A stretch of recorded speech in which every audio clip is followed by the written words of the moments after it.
say less. I'm back in that bag again. Yeah, yeah. Oh, say less. I'm back in that. Yeah. What you doing? Yeah, yeah. I'm back in that. Hey, where you going? Hey.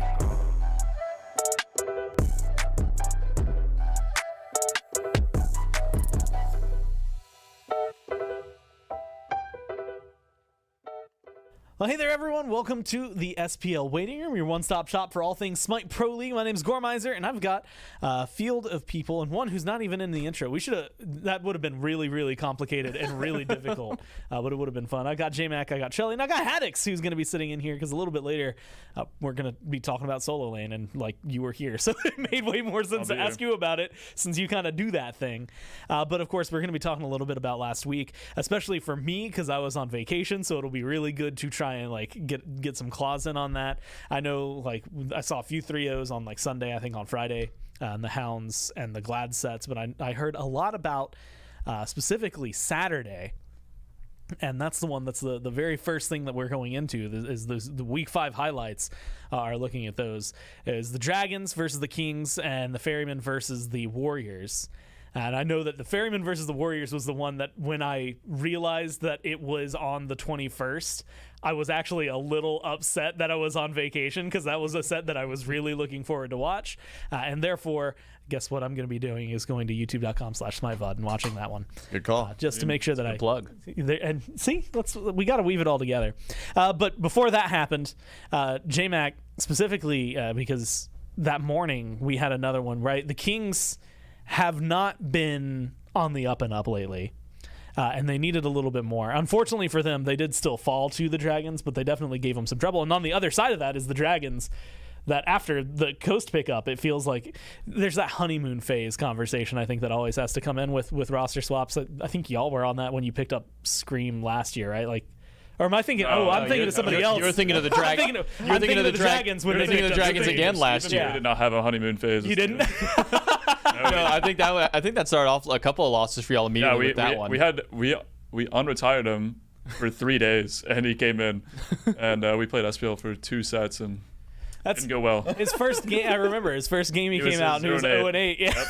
Yep. So I remember all the memes that popped up during those days. He came fresh out of the fridge, fresh out of the freezer. Look, you know what? If you've been retired for even a little bit, like I understand it. I don't think I'd be able to. I think I'd have done worse, but that's a different conversation. Either way, honeymoon phase there for the Dragons, J-Mac, over the Kings. They still find their win. And I remember that one, like, there was definitely more, I think, tension and kind of punch behind it from the Kings than expected, considering some of their last few sets. Yeah, I think the important thing for the Kings in this one is that they finally had a set that wasn't 3-0, whether it was them being 3-0'd or them getting the 3-0. This is, I believe, the first set for the Camelot Kings that goes a little bit further in. So finally getting some of the practice for the later sets, but I think the most important thing is now we are starting to see the Kings kind of diversify their wins a little bit more. They're not, just waiting for Yarkor to move in, and they're not waiting for, maybe Variety to not necessarily have a bad solo lane game, or even for Captain Twig to have his pop-off performance for this team to win, which I think is the important part for the Camelot Kings, is they need, I think more than anything, even if it was just a single game win, some of these matchups were really close there. They're still kind of experimenting with things here and there, which I think is good. I think Big Man Ting still put it best of these guys are playing a bit on hard mode compared to some of the other teams in the league. They're kind of just now getting into the Guardian, the new age kind of mage style of solo play that's been going through over there on Variety's side.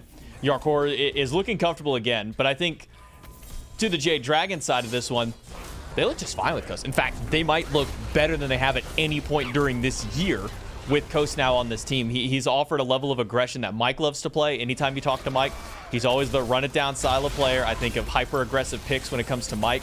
And this Aphrodite pick that Mike has been going back to, in the past, was not a fan of it. Did not look good.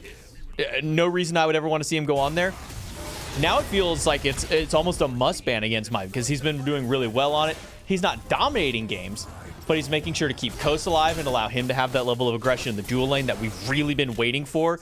Coast is playing complete night and day difference to what Vote was. Vote was, I'm waiting until 20, I get my items, now we're going to fight now that I'm online. Coast is, I hit level 2 on wave, do I have a jump? Yes, I'm playing on her, we're getting in there, and we're getting active, so we're even on her starting to become kind of that, maybe not necessarily a must ban, but it feels like that has become the comfort pick for Horse Coast in the dual lane. So if I see on her Afro in a draft from the Dragons, I'm praying for whatever dual lane is going against them, because Coast has really turned that dual lane around as a whole. And it's also just allowed Lazarus to be able to get more active across the map, where before Lazarus not going to dual lane because Vote's not going to step up and get aggressive. He's not going to try and play through there. So Lazarus trying to play through mid lane to get Dardas get Dardas comfortable, or he's trying to go over to the solo lane, make sure that Nika can have a good time. Now Lazarus has the pick of the field. It says, hey, where's the weakest lane?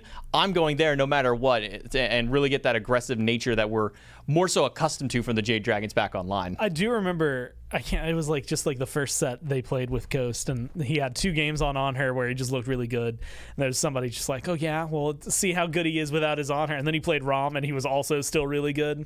Because it turns out Ghost is just pretty good over there. Yeah. I'm actually, again, that was another one that I really unfortunate that I missed out on watching it live, but I'm excited to see what they have, especially like you guys got to sit around. You only had the one set on Sunday, right? So like, were you just kind of vibing and watching SPL on Saturday? I mean, I was just watching some of the sets. I didn't get to see like every single game because I'm not gonna sit down for like that many hours. I definitely watch most of the games. Yeah. That was a fun weekend. And then Chelly, of course, that leads into the one that I saw a lot of people saying that, like, there were people who were like, this is my prediction for finals. This is like, these are the 2 teams that there were 2 sides of the conversation of either prediction for finals or which one of these teams is going to be the one that chokes the hardest, like things like that. But like giving you a set that goes all 5, that feels like, one of those very, not even just like high level, but like high pressure, everything's on the line, even though it's just like week 4 and the phase, like everything's on the line. It has a lot more like kind of underlying beneath it, and that was the Ferryman and the Warriors, and it was sick. What I remember was, first of all, I was desking that set with Myth, which is already going to be memorable in its own right. Good way, bad way. Yeah, just memorable. Yeah, Myth trying to steer the conversation about analyzing that game is always fun, because that's just the way he plays. But yeah, I think that we had a lot of questions about the Oni Warriors. Are they going to be, I think we had a Netroid interview before the set even started. And he said something along the lines of, the Ferrymen like to slow down the pace of the game. We're not going to adhere to that. And then I kind of saw the exact opposite in play. It did seem like he was capping. He was, a capaholic for sure. They really slowed it down. They drafted to like the Ferryman style. And you're not going to beat the Ferryman at their own game. I was very concerned with the way that they handled the drafts and things like that, because, again, listening to that interview, I was like, yeah, Netroid spitting. That is exactly what they need to do. Play aggressive. Don't let them get late game. And then they didn't draft pressure, and I was like, okay, that's a little bit concerning. So the Ferryman, if you're going to try and bring them to that late game, that's where they're going to thrive, and that's kind of where they've built this sort of meta for themselves. Where this was crazy. Yeah. What is he doing? What was he doing? That was the first kill of the game, right? Yeah, the first kill the Oni Warriors had 7-1. And I'm pretty sure that was like, that was a rough game for the Warriors there. But that's my point. They're picking Jingwei mid. Like, you're not picking Jingwei mid if you're trying to get aggressive early. So I found that a bit confusing. But the fact that Paul can still go to Hell is also scary. Like, there's so many picks you have to take away from Paul. And then he's like, I don't know, man, maybe Hell's good. And I remember calling on the desk like, hey, Odin could be a good pick here if Sot wants to go to it. And then Panatom picks it up and Sot goes to like Hades or something like that. That was another puzzling moment for me. I felt like if Sot had the Odin, maybe it goes a bit better. But in the whole grand scheme of solo lane matchups, if you're not picking pressure mages, I guess you just lose lane entirely. Maybe we can ask this guy in a second. Maybe that's the reason the Odin. Maybe that's the reason the Odin didn't go into the solo lane. But I felt it was just peculiar play from the Oni Warriors, in my opinion. And it honestly, it's that weird mentality. There's kind of a mix, right? And I've seen like, again, a lot of people talking about it across the post-thread discussions on Twitter, et cetera, just talking about how good this set was. But all I can think of is I can't remember who it was, and if I did, I probably still wouldn't say their name because it's putting them on blast. But I remember seeing a comment that was like, man, you know, if you take away Baba and Set, what can Paul play?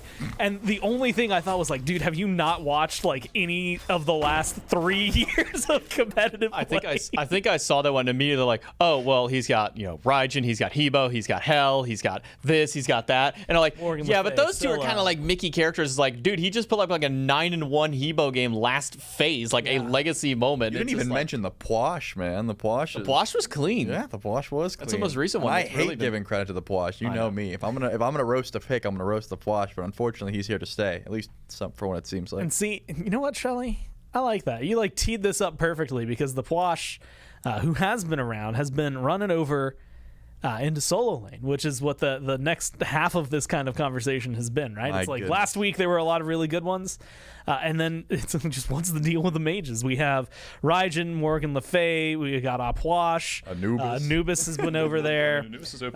What? Ao Kwang? I think we haven't seen a Kwang yet. Okay, I have not seen a Kwang. I was saying that I think we might start seeing some Kwang solo, but we'll see. And then I think, you know what, on that same line of conversation, I think you had added Eshell because she just got buffed as a maybe. I think, yeah, we were maybe she could. Me and Myth were both asked to put one god in that list that we thought could be played. I said Ao Kwang, Myth said Eshell. Okay. She did get crazy buffed. I like it. I really do like how you're like immediately. I'm just like, I didn't say Eshell. You're like, I'm not gonna. Ao Kwang with this tank lifesteal build seems a lot better than Eshell, but we'll see. The buffs could be nuts. The best thing, I think, or the easiest thing is Haddix. What's up with the mages? What makes them so much better? What's up with the mages? I mean, there's a lot of different things. Mages get a base 40 power for their class. That's pretty good. Pythags is one of the only items in the games that has 16% lifesteal for yourself for some reason. Okay. Which is quite silly. Pythag has always been really good for like all cylinders. Like Cthulhu's ran it for a while, right? Yeah. But right now it's because Vamp Shot has 6% lifesteal, 16% from Pythags, and then you get a Typhon's Last, which now you have like a bunch of free power. You're capped on lifesteal and breastplate. And also, breastplate's also really good. Who wants to pick a warrior into breastplate? Breastplate's another big thing because breastplate's obviously a very good item right now. And you don't want to be a physical into breastplate. It's much better to be a magical into breastplate. Yeah. So if you can build the breastplate and counter the physicals, and then also have some of the best like pressure in the game and insane power, you don't even need a dive. You just like range on people. You can actually kill people if you're a mage, and your lane's obviously very good on most of the mages. Yeah, you can clear a little easier. Yeah, it's a lot of things that add up into it. That and just then obviously warriors up. are lacking in some items, things like that. But are you enjoying it? Yeah. That's maybe the bigger question. Yeah. I personally, I'm a fan of changing metas. Yeah. I'm a fan. I don't mind playing and adapting to a new meta. It's going to be... what do I want to play? Bologna Osiris? That's what I'm saying. Like do I want to play King Arthur? I will.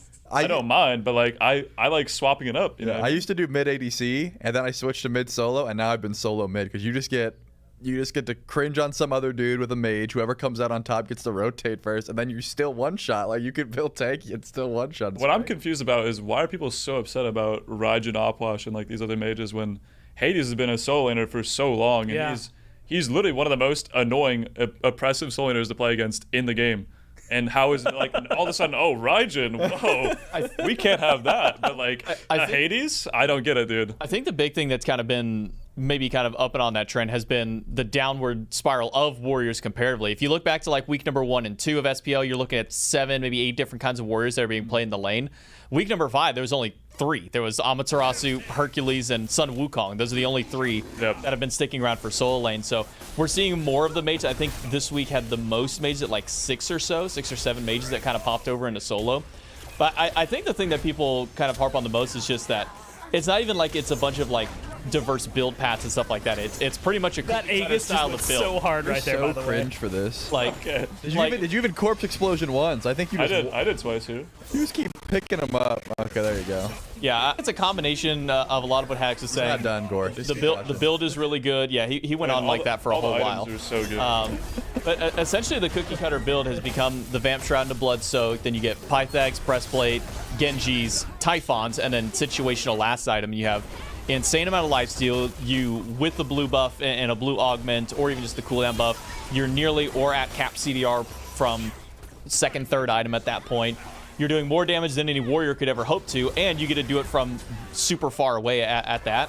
You're also tankier than most characters in the game. Yeah, and you're just tanky because, I mean, breastplate gives you, was it 55 base? Genji's gives you, I think, 7 60. per stack, and then the 7 per stacks, you're at 81 physical, 28 magical that you get from that one. Double it when it procs. And you get 20% movement speed, so you can't die. What it sounds like is like I can finally play solo again and not like be miserable when I'm doing. Like if Bologna's meta, I'm good, or if mages are meta, I'm good. Like, and for me, for anyone who's been watching Smite for a while, that means that I was really good in like season 2 and Bologna's just in weird. Did you have a Hades in the back pocket? If no, not, then, I've never had a good Hades in the back pocket. But, like I used to be a real mean, like release Chang'e, or not release Chang'e, release Nuwa before they changed her kit, and Chang'e, and those were like my 2 solo laners.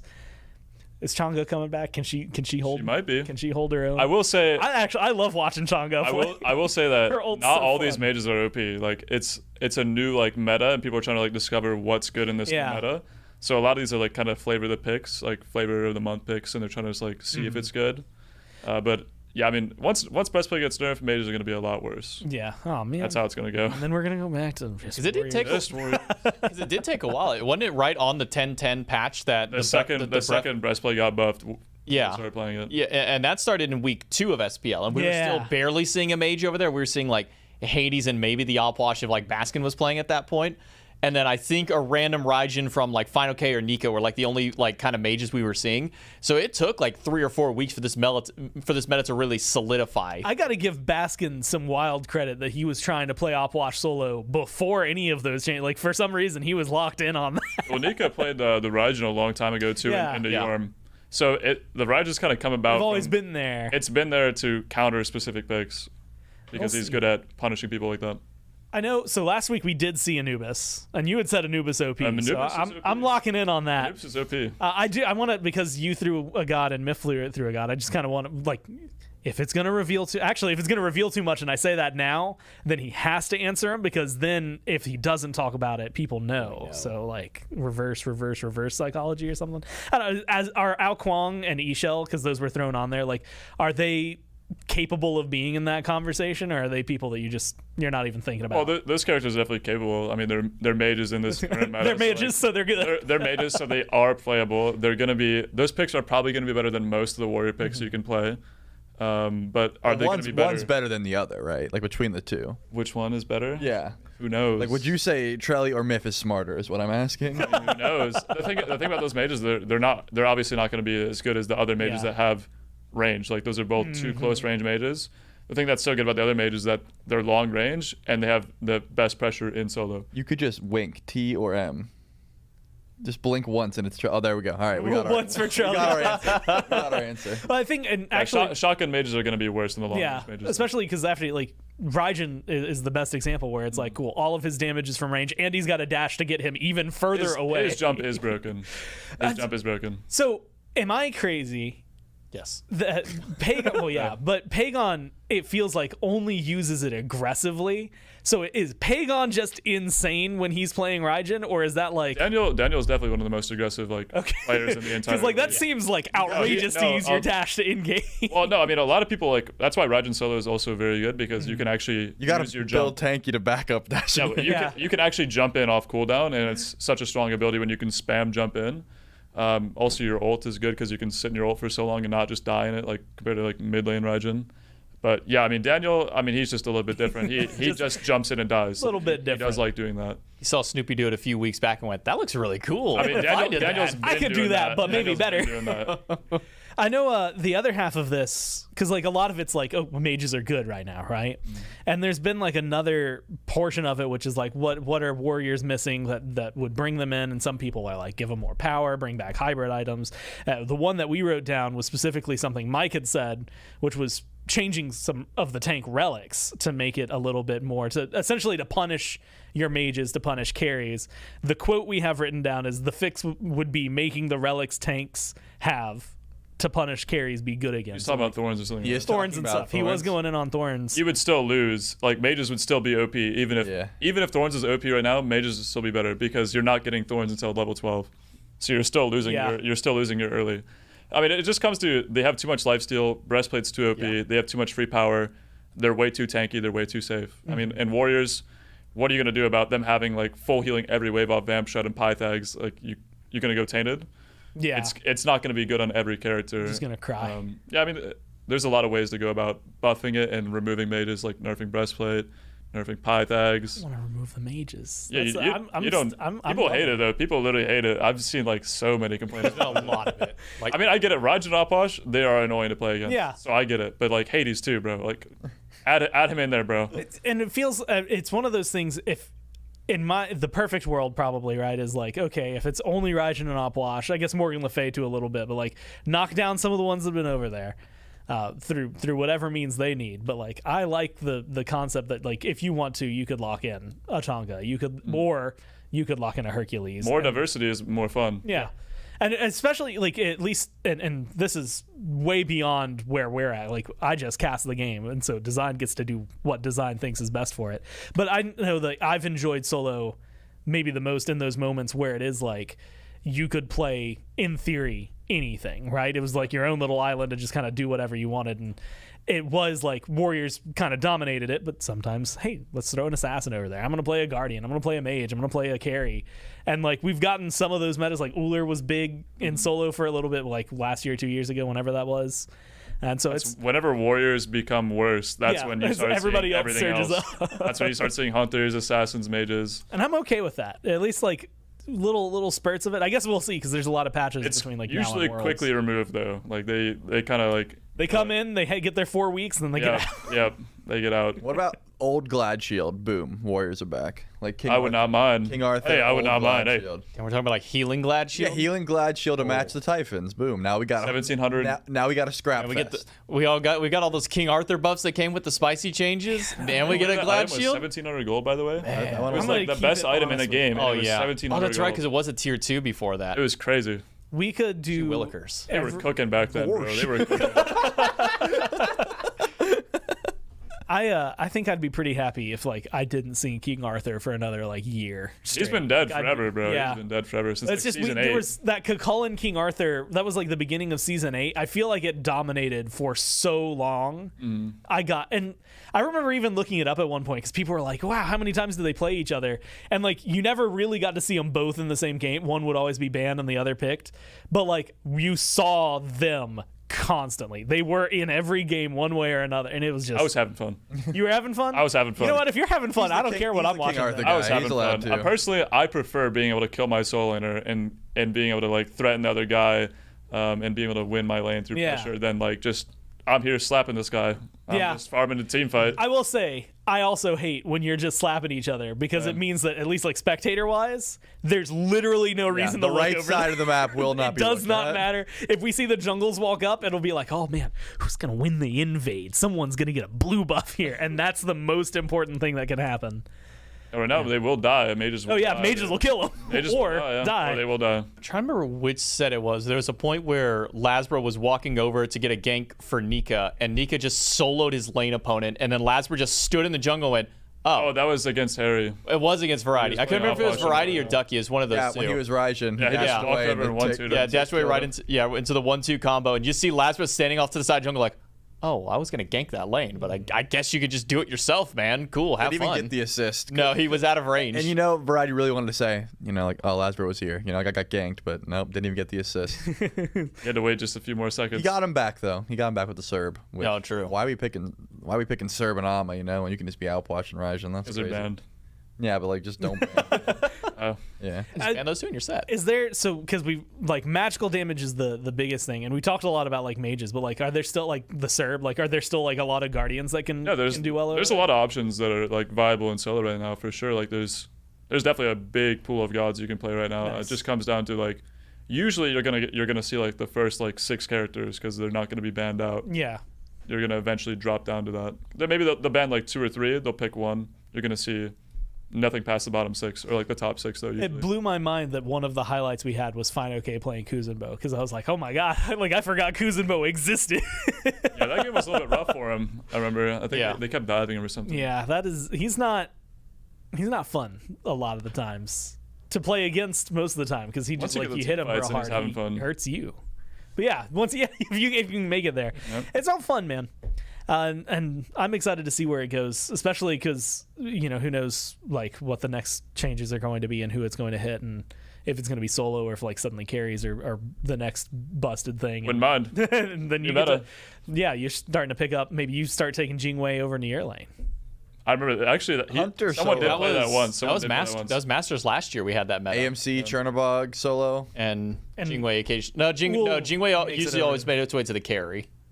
Uller was the other solo one. And it's just that dude, man. Give me a blue buff as well. I'll be happy. But and he got changed too. He got buffed this patch too. Oh my god, did we lose OP? Oh my god. Might be back? Question mark. We also had the Charon that you were showcasing earlier, Charlie. Like I don't know. We got the. I wish Charon was OP and solo. I wish. full damage Charon goes full hard. damage Charon. If the other, as long as the other team can't build defense, then he goes real hard. Yeah. And also, you have 3 counters to most of their team on your side. You can just one-shot someone across the map if they're not paying attention and no one calls it out. Yeah, and also, max cooldown. Like they have like no hands to juke the ability. Then yeah. Let's just buff Bobble to be like 80% CR instead of 50. I don't tell people still wouldn't. And we solved it. Everyone loves Bobble, right? Like they love playing as Bobble. Yeah, right? it was their favorite item. It was their favorite item on release, right?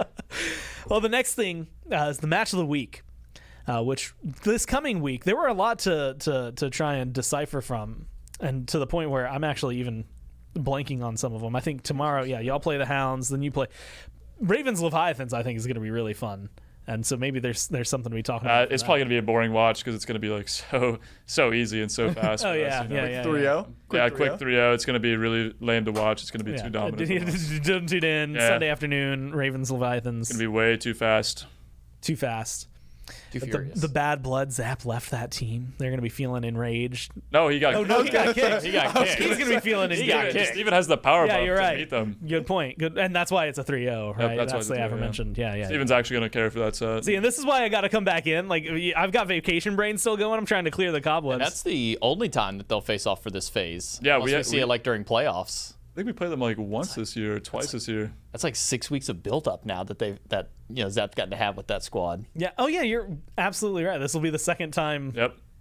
Well, no, it's the only time this entire year. Yeah, because like you didn't meet during Masters or anything. So we were on the opposite sides of the brackets. Yeah, opposite in phase 1, opposite in brackets. Yeah. There you go. But it'll be easy though. Now I have to go back and look at if you've only played once this year. I should know what happened the last set to make sure. I don't remember actually.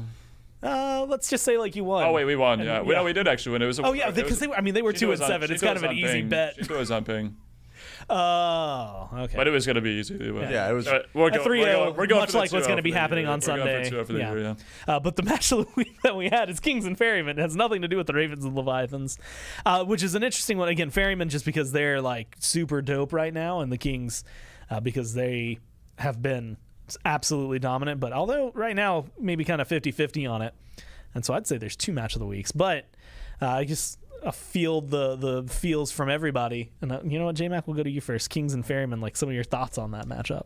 I think this one is another case of you just cannot let the Ferrymen get comfortable. I've been saying this pretty much the entire phase just because it's pretty much how they kind of dictated the game all the way starting back at Masters and probably even before that, is the Ferrymen know how to absolutely control the pace of a game. If they are losing 10,000 gold down by 15-20 minutes, they're going to sit there and go, all right, guys, we are not going to fight. We might step up to an objective, but we are going to sit back and we're going to hold the fort for the next 15 to 20 minutes.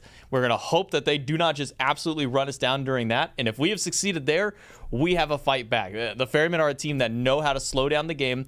They will drag you out to 45 if they need to. And usually if they are able to, they're going to find a win somehow. So I think the important thing for the Camelot Kings is to not fall into the trap and not give them the super good gods for each of those players, which is getting harder to say now because it was a lot simpler a few weeks ago. It was no Baba Yaga, no Chernobog, no Amaterasu. That was easy. It made it easier to beat them, not necessarily a guarantee.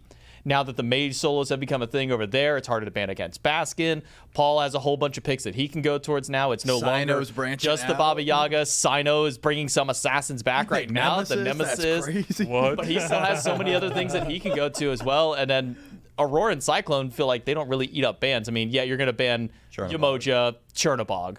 And then after that, it's what do you want to deal with against those guys? So I think for the Camelot Kings, it's getting something early in the draft for Twig, something he's comfortable on. I've been loving the Hun Bats that he's been bringing back. It's his most played god competitively. It's one of his more successful picks.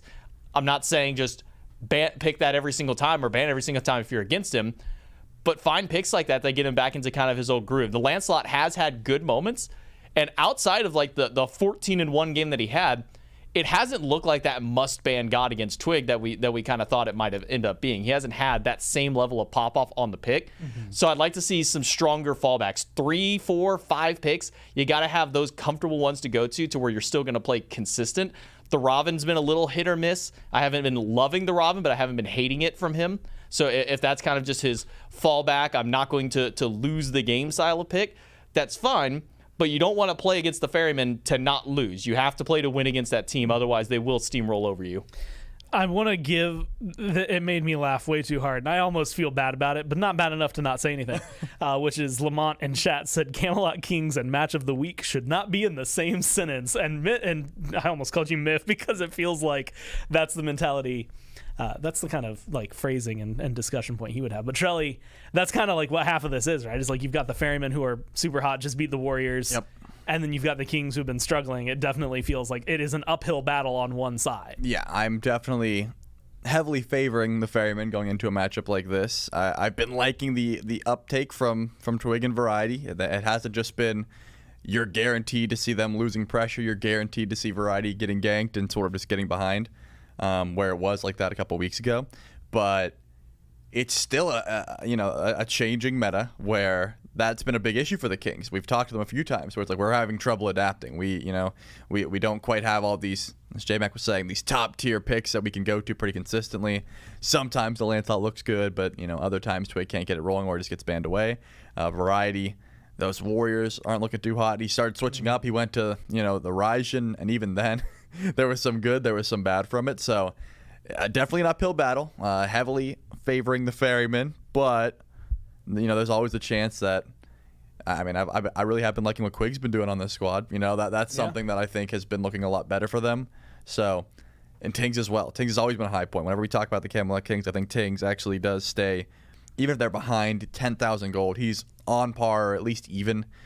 So he's always making big plays for the squad. So there is still definitely room for the Camelot Kings to fight into this matchup, but it's just not looking easy to really knock the Ferrymen off their game for really any team right now. Do you have any thoughts on this matchup, Haddix, that stand out?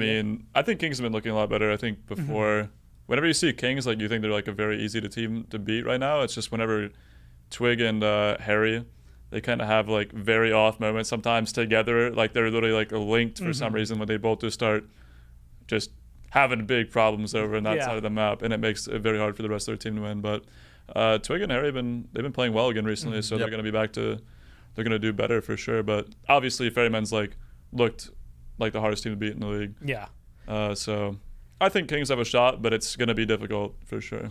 It's a lot of it's okay, Sino playing Ola Run Jungle, that might give you another little opportunity back into the game. It's been real fun watching. The Ferrymen have given us some really, let's call them interesting drafts that have been able to come through. And the big thing that I think stands out to me is that Saturday feels stacked again, because last week Dragons Kings was a really good one into a Warriors sets with the Ferrymen. Now it's Kings Ferrymen that's immediately going to Warriors Dragons, so it feels like that's just going to be a really, really good solid back-to-back Saturday. Yep. So you're not going to want to miss out on Saturday. I think that you should tune in to watch quick set Sunday, a very quick set 3-0 Ravens quick. Leviathans. That has been the prediction that we've gotten out here, real quick and easy. And man, I'm excited to see it. I'm excited for the SPL. We're in the downward spiral at this point, right? Because we got this week with 3 days. Next week it's only Saturday and Sunday, and then the regular season, at least for the Road to Worlds regular season, is it an uphill battle or a downward spiral? Who can say? You know what, Trelly? Who can You could say right now. I could, or I could let you decide. You, the viewer at home, get to decide when you watch Fridays, Saturdays, and Sundays, or I guess one Friday, just the one Friday, tomorrow at 11 a.m., and then Saturdays and Sundays at 11 a.m. for the next couple of weeks. So we close out the Road to Worlds. For myself, from Haddix, I almost called you Chaddix because that's the spam. It fits. Yeah, if it works, it works. Trelly, and of course, J-Mac, thanks for tuning in, and we'll see you during the SPL.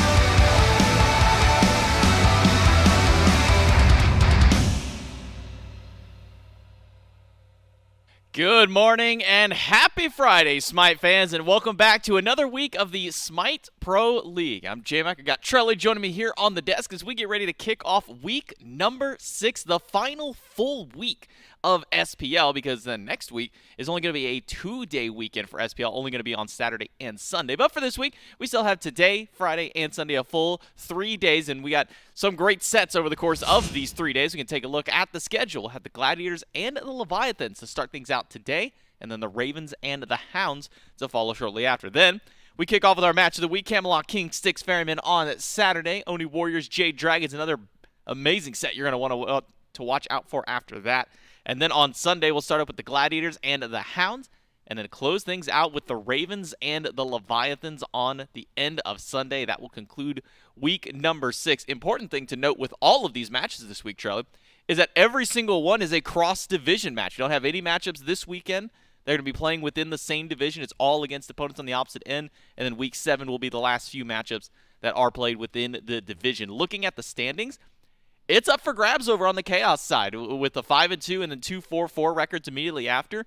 It's anyone's game for who might want to try and jump up into the top spot over on the Chaos side. For the Order, it's a little bit more complicated. There's still room for some of these teams to flex, but it pretty much requires these guys need to lose out, we need to win out situation for just about everybody to be able to jump a seed. So while not hard locked in at the moment in these positions, can almost safely assume, given the track records we've seen from the teams, that this will probably be where some of these squads end up locking out for the remainder of the phase for the Order side division.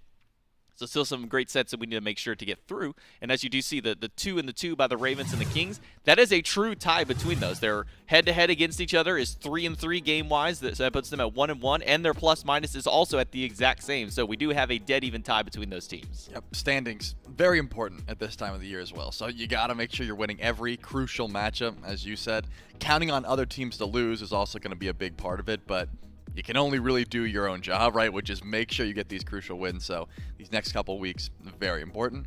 Yeah, making sure that you can get the highest standings possible to give yourself a better chance moving towards the Road to Worlds playoffs that's going to be happening just a few weeks after the actual phase completes. Top 3 from each of those divisions move forward into that one. The bottom 2 will unfortunately not be making their way to the playoffs. I believe they have to wait until the last chance qualifier much later on into, actually, I guess technically next year yeah, is when that one would kick off. So for the Gladiators, we won't be seeing them after the regular phase until that time. Let's see if the Eldritch Hounds will be the other team there, or if maybe they can somehow overtake the Jade Dragons. But again, that's going to take the Hounds winning out and the Dragons pretty much losing out for any kind of changes for that one to happen. But instead, we can kind of focus on the 2 teams here. Again, mentioning for the Gilded Gladiators, a team that, while they can't go up in their standings, I think for this team, trying to find a set win is a very important thing for them, trying to find game wins off some of these other top teams to really show that they still have what it takes right now, because this team has, in all honesty, they've been through the ringer this entire season, losing out their support and their solo lane coming into this phase, now having to make a role swap from their mid to their ADC after Stu got pulled into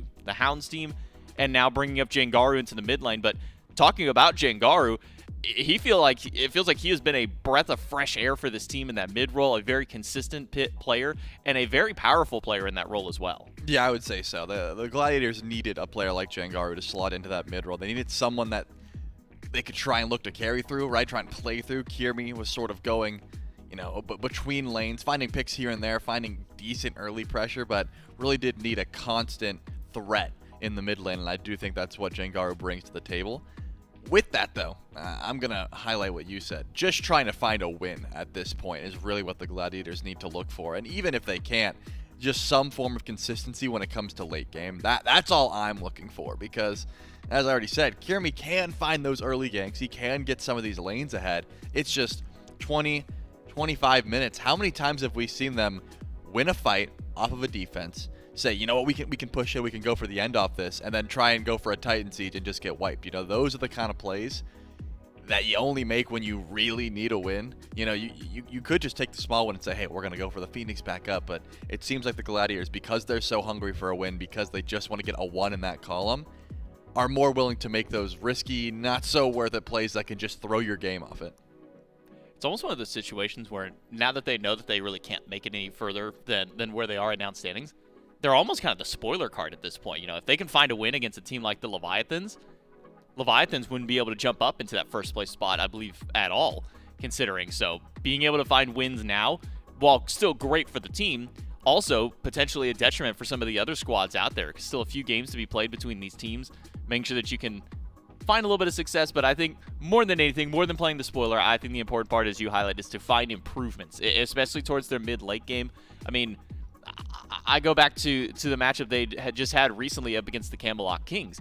They were doing great in the early game. They were fantastic. In fact, they had shut down Variety so hard, but then mid-game came around and late game came through, and Variety, who was down 1-6, out-farmed their 5-1 solo laner at that point. And so I think for the Gladiators, being able to kind of shore up that mid-game a bit, get to that late game, is really what we're looking for from this team. Up against them, though, is the Atlantis Leviathans, who have been a dominant force across the board. While maybe not the divisional leader right now, definitely have brought themselves up from what was a rough phase 1 for this team. Now bringing Panda Cat onto the team here in phase number 2 has made this really feel like a almost completely new team, and now sitting as your second seed in the Order division. Yep, and because of that, we already talked about Jangaro. Shinto got to be that opposite side of the coin, who, unfortunately for him, has been on point, right? Shinto has just been electric for this squad ever since he got back in studio. Looks like one of the best mid laners in the world at the moment, just because his god pool is so diverse, as we've seen. He can still go towards some of those assassins, despite not everyone seeing them. And even with that, still playing some of these mages to the top of the tier list, as you would expect. Yeah, Shinto's been all over the board on his picks over the course of this phase. Even last year, he was having some crazy picks, and it's always fun getting to talk to Shinto, and luckily for us, we actually got a chance to sit down with Shinto earlier this week and talk to him about his thoughts on this matchup. Now when the Titans at a quarter HP, and the Leviathans can march right in. Final K, gonna try and get a kill on Benny, adapting, solos out Oath. The Leviathans can't get the last kill, but they can take the set. A lot of good to say about the Leviathans. They owned all of it, except for the first 30 seconds. Yeah, it was pretty... No, I'm not going to say easy game, but it was a pretty simple job. For sure, we play well and we're happy about it. Yeah, our team, we've been mentioned together so well right now. We're still learning. We're playing really good, but we are still learning. And we keep getting better and better. The Glad's been looking kind of rough this phase, but they've been for a bunch of change, and now they change Snoopy in ADC and they change the mid. I think Jangaro is a really, really good... joining the Glass is a really, really good player, really good ranked player, and yeah, I'm happy for him too. Versus Glass, we feel really confident. We feel confident. We feel that we can win the game, and yeah, we feel confident. Sure. I think you got to have confidence going in just about any matchup here, and considering this is essentially your second seed overall across everybody at this point going up against the number 8 seed, I think it is important to still hold on to that confidence, but also to be still a bit wary of the competition. Don't underestimate what they're able to do, because when you have a team with nothing left to lose, they might pull out some wild cards, and if you're messing around a little bit, we've seen what happens to teams that try and play with their food a little too much against teams like the Gladiators, like the Valkyries of the past. They'll find a way to sneak a win on you, and it might just be able to give them the momentum to push a step forward. And that's the thing. I think the Glads do have that ability, right? They have the ability to find one of those early leads, go with a sort of janky kind of composition that you're not expecting, you don't know how to play against, and then just snowball a matchup. They certainly do have that. It's just the Leviathans, you got to imagine they're ready for most things in that regard, right? They're not going to let just like a random pick sort of throw off their game plan. Yeah, we've been talking a lot about the mid laners being. I can take a comparison of their god pool so far. Now, it looks a little small for Jangaro, but just remember he's only recently joined this team partway through the phase, so already having a few gods into his flex list. But then you look over at what Shinto's been doing, it's been outside of your traditional mages that have kind of popped in there. He's been playing a lot of non-mage. The Anubis is like the one that he's been kind of holding out comparatively to Jangaro there. Other than that, it's assassins and hunters, and I think that's given the Leviathans that extra edge over in the mid lane that it feels like they were kind of missing maybe in phase number 1, was being able to flex out of the traditional stuff, being able to find what's comfortable, and being able to really kind of adapt to these emergent style of metas that have really been popping up here. Yeah, I mean, we've been seeing Hunters mid, Assassins mid, we saw a little bit of Guardian and Warrior mid. Just about everything has been jumping over into the mid lane at some point. I think actually Guardian might be the only thing outside of Athena at one point during divisional kickoff. But I mean, this is a team who's been able to adapt to it well. I think Shinto has really stepped up his game. It felt like a bit of a quiet phase 1 from him. Now jumping in this Road to Worlds phase, he's really stepped up his game, and it's given the Leviathans that extra win con that they've been needing. And that's what I'm talking about, right? You can see still going towards some of these assassins when really no one else is. With the strength of breastplate, with the strength of these hybrid mage builds, Shinto can certainly do that, right? It's not like he can't play these mages, but is still finding a way to make these high-pressure assassins work in this meta as well, which can be scary. You know, there is a lot that Jengaru has that can deal with that, right? Like the Agnis, the Morgan Le Fays, good peel, good CC, which is kind of the nightmare of things like Set, things like Pele, if you can keep them off. But pressure is pressure, right? If you're going to come out swinging at level 2, you're going to clear waves first, you're going to go to mid camps, get pressure. You're probably hitting level 5 first. You can sort of look to gank the side lanes, which is what most junglers are doing right now, playing through either shield buff or cooldown buff. Left side of the map, right side of the map, you pick, and you're going to sit there on respawn every time. And then you just start siphoning farm from those lanes, and that can be just stemming from mid lane pressure. So Shinto and Jengaru, they've got a lot of control over this matchup.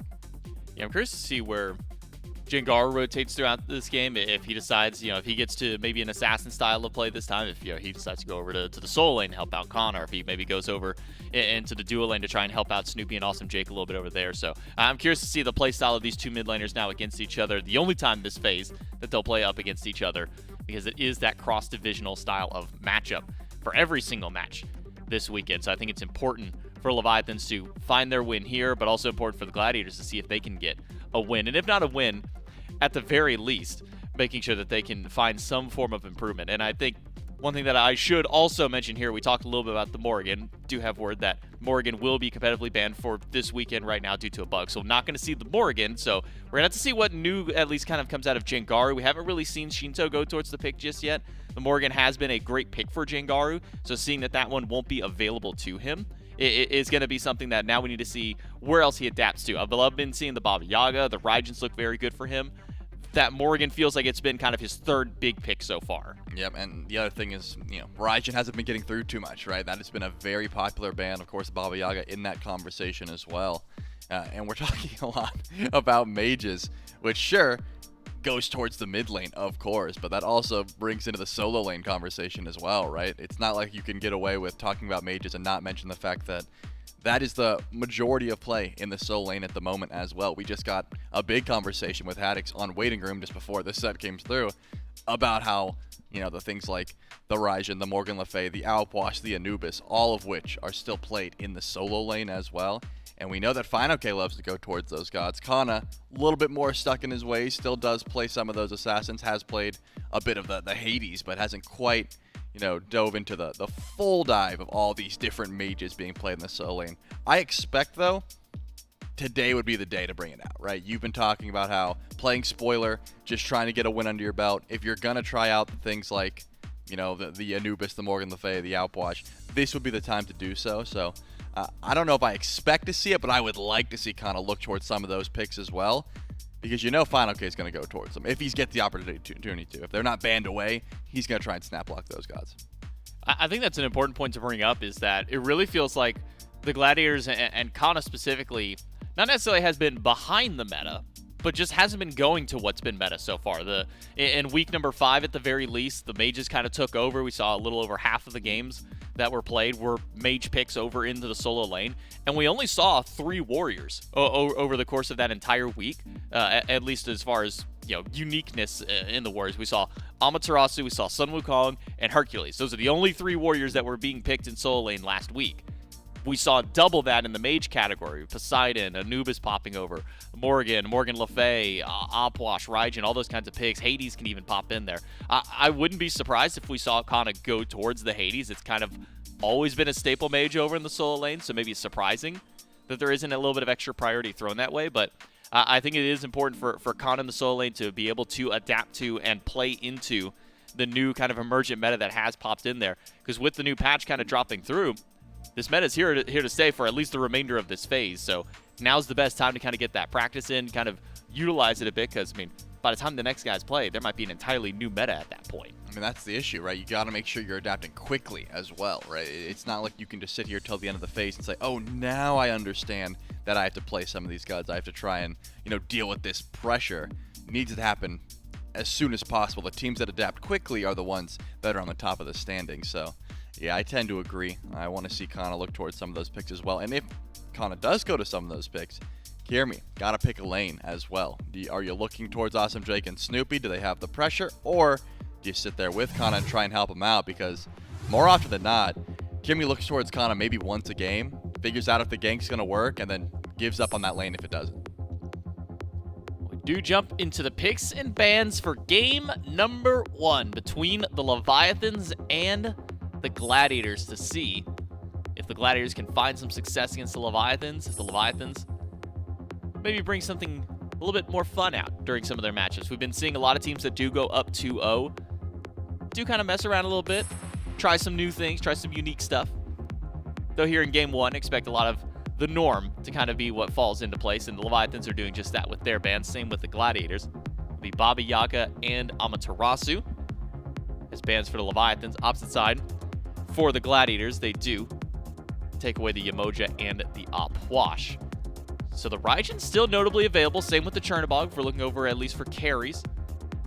I'm curious to see what the Leviathans will go with their next ban here, see what they'll leave open for the Gilded Gladiators and try and keep open for themselves, as we do see Ratatoskr as the next ban. Looking towards a lot of those mages at the moment. Chernobog, Raijin still available. Leviathans, they have the ability to look towards those very early here, and yep, the Gilded Gladiators, I was going to say, they have to decide, do they want to take them away or just try and get one or the other? I would think the Chernobog is more prevalent, and that is the case. The Leviathans grab that one, which means the Gladiators do get their hands on the Raijin. We talked about it a bit ago. Jangaru, a god that he likes to go to a lot, looks very clean on it, but recently has been going more towards the solo lane. So I'm going to hold on to that flex potential, not necessarily locking in for mid just yet. And they grab the Athena as well. Not a bad top 2 there for the Gilded Gladiators, especially if they're using that Athena global presence immediately at level 5. You can get a lead just about any lane you want if you're using that correctly. Leviathans, man, they're trying to lock in some more pressure behind this Chernobog, and that's going to be scary. Soul, along with the Chernobog, a double hunter style of play. We've been seeing Panda Cat go towards this pick quite a bit. But a player who hasn't really gone towards their selection now, maybe we'll hold and see where this Charon's going, if it's going over for Finake or for Wrong Yu, because we haven't really seen Wrong Yu go towards this god very much so far this phase, if really even at all. We've seen Finake go towards it once, and then we have seen, actually never mind, Wrong Yu's gone towards it 3 times this phase, my mistake. But has only found 1 game of success on it at this point between the 2 players on that team. So this hasn't been a very successful pick for the Leviathans, but maybe given maybe a Charon Soul combo of a dual lane, you can get a lot of pressure over there. Maybe try and force Kirmi's hand on the opposite side over that direction.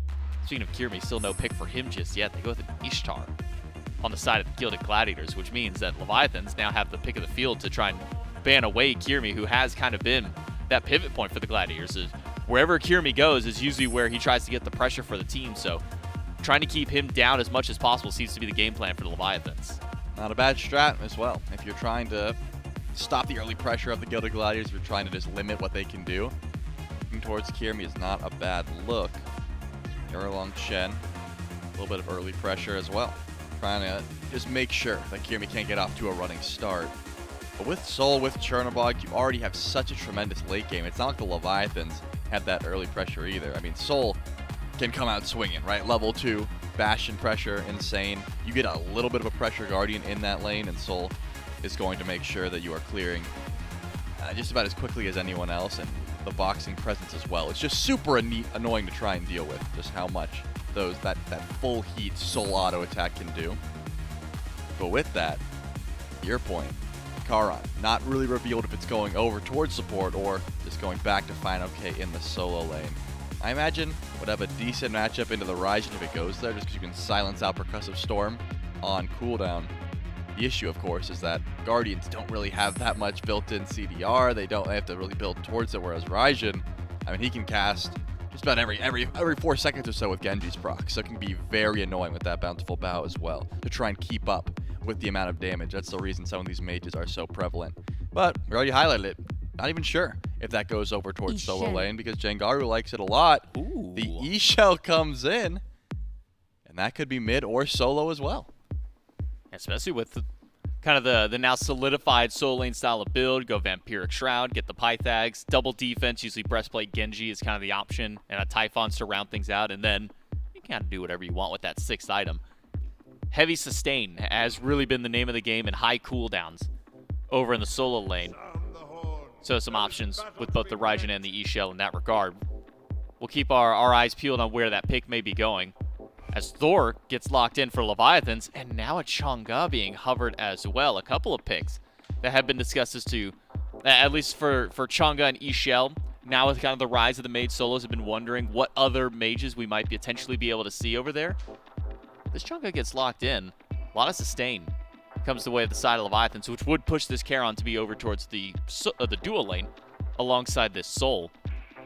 Between the Raijin and the E-Shell, I mean, E-Shell did just get a buff. I believe her enhanced auto from her passive, a bit more range to it now, and her ultimate giving her damage mitigation. Do you think that this fits her now more towards that soul lane style of play, or do you think that she still has that home and mid? Yeah, I think the mitigation while channeling Great End is the big difference maker for me. The passive is so-so. The auto attack helps with clear. It's good damage, but being able to survive when casting that ultimate is the big deal. So if I had a choice, I think I would prefer Raijin to be tankier, but they both have tremendous clear, good pressure, good sustain when you build into that lifesteal build.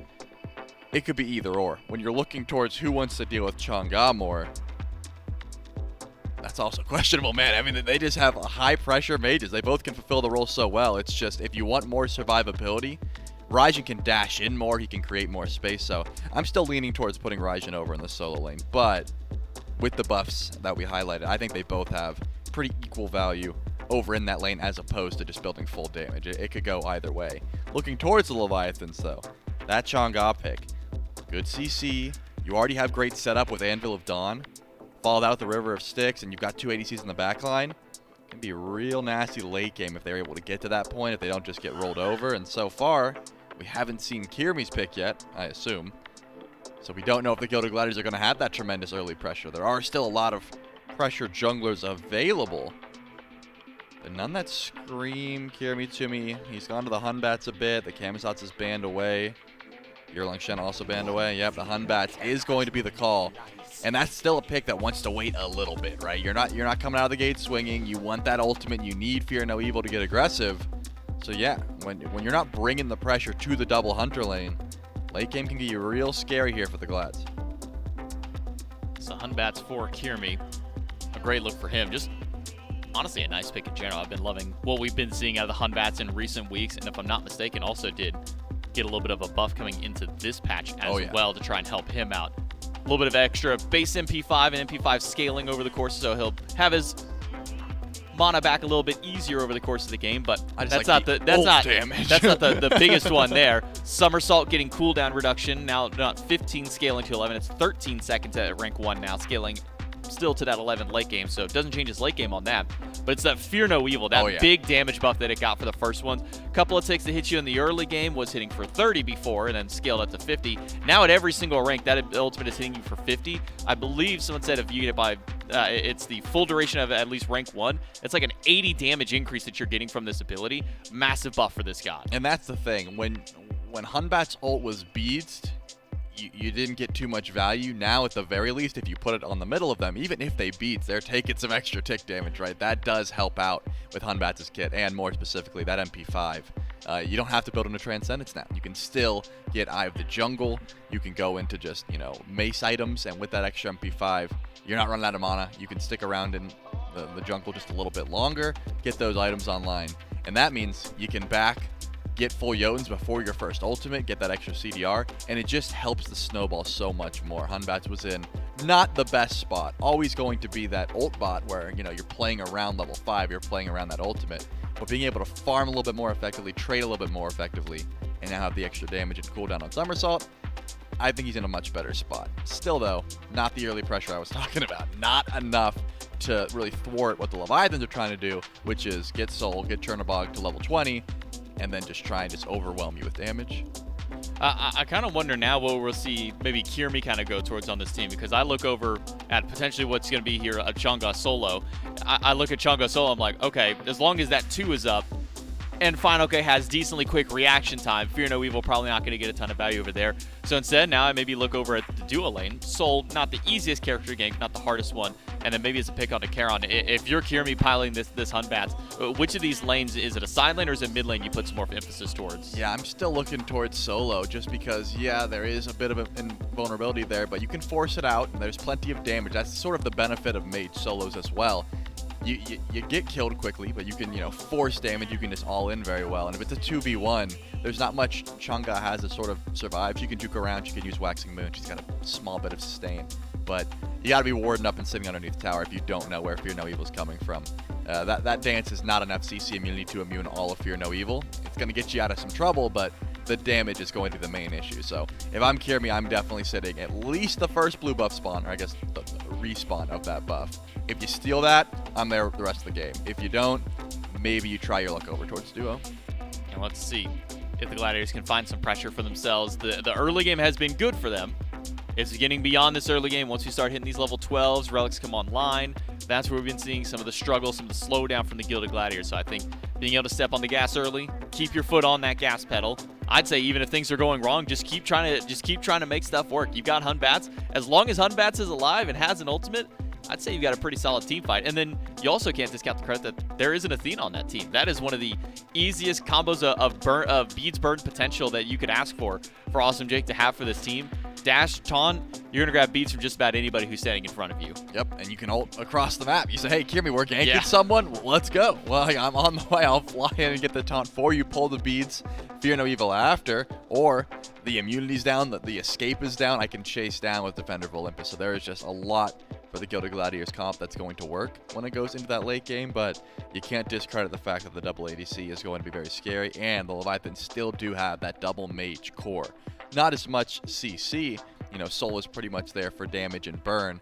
The Supernova provides a little bit of a knock-up in that regard, but you're more so looking for extra damage at that point. Well, we do have a player trying to reconnect at the moment. That's what our delay is going on with right now. We're still trying to get them into the game at the moment. Should only be a couple more minutes before we're able to jump into there. So looking at this Leviathans comp again, you highlight the double hunter that kind of pops through. We know that teams have been going towards these Gold Furies a little bit sooner. We've been seeing more often as of recent 7, 8, 9 minute style of Gold Fury. You have Chernobog, you have Soul.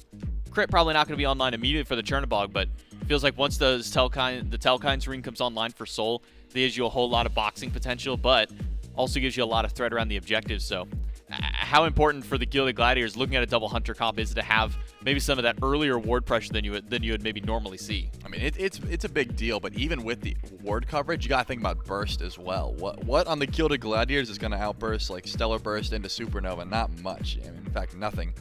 It's just so much burst damage coming from the Soul.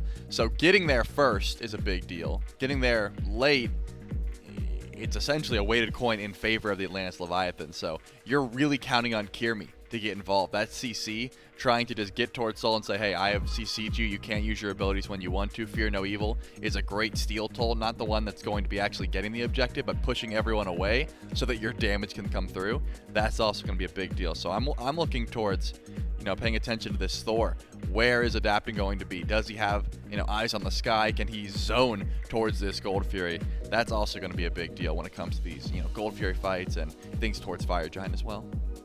Objective has really been kind of the name of the game for the Leviathans, always making sure that they can try and get to those as quickly as possible, try and control as much as they can.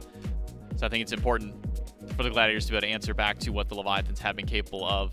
And again, really emphasizing that the early game of the Gladiators has been good, and we really need to see a bit more of it. I think the step up for Khan in this game, I think this is a big matchup for him. Now starting to see him adapt to the mage solo style of meta. I'm sure he's played a little bit of Hades in the past. I think we've seen a little bit of Baron, not necessarily from him, but from him at least during those kinds of metas when we saw that. So we know that he has the capability to play these mages. Now we get to see kind of how he can face off against maybe a new mage over into the solo, because we haven't seen Chang'e in quite some time. I know that I believe Aquarius was bringing her out a little bit last year during his time playing in the SPL, so haven't really seen much of that god since then. So seeing how it can work out for the Leviathans and how the Gilded Gladiators can perform, we are ready to jump into game number 1 between the Levis and the Glads, and we'll throw it over to Frog and Mifflin. Thank you so much, J-Mac and Trelly on the desk. You've got Frog, you've got Mifflin, and you've got the Levis versus the Gladiators up on your screen. It is still for the Gladiators, I think, trying to find their footing with this new mid laner. Jengaru certainly brought a new look to this team, but I mean, this is a tough opponent to do it against. The Levis have looked at the top of their field for the most of this season, and the poll definitely aligns with that. 85% for the Leviathans to take this first game, and I'm looking at the comps as well. I think they might, just be favored in the early in the team fights as well. Early and the team fights for the Leviathans? I you don't like know, everything man. about their draft. I do like everything about the draft. I'm a Chernobog fan. Okay. As well, I think I just I like in the mid lane. Shinto's been playing this god a lot. It's looked good. Yeah, I agree. I mean, they've both got very strong compositions. I'm a big fan of Athena on the other side. I think the desk does a great job highlighting the strengths of the Gilded Gladiators composition and how they play, especially around those objective-based team fights. I think Kirmi and Jake gonna have a lot of heavy lifting to do here. They've also got the Raijin. I don't know. I'm not exactly down on the Gilded Gladiators just yet. And as you said, playing with Jengaru, I think, has really revitalized this team. Yep. Whether or not they're going to be able to line up against the Leviathans, TBD. Leviathans looking like at least a top 3 team as of now. But that's not to say the Gilded Gladiators can't do it. This is not a great start, though. Bit of an interesting pop from the Frenzy there for Jake. Thought he might have gone for the steal. Looks like they took down the buff just as soon as he was questioning it. I mean, I think one of the reasons maybe I give that initial opinion, as much as, hold that thought, adapting under a little bit of pressure.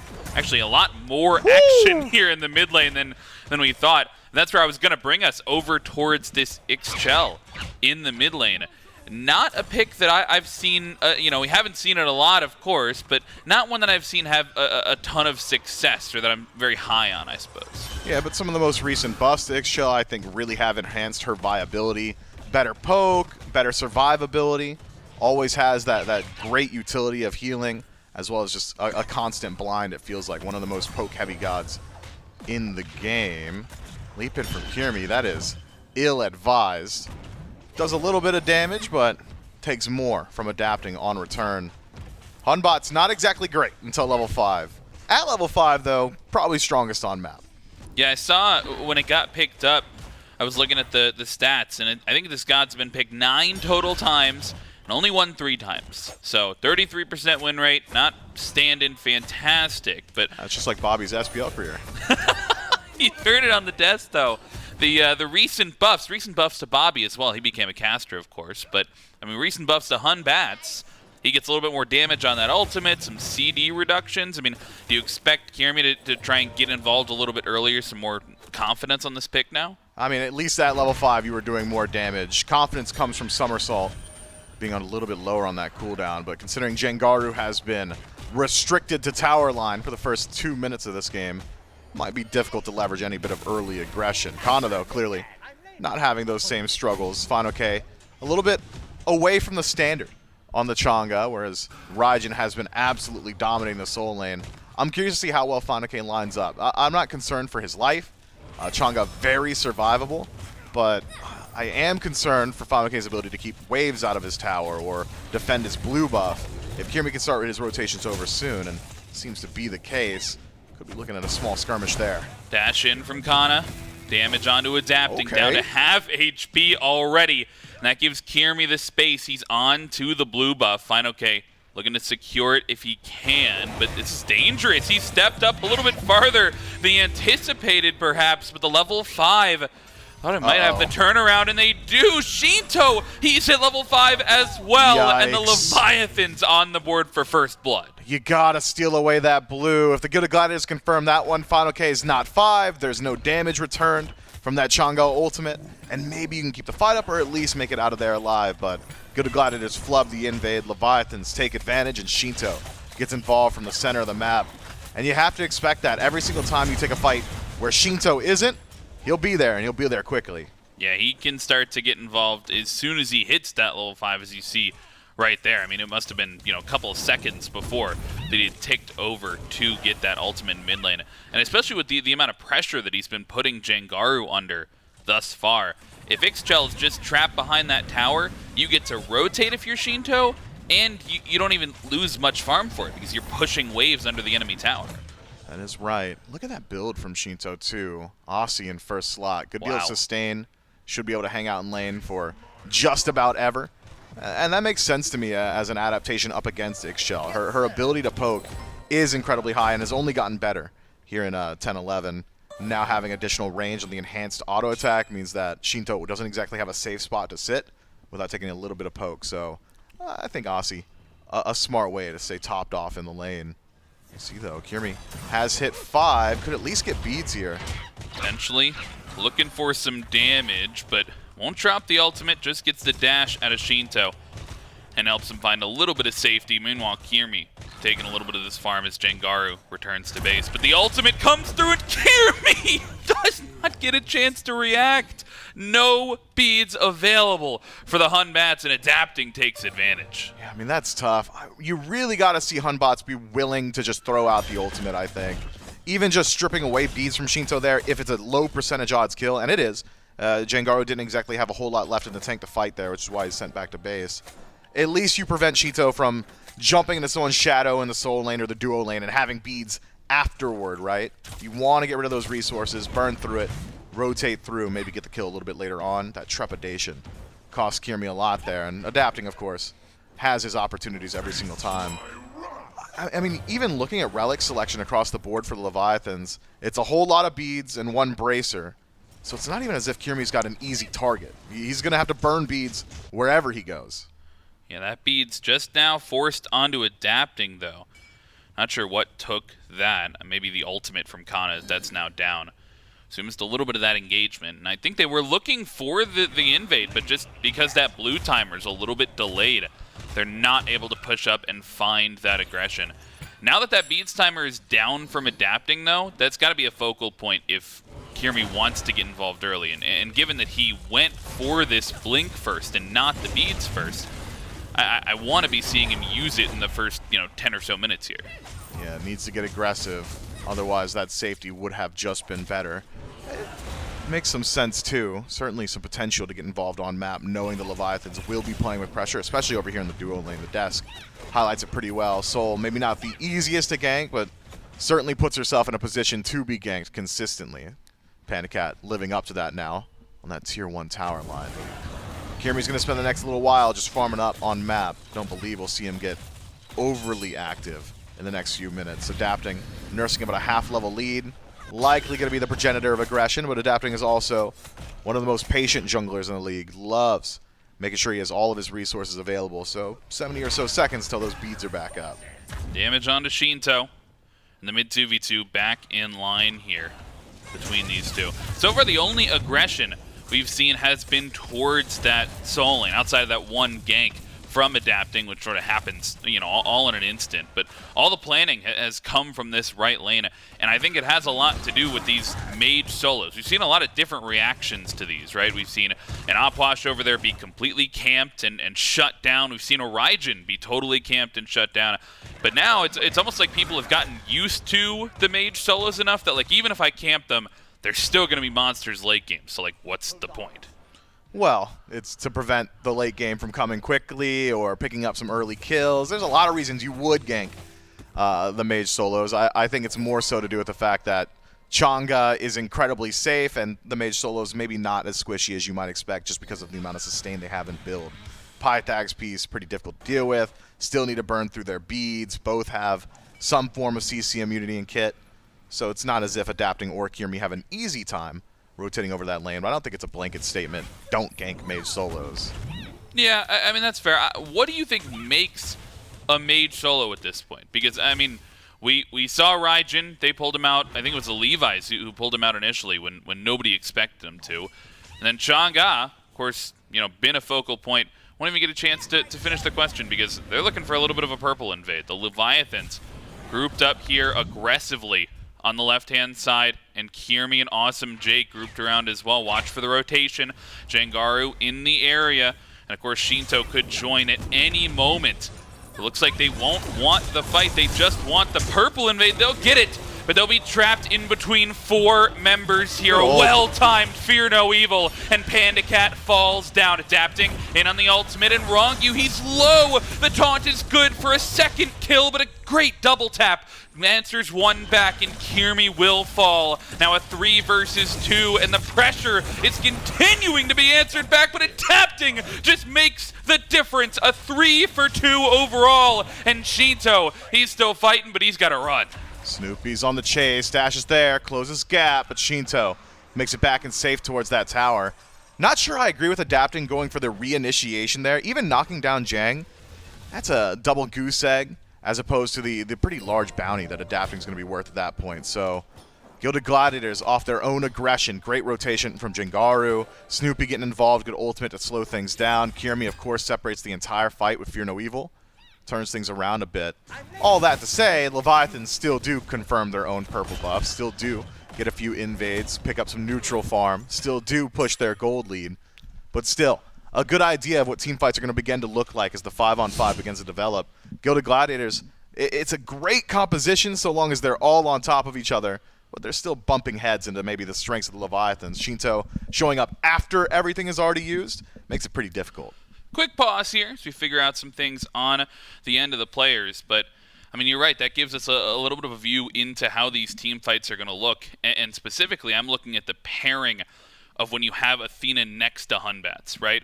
Obviously, we think about that in the large-scale team fights, but early on, for the first 10, 15 minutes maybe, you don't have them next to each other, so you're not like bouncing off of each other's beads necessarily, right? It's all on Kirmi, it's all on Hunbats to drop that ultimate and try and keep track of those timers himself. But once you get Jake in the mix, once you get this rotation out of dual lane, starts a little bit more reliable confirmation of challenging those beads timers. And the joy of Athena is that you can get out of the duo lane at the press of a button, and you can get anywhere on the map at that exact same press of a button. So solo lane ganks maybe a little bit easier if Jake decides to start getting involved on that side of the map.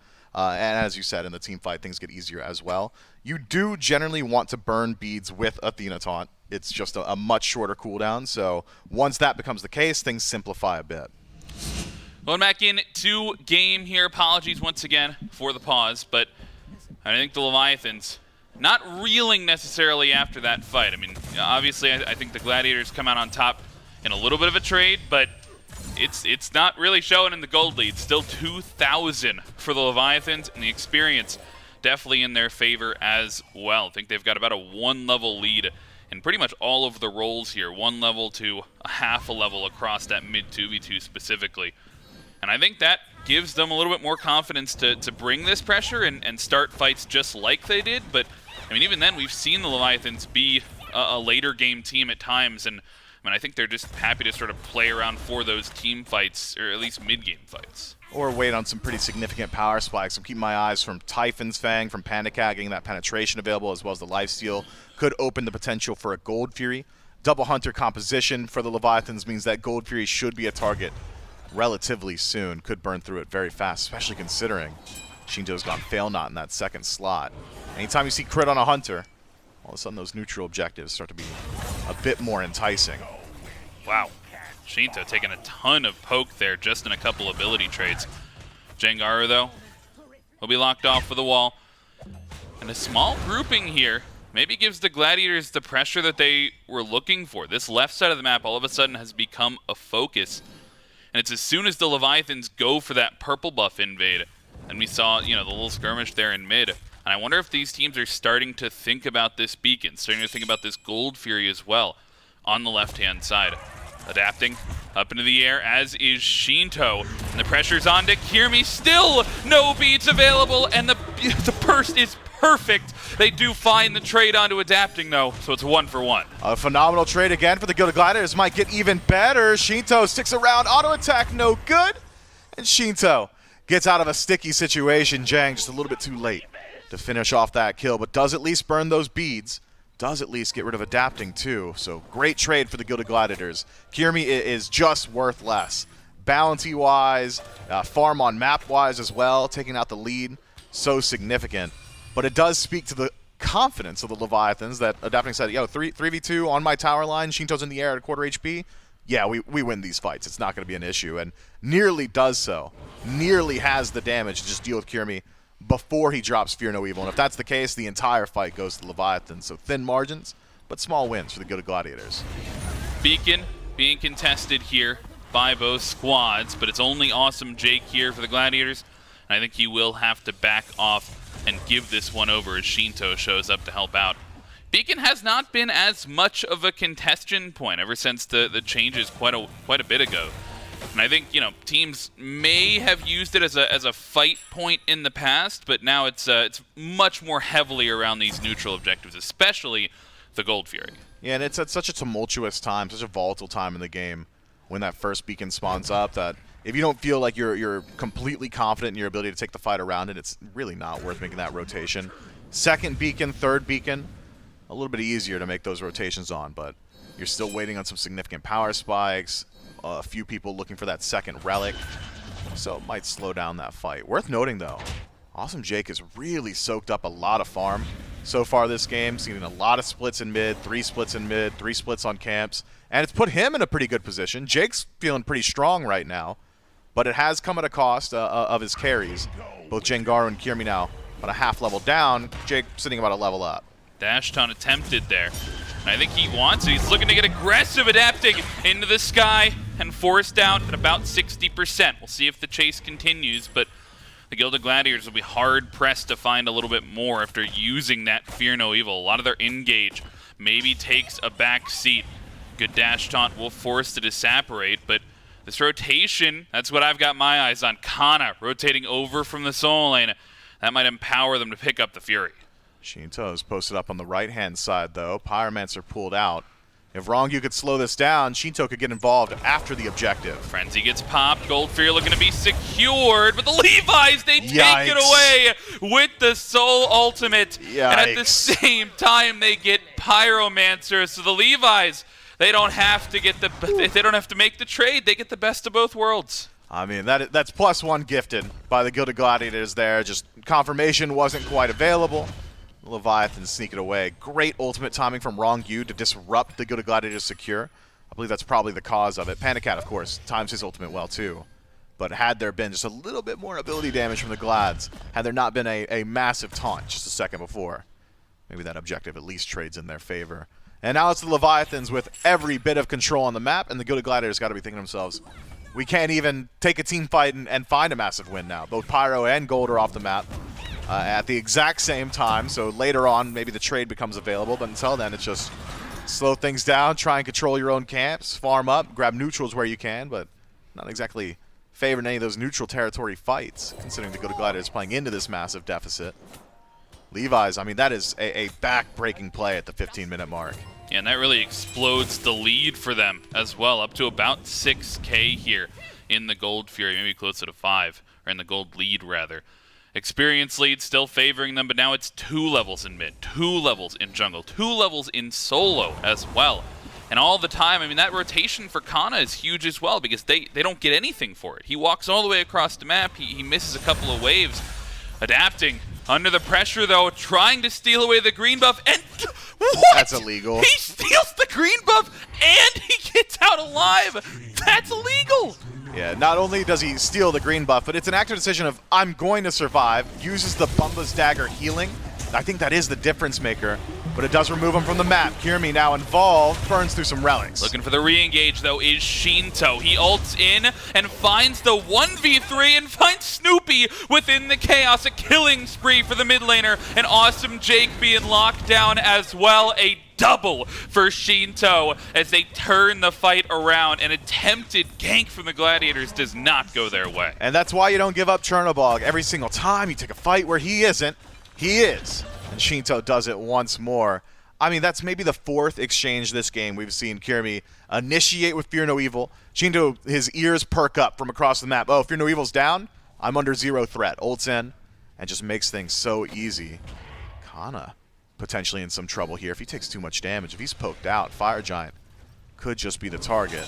Fortunately for Kana, still healthy, but the Leviathans, they're setting a wild pace. Yeah, they are looking for the biggest objective on the map. Fire Giant down to about half HP, and Kana certainly aware of this one, but Gladiators, if they want to make it in, they have to do it soon. Down to 20% the dash in from Awesome Jake, and the Levi's secure the objective. They're even looking for the fight afterwards. Awesome Jake, the CC needs to come through the slow. The root is there, and the Athena falls down. The Leviathans get Fire Giant and a pick at 17 minutes. And plenty of gold on map to collect. Start with the tier 1 tower. Levi's. It's a great defense from Fine Stiff arms Kana at the blue buff, says, hey, stay back, buddy.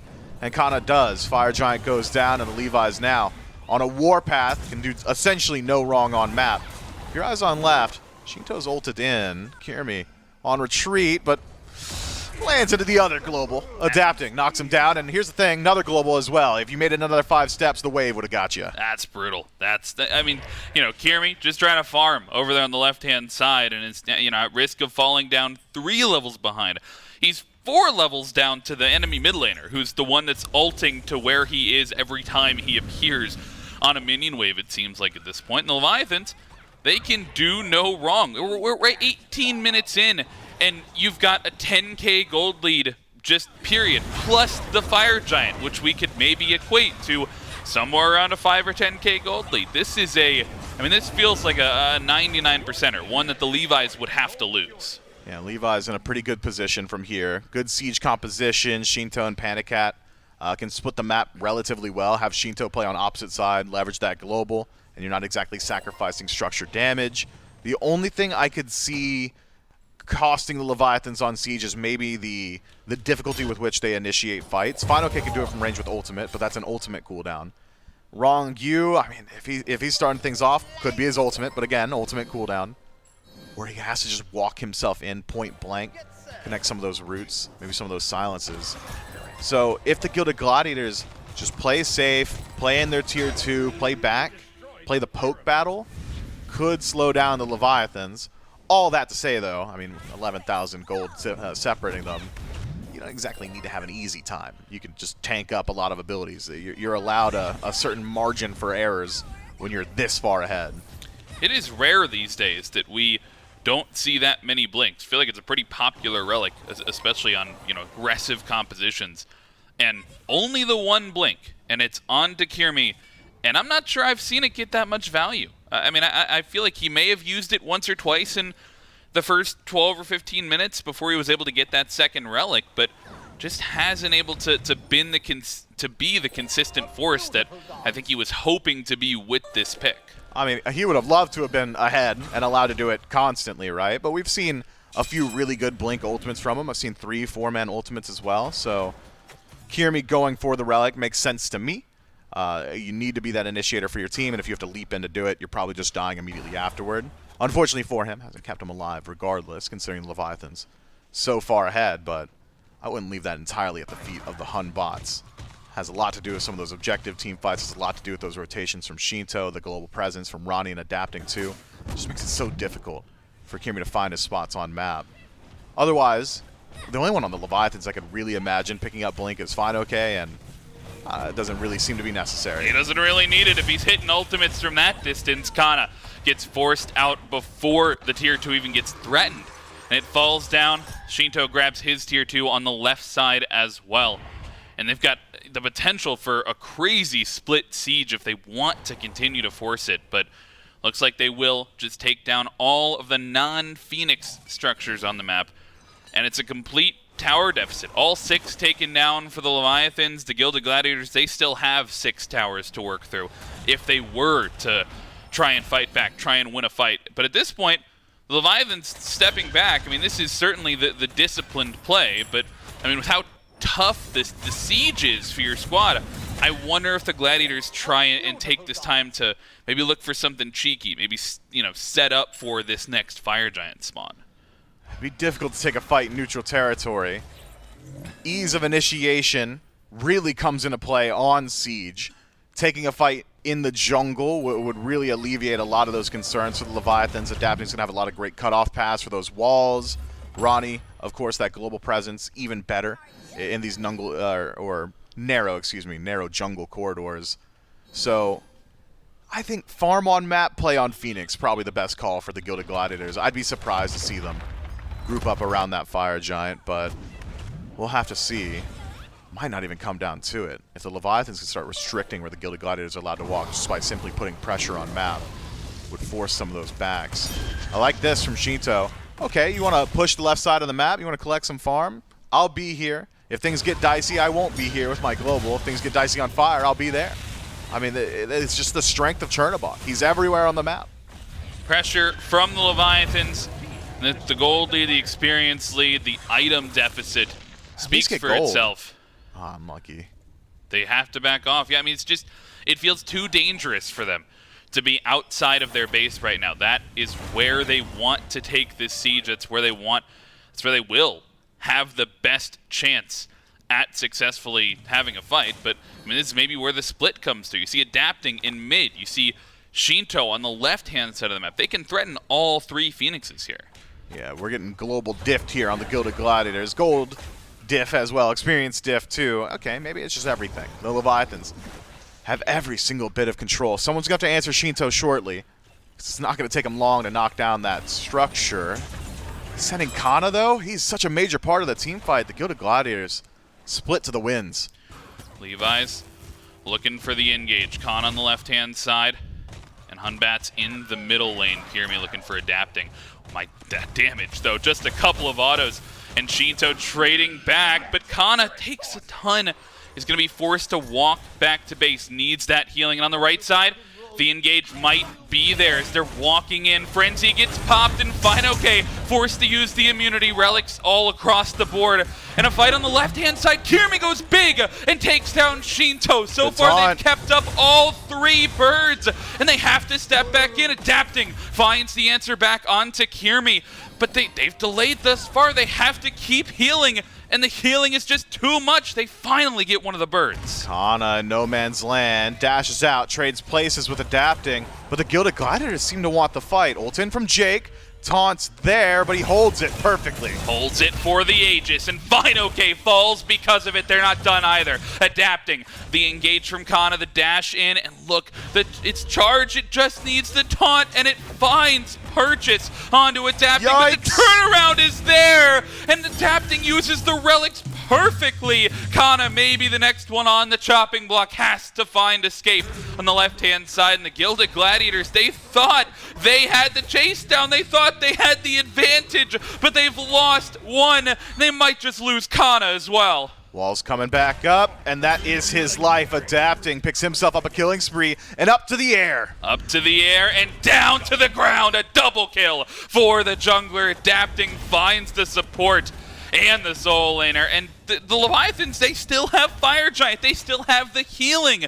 Outside, Changa's now fallen, but I mean, they've got this sustain coming through. But the Fear No Evil, it's back up. And a great punish comes through from the Gladiators. They maybe bite off a little bit more than they can chew. Chang's got a lot of damage to play with here. Ronnie, maybe not as tanky as he'd expect. Will be able to make himself scarce there. Defense for the Gilded Gladiators, I think, much better than anyone would have expected.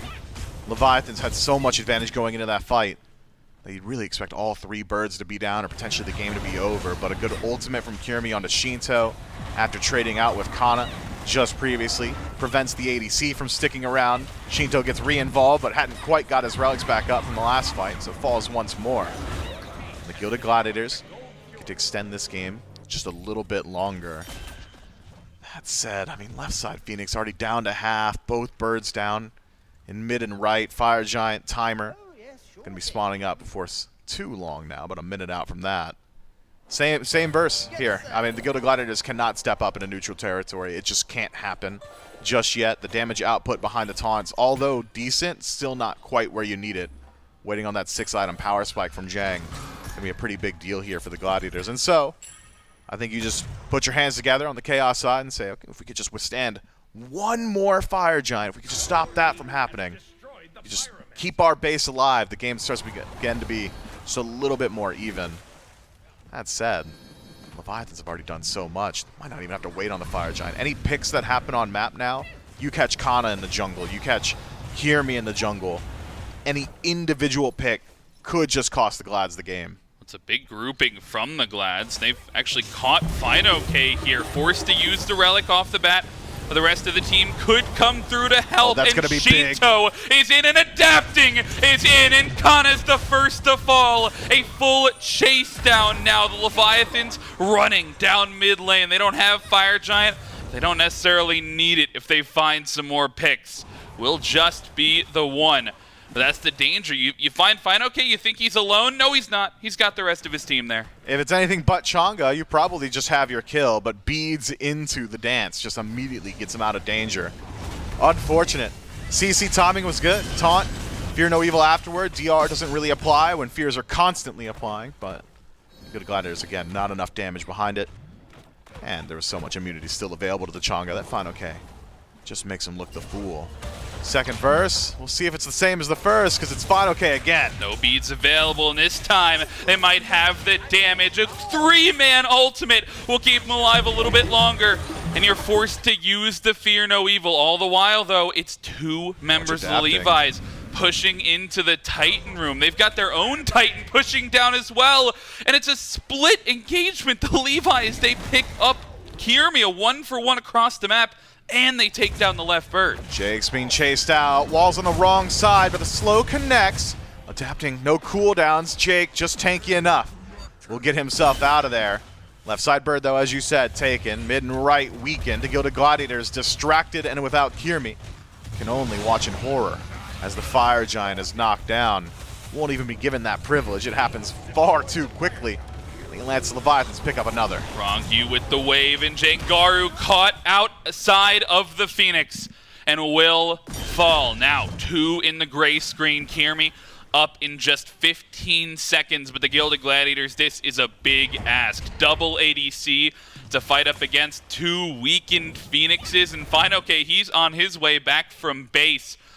This is, I mean, you have to do the world, and with adapting up, I don't know that you have it. A 2-man ultimate from the King, and he finds Snoopy with the help of Panda Cat, and they take down even more. Now 2 in the gray screen, the 2 carries, and the Leviathan still pushing forward. Go to Gladiators, nothing left to hide behind. It's just the Titan, and you got to protect that one. Kana forced to use both of his relics before the fight even truly starts. All of a sudden, a massive target on his back. The Leviathans, it's just crossing the T's. It's dotting the I's. It's finishing things out. I think the win condition is just get into the Titan room. Jengaru right off the bat in a 5 versus 4 defense, but with the damage in the back pocket, I don't know that the Gladiators can stop the damage from coming through. Fine okay down low, but Shinto and Panda Cat find 2, and they find the Titan along the way. Game 1 for the Levi's. Levi's control the laning phase. Great pressure in both mid and duo. Affords them a whole lot of advantage going in towards the objectives. And then +1 gifted on first Gold Fury, plus Pyromancer at the exact same time. Tends to put you in a pretty decent position going forward. Once the Atlantis Leviathans had control, they never lost it.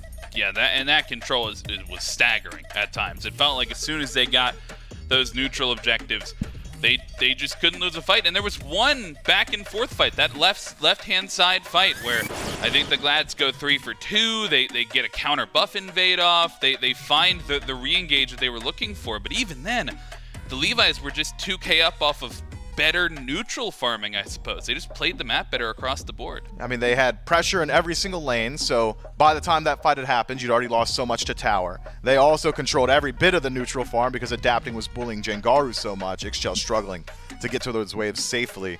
Tough stuff. Gilded Gladiators lose on pressure, but I think the real turning point of that game is the first round of objectives. A lot to answer back on if you're the Gilded Gladiators. Still have time to adapt, though, and go to the drawing board, and we'll be back for game number 2.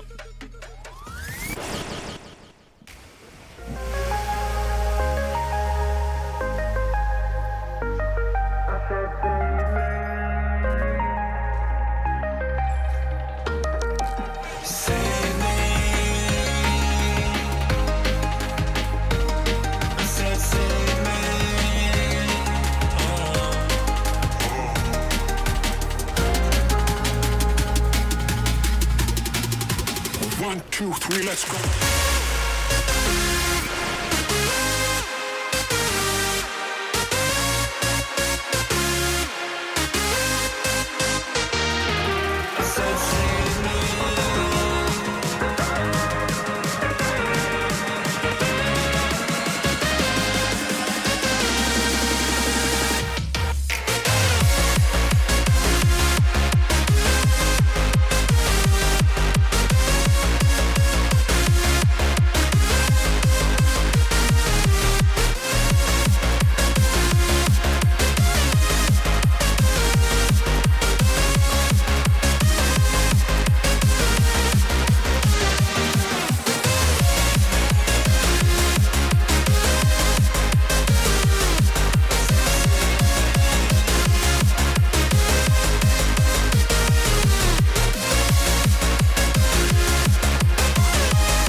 You truly haven't experienced Smite until you've had a chance to be in a live stage such as the Smite World Championships. So you've already got your tickets. It's a reminder that we are only 77 days away from the Smite World Championships in Arlington, Texas, January 12th through the 14th. It's going to be a phenomenal weekend of Smite. I'm excited. You should be excited to be jumping in. And if you can't make it there, definitely be tuning in live from home during the event. It's going to be so much fun. And that's what all of this build-up has been for this regular phase, and the phase that we're currently in right now, trying to figure out what our first 4 teams to potentially qualify for in, I think, just under a month's time. At this point, we're going to see which teams are already going to be making it there. It's a lot of hype around the event, and all right to do so. So make sure you're tuning into Worlds. If you're going there, hope to see you there. It's a phenomenal event, unlike anything else before. It's what got me into the Smite scene to begin with. I jumped in at World Season 2 when it's hosted at the Cobb. I've been at everyone since then, so are you going? I'm going to be going. Are you going to be going? I have work that week, actually. You got to work that week? Yeah, I got to cast some event. You got to cast some game. Yeah, hopefully I can make it. Unfortunately, I hope you can make it too, Charlie. But first game that we went through, at least for today, Leviathans and Gladiators. I really don't know what to chalk it up to on this one, because the Gladiators, they're getting kills early, but they're not translating those kills to anything after. There's no objectives this early in the game that you can really go for. Pyros aren't spawned in. It's too early for Gold Furies. The first time that we see the Gladiators go for an objective, Leviathans walk up and Panda Cat takes it with a Supernova, and then from that point on, that felt like the downward spiral for the Gladiators. Yep, like I said early on, burst towards objectives is going to be a big topic of contention. Sure, Kirmi had Fear No Evil, but Supernova is still the best burst on the map at that point.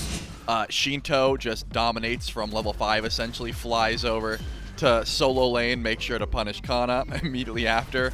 Gank in mid lane, adapting on this Thor, popping off as well.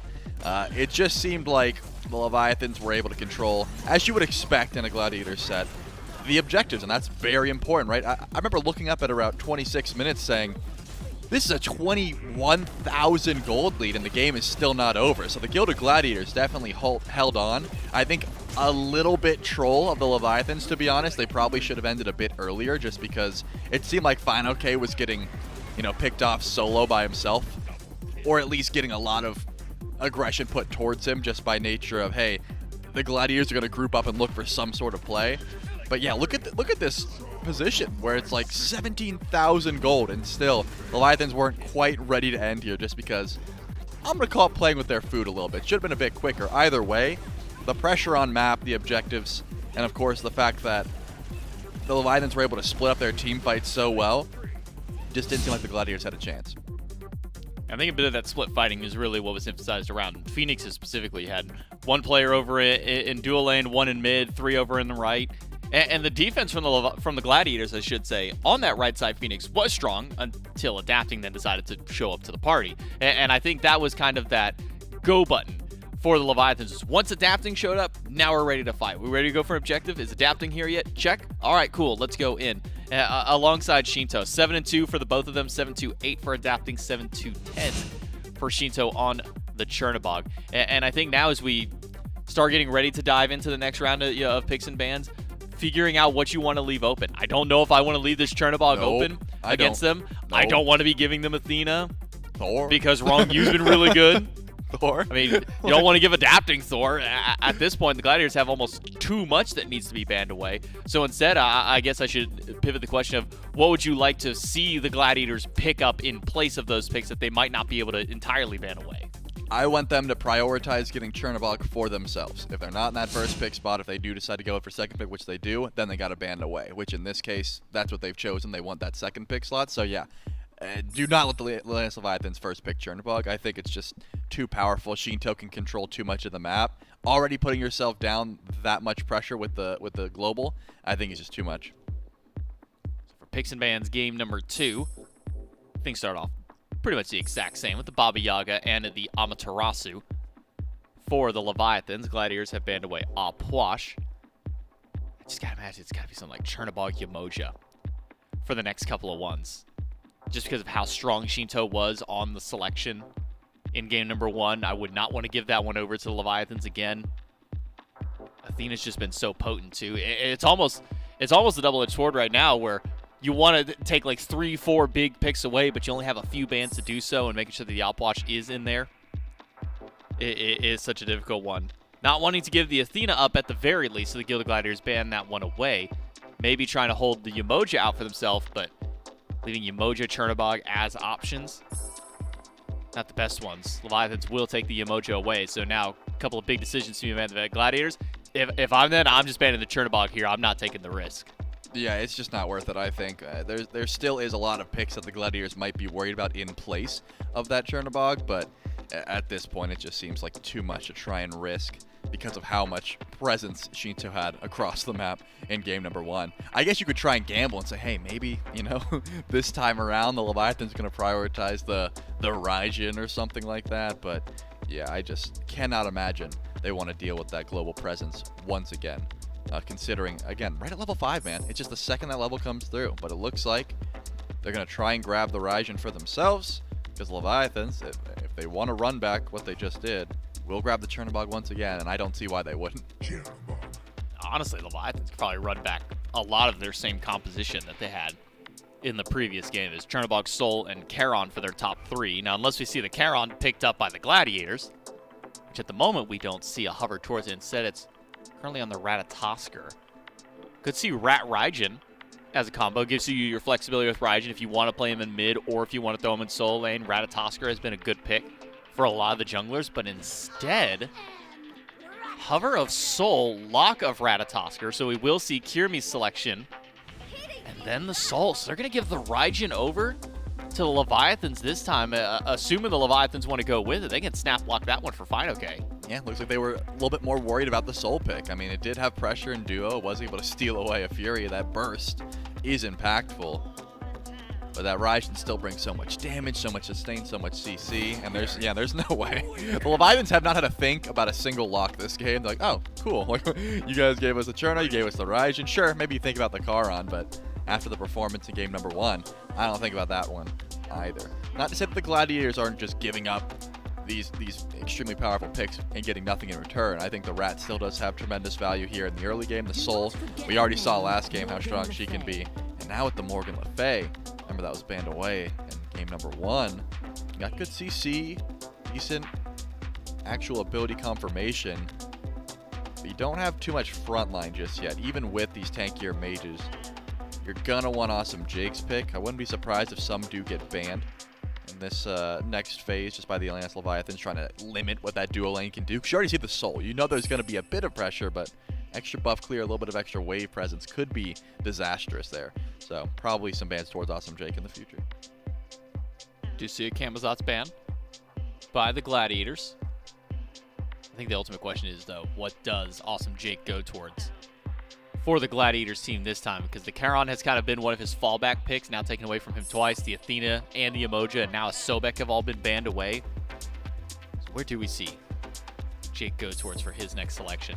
Do have to highlight, at least for the Leviathans, there is still some potential that this Chernobog could just go over to Panda Cat in the dual lane. This Raijin could go to Shinto in mid. And we potentially have yet to have seen Final K's pick thus far, but we'll have to really keep our eyes exactly where this one goes, though. But what if Final K takes the Charon? What if he does take the Charon? That's also an option. And if we want to talk even about magical ADCs, I mean, Sol is the one that's standing out at the forefront, but I mean, Olorun and Freya both still there as options. Haven't really seen too much of them as of recent. From that dual lane, it's really been kind of the rise up of Sol, when at the very beginning of the phase, it was Olorun, Freya controlling the picks and bans, almost always making their way through. Sol kind of an afterthought. It's like, okay, they're both gone. I guess we'll look at Sol. But now the conversation seems to flip for the magical ADCs. I mean, Sol's pretty hot right now. She's always hot. Yep, there She's it the is. sun. I'm glad you had my back on that one. With this case, though, I don't think Raijin goes anywhere but solo lane. Like, you can play him in mid, but I think a lot of these mid laners have realized he's so much better with a bit of defense online. You don't get punished as easily. You can actually use Thunder Crash aggressively and dash in instead of, using it to try and run away. So while there is possibility, I would think that Final K takes that pick. Depending on the next one, which is going to be the Ao Kuang. We talked a bit on Waiting Room about how it could be played solo, but when Adapting's in the game, you probably want to give that Ao Kuang over to Adapting, one of his best picks for sure. All that with the Uller. That's a Panda pick right there. Yeah. Well, it could be a Shinto pick. Yeah, could be Shinto, could be Panda. Either way, we know where the ADCs are going. Yeah, everything but the two hunters are in question, and I think you give Shinto back the Chernobog, to be honest. Uller did get some buffs recently, Got to see how it's going to go into duo lane. Can Uller match the pressure of Soul at the moment, of Ishtar at the moment? That's going to be scary stuff, because of course it used to be ability-based hunters just come online immediately. They're so strong. That has not been the case for a while. These magical ADCs, Ishtar with those shotgun auto attacks, are going to have tremendous wave pressure. So I've been waiting to see someone lock in this Uller with the new buffs to see exactly how they're able to pilot him, if he is even viable. I was going to say stronger. Of course he's stronger, but was that enough of a buff to really put him into the limelight here? Because the buffs to his 2, sure, that's well and good, but there was a lot of issues with Uller's kit even before that patch. So we'll have to see. I'm excited to see how this Uller plays. Yeah, to emphasize exactly what did happen with Uller, a little bit more base scaling in the Throne Axe portion of at least that first ability.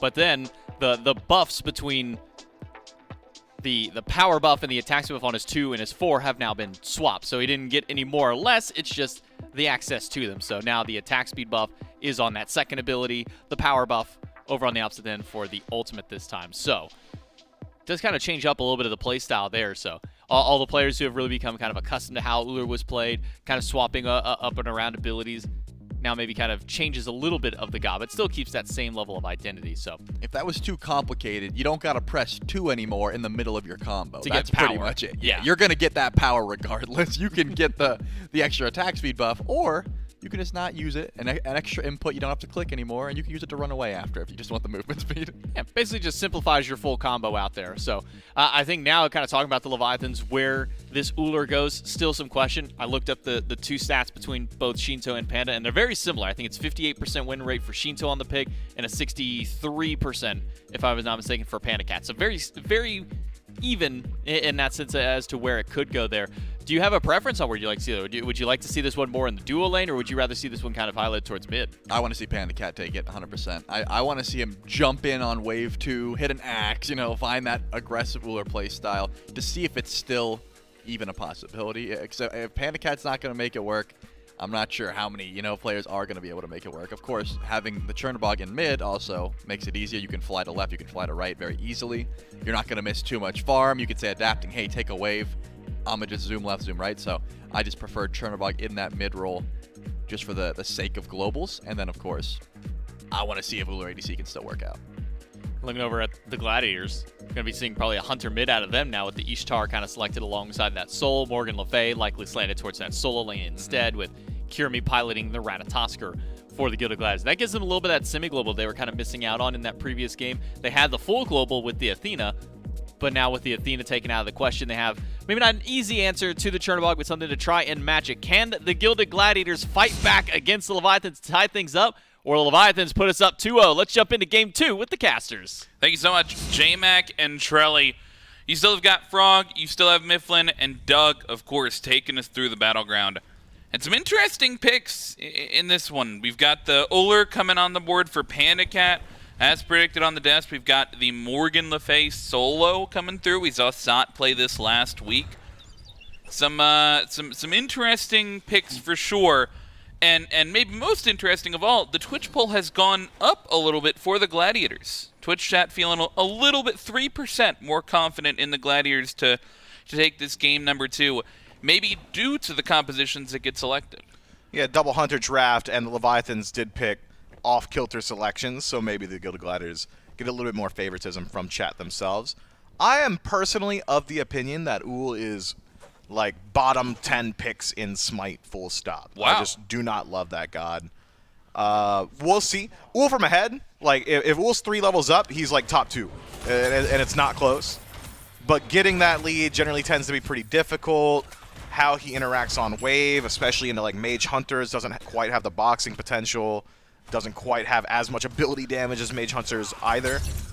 We'll see how it plays out. Panda Cat always wanted to go towards this pick when he's feeling especially confident, though. And if last game's anything to go by the 10-minute mark, he might just have that 2 to 3 level lead. And if that's the case, he might just be one-shotting. Yeah, I mean, Trelly said on the desk that he wants to see this aggressive play style from the Uller. Jumping in level 2, hitting the axe, trying to get the full combo off onto this Soul.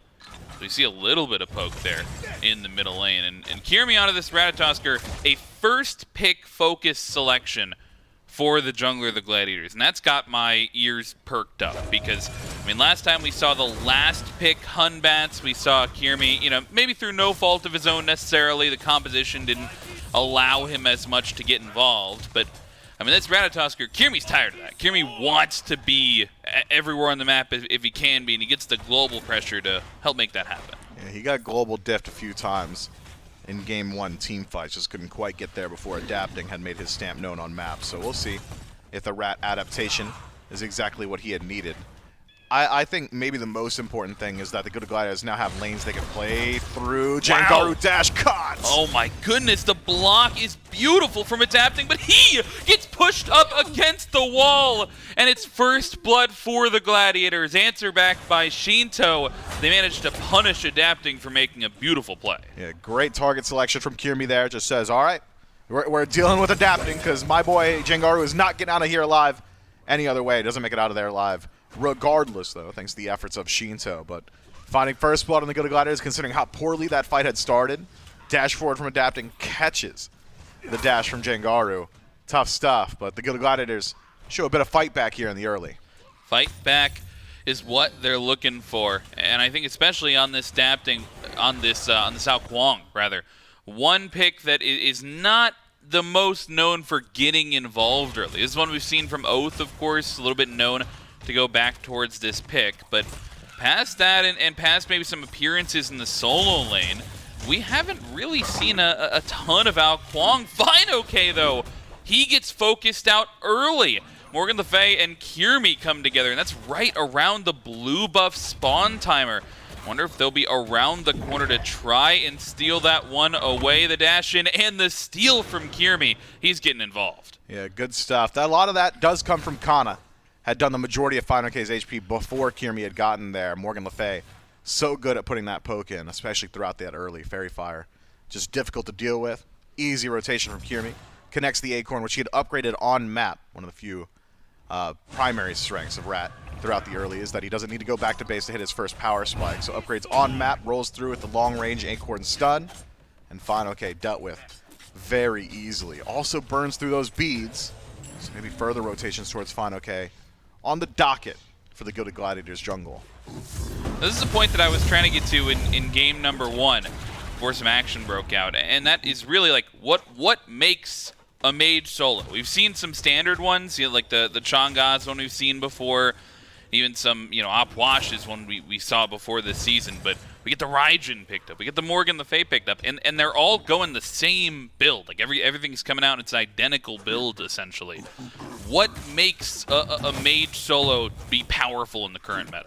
Fortunately, that question was answered by smarter minds just earlier this week. If you tune in to the waiting room, we had Haddix around, and he had said, look, mage solos, they're there because they've got consistent damage poke, they've got good utility, itemization tends to favor them, but maybe the most important thing is that warriors just aren't very good right now, and so you got to look somewhere else. So with the majority of mage solos in meta, you see long-range utility. Kana's got long-range CC on the Morgan Le Fay. Final K's got it from the ultimate, as well as just that Raiju slow. Decent survivability. And all right initiation. Dash in from Fino K, and that's his initiation onto Kana. But it will just be an ultimate trade for the time being. Meanwhile, Shinto's beads get forced in the mid lane. It's a little bit of pressure on either side of the map as adapting, trying to answer back, but a lot of this pressure is focused around Kirmi for the Gilded Gladiators, and no surprise there. No turn? I almost thought Shinto misclicked there, like he meant to 2 through his first ability, but instead did not. But this time Kana, he does not have the ultimate for the escape and will not be able to escape. Adapting grabs the enemy solo. Yeah, I'm really surprised to see the Gladiators just okay with Shinto getting aggressive. Perhaps eyes elsewhere on map. Gold Fury will go quick. Leviathan's not aware of it. And Kirmi just going to snipe it away, but does he make it out alive? He uses the beads and into the ultimate early. He knew exactly what kind of pressure he was under, and the Glads, they lose the soul later, but they get a steal and they get the Gold Fury. And we haven't even talked about this double ADC Fafnir. They can just do that at 5 minutes. Yeah, simple stuff. Just burn through that objective. Fafnir's so good at that exact style of play. Panicat, perhaps in danger there. Has been stuck in his tower for a while now. clearly struggling to keep up with that poke potential of the Soul on the other side. Stun 2-1 combo. They call it the Barra combo on Soul. I just call it the design of the character. Want to line up that slow before you go for the massive nuke, but that is a death sentence for Panda Cat. Fortunately, still has those beads and the shielding from Rongyu may just keep him safe. Instead, the Gilded Gladiators content themselves with wave pressure and back to their own camps. Levi is going to need somewhere on map they can start playing through soon. Kana already starting to nurse a pretty significant lead. Kirmi very present on this rat, I believe about a half level up there. Mid lane's doing well. Shinto's controlling a lot of that neutral farm. Jang really struggling in that 1v1. Will be forced back to his tower once more. But playing around your Chernobog does not play to the strengths of your Chernobog. You want to be anywhere else so that he could join you. So if Adapting feels the need to play through mid, if the side lanes are struggling too much, would even further weaken that composition, the core identity of this Leviathan's draft. Well, 2,000 gold lead early on here for the Gilded Gladiators, and that's got a lot to do with Kirmi on map and their objective control as well. You can see where Kirmi is right now. He is deep in the enemy jungle around that gold camp. Thought he may go for a gank attempt on this left-hand side, but now they burned beads on Shinto a while ago, and they never got a chance to take advantage. That happened with Finoke as well. They burned his beads for second blood, I believe. The Gilded Gladiators, Kirmi came over, and they weren't able to take advantage of that as well. So I feel like, you know, little hints here and there where the Gilded Gladiators could be finding even more opportunities that they're not in a position to punish for. I mean, opportunities are not necessarily always kills either. Those beads are burnt, and the Gilded Gladiators say, okay, we'll go to Gold Fury. And if they show up, they'll show up without beads. So I think so far, a very strong pace from the Gilded Gladiators. Liked everything I've seen from them so far. Kirmi playing active on map, as you said, has been constantly making sure Finoke is struggling to confirm that blue buff. This time around, is able to do it with the help of Adapting, but even just forcing the rotation from Adapting makes them split up that farm a little bit. Gilded Gladiators doing well for themselves. And it's not as if their composition doesn't scale well in the late game either.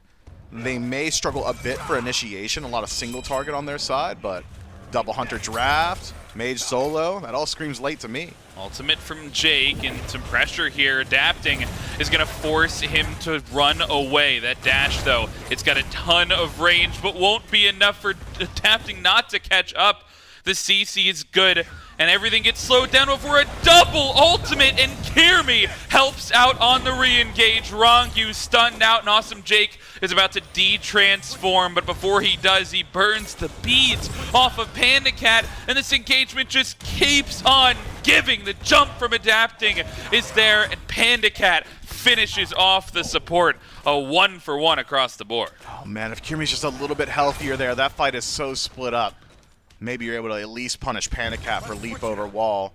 Jake does so much there too. Cloak the Ascetic and boom, just outside of Adapting's execute range. Base Adapting so far forward to the Gilded Gladiator side of the map, creating those opportunities for kills.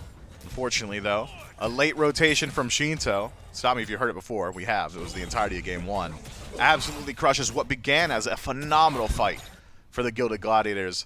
That is the strength of Chernobog. If you're not fighting on top of him, he'll get there every single time.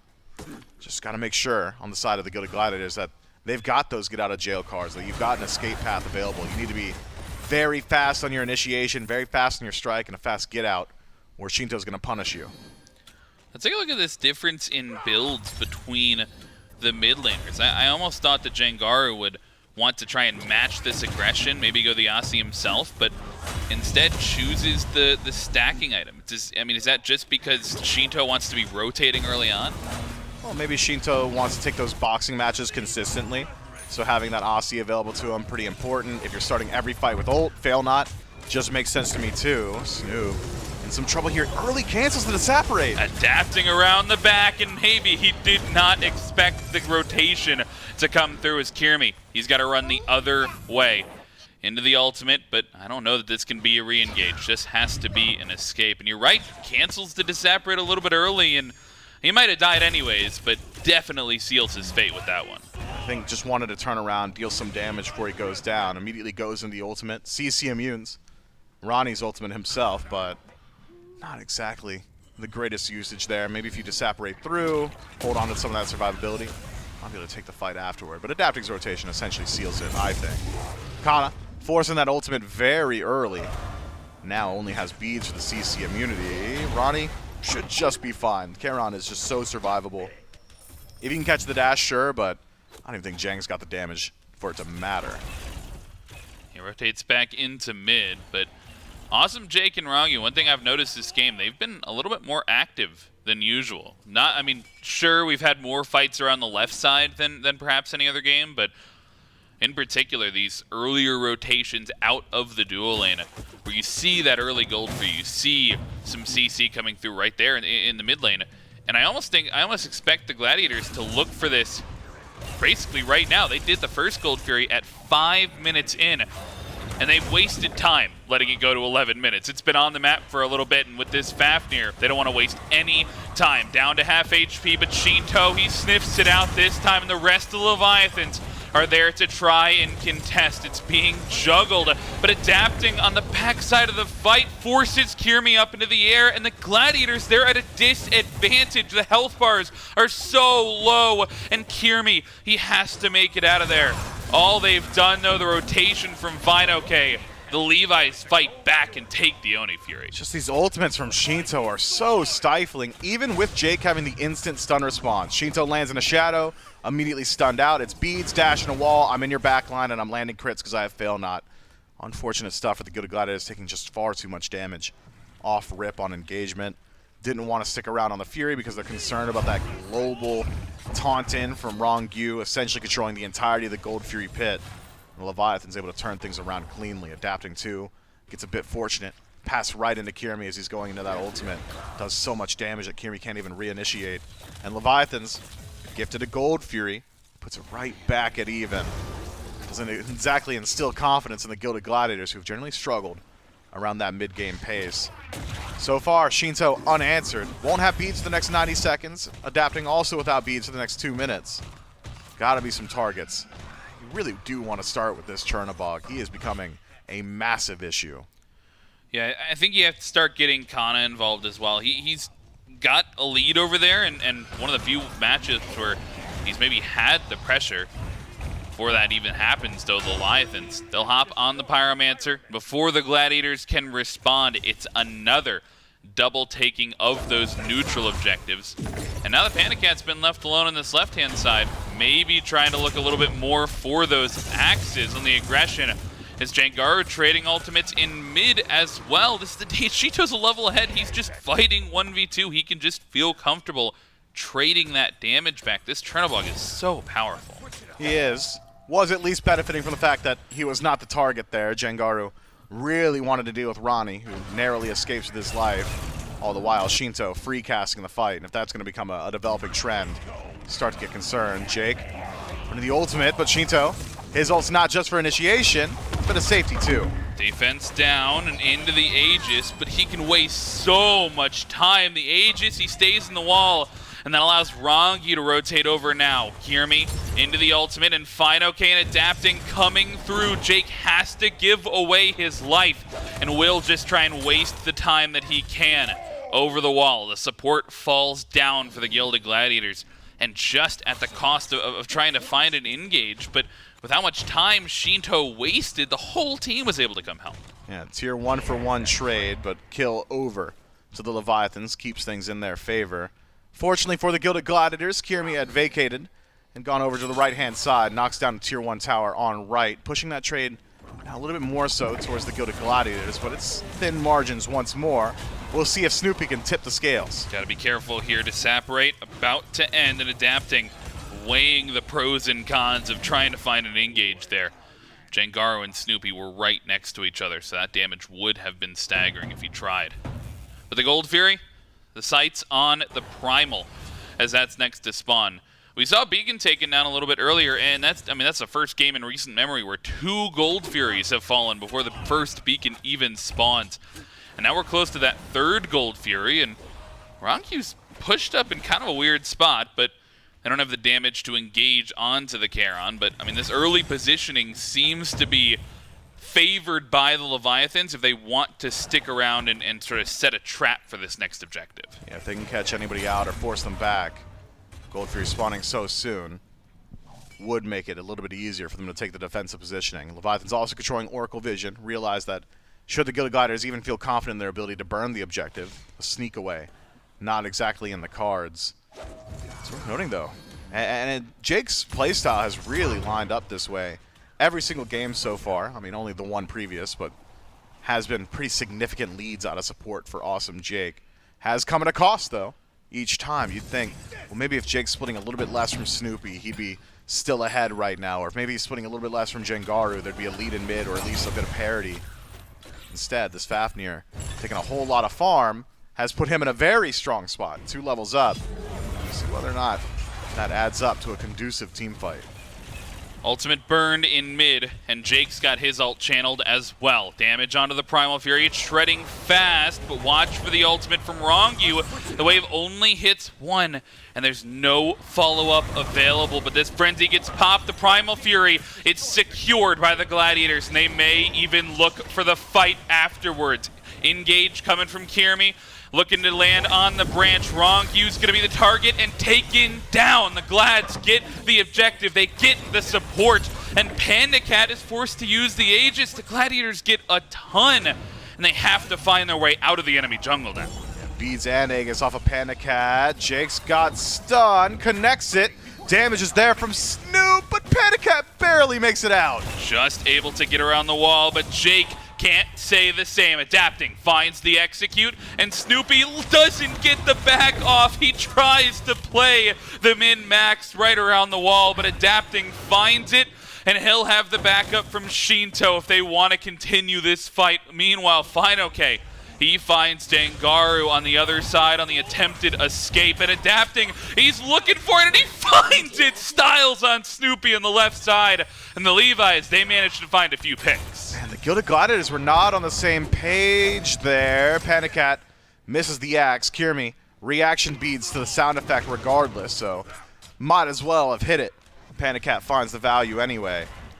Had the Gilded Gladiators just played around Snoopy and Jake, if Kirmi sticks around, if Kana makes the rotation, if Jang's playing a little bit closer, Panda Cat dies, and they're together to defend against Adapting. Instead, it's reeling conveyor belt team fight. Force the Leviathan's back. Pyromancer pulled and taken, but at what cost? At what cost? Kana, he'll lose his life at the very least. Awesome Jake has to jump away for safety, but Finoke chases, and this might open their eyes to a re-engage, at least force the beads out of the Raijin. Finoke, he is not backed up by the rest of his team, so he's got to be careful there on the damage.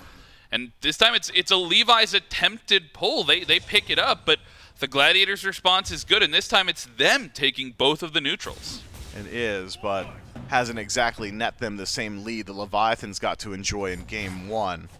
Instead, it's just about closing up a bit of that gap the Leviathans have established for themselves. Good Gladiators, though. Still very strong right now.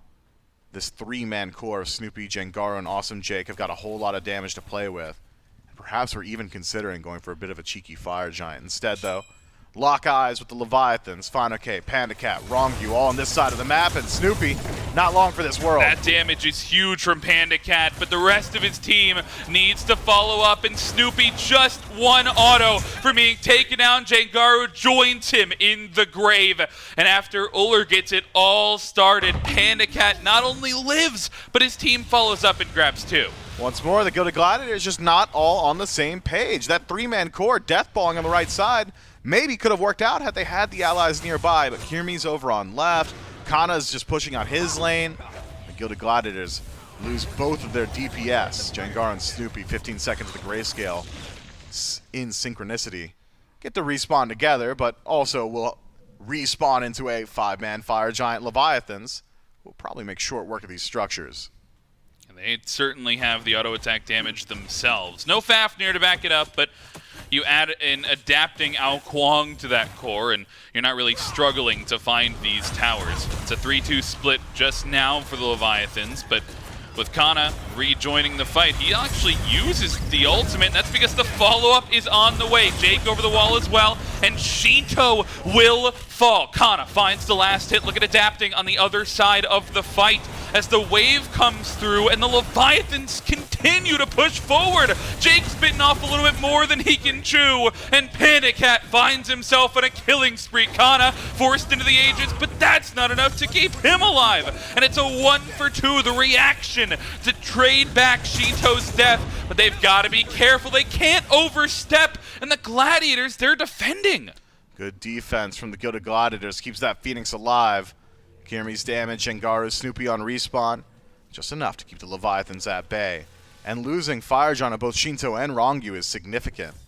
Is it going to prevent the Leviathans from knocking down the tier 2 on left? Probably not. Is it going to prevent the Oni Fury from going their way? Probably not, but it does keep the base alive for the Gilded Gladiators. Gives them a second lease on defending the Fire Giant just a little bit later on. And this time around, I don't think it's as simple for the Leviathans. The gold lead is not as significant as it was in Game 1. The Gilded Gladiators have shown enough fight back in neutral territory that I'm confident in their ability to look for an exchange. Panda Cat pretty far forward here. Doesn't have lead for a second. Should have it now. It's not going to get him far. He just gets channeled, now down, but the ultimate is off the mark, and Shinto, he teleports in with his ultimate. He'll immediately get traded, though, and the damage shifts targets. Adapting, finds one in a trade back, but a 2-for-1 thus far, and the Gladiators, they lose 2 as well. Panda Cat finds a double over the wall, though, and the Bladed Arrow gets Panda Cat on the board. 3-for-2, comes over and evens out the fight. Kana and Snoopy, they're not going to get there for that tier 2 tower, but can certainly keep their Phoenixes alive. The 3-man core of the Leviathans going to struggle for actual siege, so I believe tier 2 fall back, Oni Fury. It's a roundabout path. They've taken a scenic route, but still arrive at the exact same destination. Every single tower, all 6 of them, stripped away by the Leviathans. Oni Fury not too far behind it. Gilded Gladiators once more show a bit of that team fight in the jungle. This time, though, should another team fight arise, maybe around that Pyromancer, Leviathans will be playing with a pretty significant advantage so far as relics are concerned. Kirmi, in particular, not having that Beads and Aegis and being maybe the key initiator for the Gilded Gladiators, really going to hurt them in any jungle corridor team fight. The Gladiators have been playing haphazard, haven't they? Maybe willing, regardless, to take a fight. Yeah, I want to highlight Panda Cat because I think on the desk, Trelly rightfully pointed out that a little bit of an early, you get early pressure, you get a 3-level lead, you get, aggression on this god, and he looks unstoppable. But Panda Cat, he's been rocking this in the late game. He comes in late in fights and dominates, finds a couple of combos and cleans up right there. Early in fights, he found an axe earlier on to get everything going. He's making a case for this Ullr to be a considerable engage hunter in these late game fights. Single target stun from long range, pretty decent. Should you be allowed to cast it. And Panda Cat has been given so much space by Shinto in adapting to massive targets that the Gilded Gladiators have dedicated the majority of their time to dealing with. And so, Panda Cat, of course, looking very good at 5-0-6, 11 out of 16 affected on this Ull, and just near the top of those damage charts. And all of a sudden, in the hyper late game, once Bluestone has been finished up, Bluestone Brooch, by the way, for Panda Cat, just a hail of arrows from downtown, going to do upwards of 20, maybe 30% of some of these squishier targets. Wow, even the tanky targets. This awesome Jake gets knocked down to 60% HP there with one combo through. And I think, I'm not sure they're super worried about something like the Fire Giant secure, right? And that's where my eyes go on if the Gladiators feel a little bit more comfortable in their jungle fight this time around. They're still down in gold after that last objective, but not as far down as they were in game number 2. Not as poor at the jungle fight as they were perhaps in game number 2 either. But eventually looking for the right opportunity. In fact, they're the ones trying to start the aggression. Yeah, just trying to poke in, deal some damage to the Leviathans before the Fire Giant is properly pulled. Fire Giant up, Shinto on split push, and it's the classic. Gilded Gladiators now going to feel some pressure. Revealed himself on map. Connect some CC onto Fine, okay, burn away those beads. But you need to make something happen soon because Shinto is trying to get some significant work done. Jump in from Awesome Jake, and the CC doesn't follow up quite yet. Fine okay with no beads, but they don't have eyes on adapting either. And that might be the go button into the Draconic Corruption. And Awesome Jake, he's looking for the jump forward, but great relic usage from Panda Cat, and it's Kirmi following up on the dive. Meanwhile, the rest of the Levi's, They've turned on to Snoopy, and they'll find Changaru as well. Kirmi answers back 1, but the Levi's have done enough. They take down 3. They'll find 4 with Kana and Kirmi. He's full HP, but he is far away from the rest of the fight. He does not have enough to contest 5 Leviathans. No, he might not have enough to make it out of here alive. Panic Cat's real fast on this Uhl and can just chase for just about ever. Even just preventing the back from Kirmi simplifies the Phoenix Siege. Might get more done. Kirmi nearly turns it, but Panic Cat takes him down. Delayed deicide. The Gilded Gladiators, it's not exactly just 4 on their Phoenixes. We'll call it 5 because the Chaos Titan, Order Titan is getting involved. 11 seconds on Jangaru, 5 seconds on the duel lane for the Gilded Gladiators, and I think that's enough to prevent the end thoughts from the Leviathans, but they'll take a lot. The mid Phoenix, the left Phoenix. The Glads still have to deal with that Order Titan. That'll delay them a little bit longer from pushing out of their base, and after that jungle fight goes so horribly. I mean, what is it? Just forced too hard? Is the engage in different spots? Like, what goes wrong in that fight? They gave up Chernobog, felt the pressure to start the fight, couldn't quite find it because the Leviathans were playing slippery. And then once the all-in engage comes through from the Good Gladiators, Shinto says, okay, well, I've already dealt with their Titans, so I guess I'll jump into a shadow and simply cut them in half. And that's exactly what happens. Leviathan's getting a whole lot of value from that Chernobog pick. Pyromancer on map, already 2 Runic Bombs in play, about to be a 3rd. The Gilded Gladiators, I mean, they keep their presence up somewhat on the right-hand side, but I'm thinking now, might as well just let this Fire Giant go.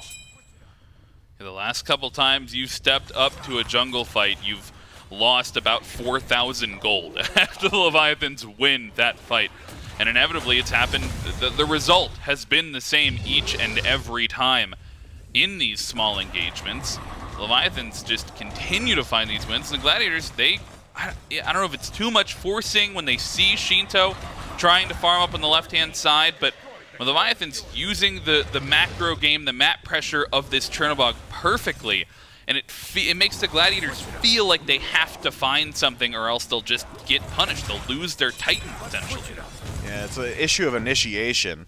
If Jake's on the Athena like he was in Game 1, this playstyle much harder to execute for the Leviathans. Dash forward from Fine, okay, and who cares? They're making it happen 4v5. Damage is onto 2, and Panda Cat's been left alone, and the backline is shut down onto the ADC, and Kirmi finds adapting and pushes him out as well. Snoopy looking for the damage, and Fine, okay, gets the help he needs. A somewhat even fight to start, but the Leviathans, all they need was Shinto, and he teleports over and finds another answer as Kirmi, he gets in, but he won't even find the pick. Fine, okay, stays alive through all of it, and it's only Jangaru remaining for the Gladiators. I like the idea from Kirmi. Unfortunately, not exactly able to execute on it. Immediately goes in towards that Aegis. He's about 3 seconds away from the beads. Instead, loses his own life. And the Leviathans start their death march on the Titan. They've got fire minions. They've got all 3 Phoenixes. And after a couple of seconds, they're going to have the Titan as well. This is disrespectful, man. Jangaru's in base. He's just trying to survive. And after some time, they will take down the Titan. And the Leviathans are up 2-0. Looks a little bit better from the Gilded Gladiators this time. Some global presence from Kirmi. Presence in the early game as well. Keeps them slightly afloat, but a few too many objective fights go their way for the Leviathans. Leviathans, of course, playing perfectly around that Chernobog, just completely decimating the map and then also getting involved in the team fight. Tends to tip things in their favor. Gilded Gladiators, at this point, maybe just ban the Chernobog. That seems to be what the majority of the league has agreed on. It seems to be somewhat of a consensus between the other 7 teams. We'll see if the Gladiators get there. Yeah, I think I was surprised when they let it through Game 1. And then I was even more surprised when they let it through in game number 2. And this time, ready for this? I'll be even more surprised if they let it through in game number 3. That one would shock me personally. I'm looking over at the solo lane. I mean, these mages kind of has to find some pressure. Either way, back to the drawing board once again for the Gilded Gladiators. They're trying to avoid the clean sweep as they're looking to adapt for game number 3, and we'll be back after the break.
of a scrappy game here between the Leviathans and the Gladiators in game number 2. A couple of big battles in the mid lane kind of early on to set up the pacing for the Gilded Gladiators, but from what we know of the Leviathans, this is a team that is able to scale up even from behind. A couple thousand gold, not enough to keep these two teams separated apart from each other. And once start getting down to nitty-gritty objectives, Leviathans are able to pull through for themselves and take a lead here and then win out game number 2, Trelly. Yeah, I mean, stop me if you heard this one before. The Gilded Gladiators. Stop.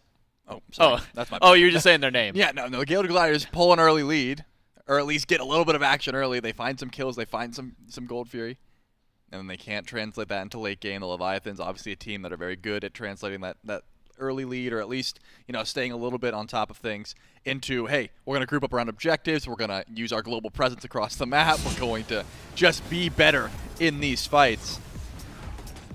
You would have stopped me if you didn't already. That's the idea here. The Gilded Gladiators, unfortunately, still not able to really translate any of that early pressure into, actual Fire Giants, actual team fights that they're winning post 15, 20 minutes. It's still the biggest difference maker between them being able to beat some of these top teams or just getting a win in that column. It's this late game has not been able to round out for them.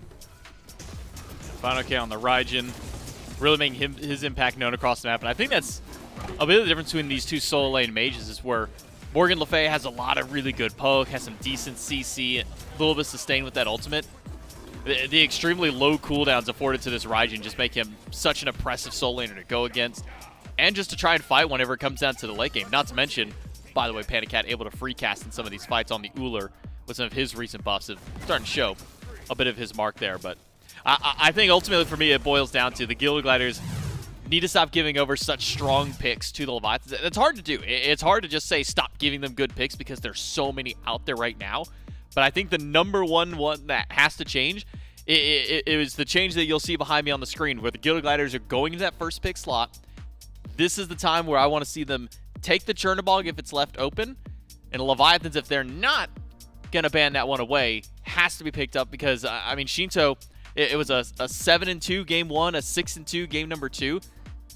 He's hot on this pick. You've got to take him off of it. Yeah, I mean, even if that's assuming that the Leviathans even give you a chance to grab the Chernobog, right? Which I feel like they probably don't because they know exactly how impactful it can be. Because Shinto has just shown us twice in a row, right? That global presence is just too much to deal with in most cases. So, we called for the ban, or called for the not giving over the Leviathans twice now. Hasn't worked out. So now, in the first pick position, love to see if the Atlantis Leviathans show that same level of priority towards not giving it over to the Gladiators, or if they're just able to look towards, some of these more support picks or even some of the mages that have been dominating the meta. I do like the fact that the Gladiators are, changing things up. They're not just running back the same picks. They're not playing the same style every time. That definitely helps trying to, stop the momentum of the Atlantis Leviathans, but we can't say it enough that this Chernobog, Shinto, is getting away with far too much. There was a couple kills towards him. It wasn't like he's going undying, but the value you get from that ultimate, it's too difficult to try and deal with at the moment. Yeah, this Chernobog really has just been a problem for just about everybody to try and deal with here. And if I'm not mistaken, I'm stalling as I currently look it up.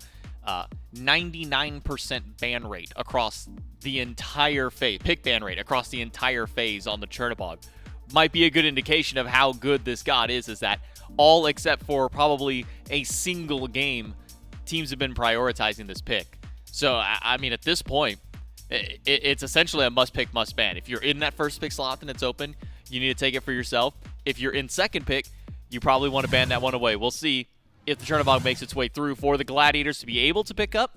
Will Leviathans ban that one away? And then what will the remaining bans be for these two teams? Gladiators will start things off with an Athena ban. And I think, to me, this spells that they want to get the Chernobog for themselves. They don't want to give up some of the top picks surrounding the Chernobog, especially, I would say, the Athena. It's been one of Wrong U's best picks so far this phase. So I like the adjustment for the Gladiators here in Game 3 to take that first pick spot, but the Leviathans have that better adjustment. Like, they ban crazy. the Chernobog, they ban the Emoja. They said, that's wild. Their first pick, we're not going to give them Chernobog. That was easy. Have to see what the Gilded Gladiators get in that first pick spot, considering you would have liked to take the Chernobog now that it's away. Raijin's still available. Definitely something that the Gladiators could get their hands on. I don't think they would ban it in this position. Leviathans, they have the ability to take that one away as well. With that, though, remember the Thor was something that was banned away from adapting. He had a fantastic performance on that pick in game number 1.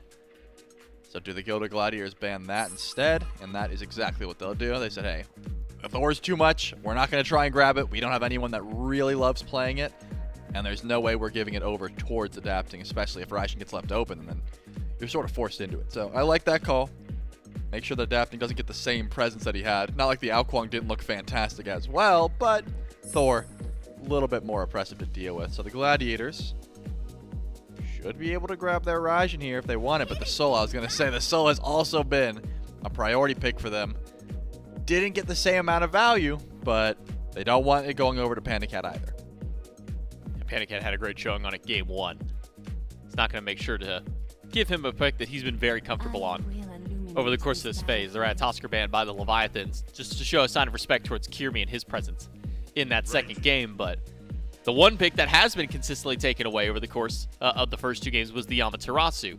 Now that one has been left open and will be our first warrior, actually, I believe, being picked up for today for the solo lane. And then a Raijin will move away from that solo, go over towards the mid lane. So for the first time in a while, we're actually seeing Raijin back in, I don't want to necessarily say back in his proper home, but back where we've come to know the god, at least up until this most recent meta. Amaterasu going to help with those objectives, though, and that's been where these games have been won pretty hard for the Leviathans towards late game, right? Being able to get there first, get that extra passive onto the objective, and just sort of shred through it.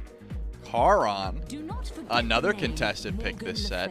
This time goes over to the Gilded Gladiators with the Morgan Le Fay. So 3 magicals, already a lot of CC, and some good burst damage. I definitely like this composition from the Glads so far.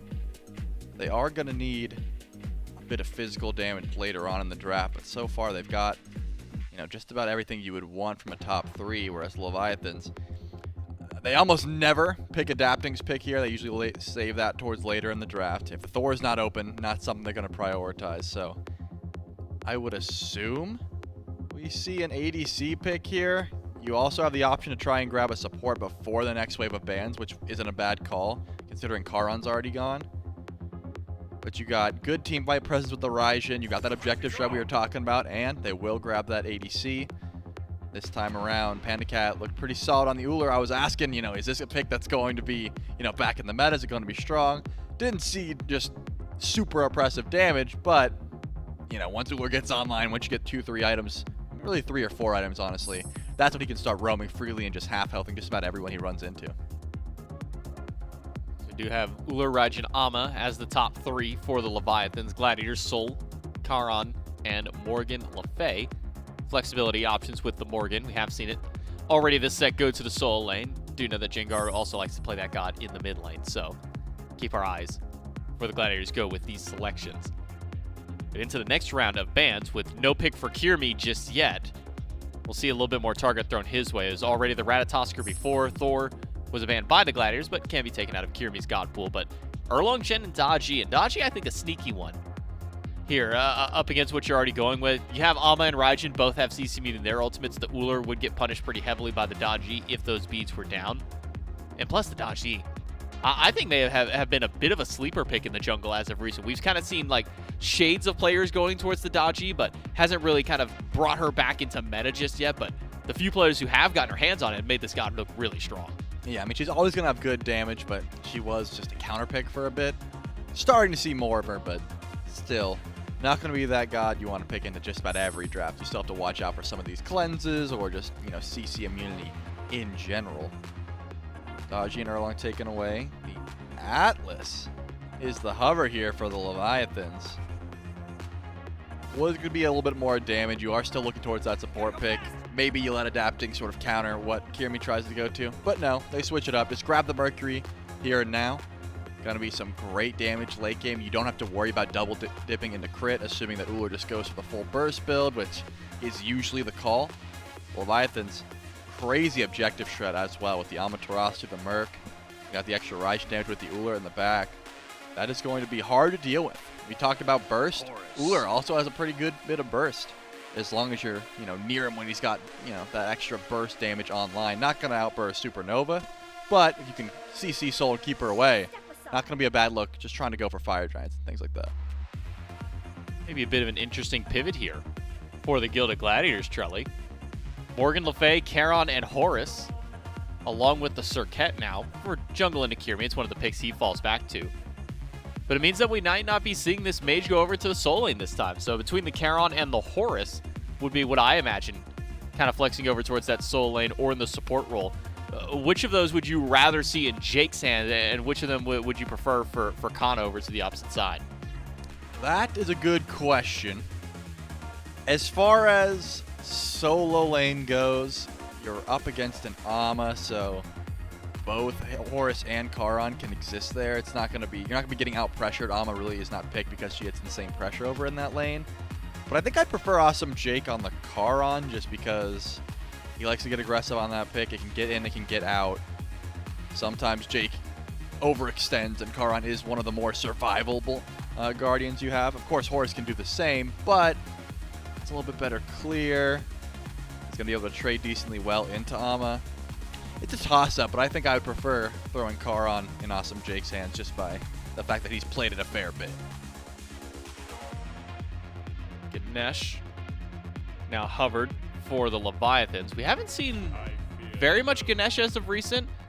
All throughout Phase 1 and ramping up to Masters, this was the god to go to just about every single time. Very beginning of this phase and the kickoff, we were still seeing a good bit of the elephant. And then it just kind of feels like Ganesh fell off the face of the earth for a while there. For the last couple of weeks, not really been seeing anybody go towards this god.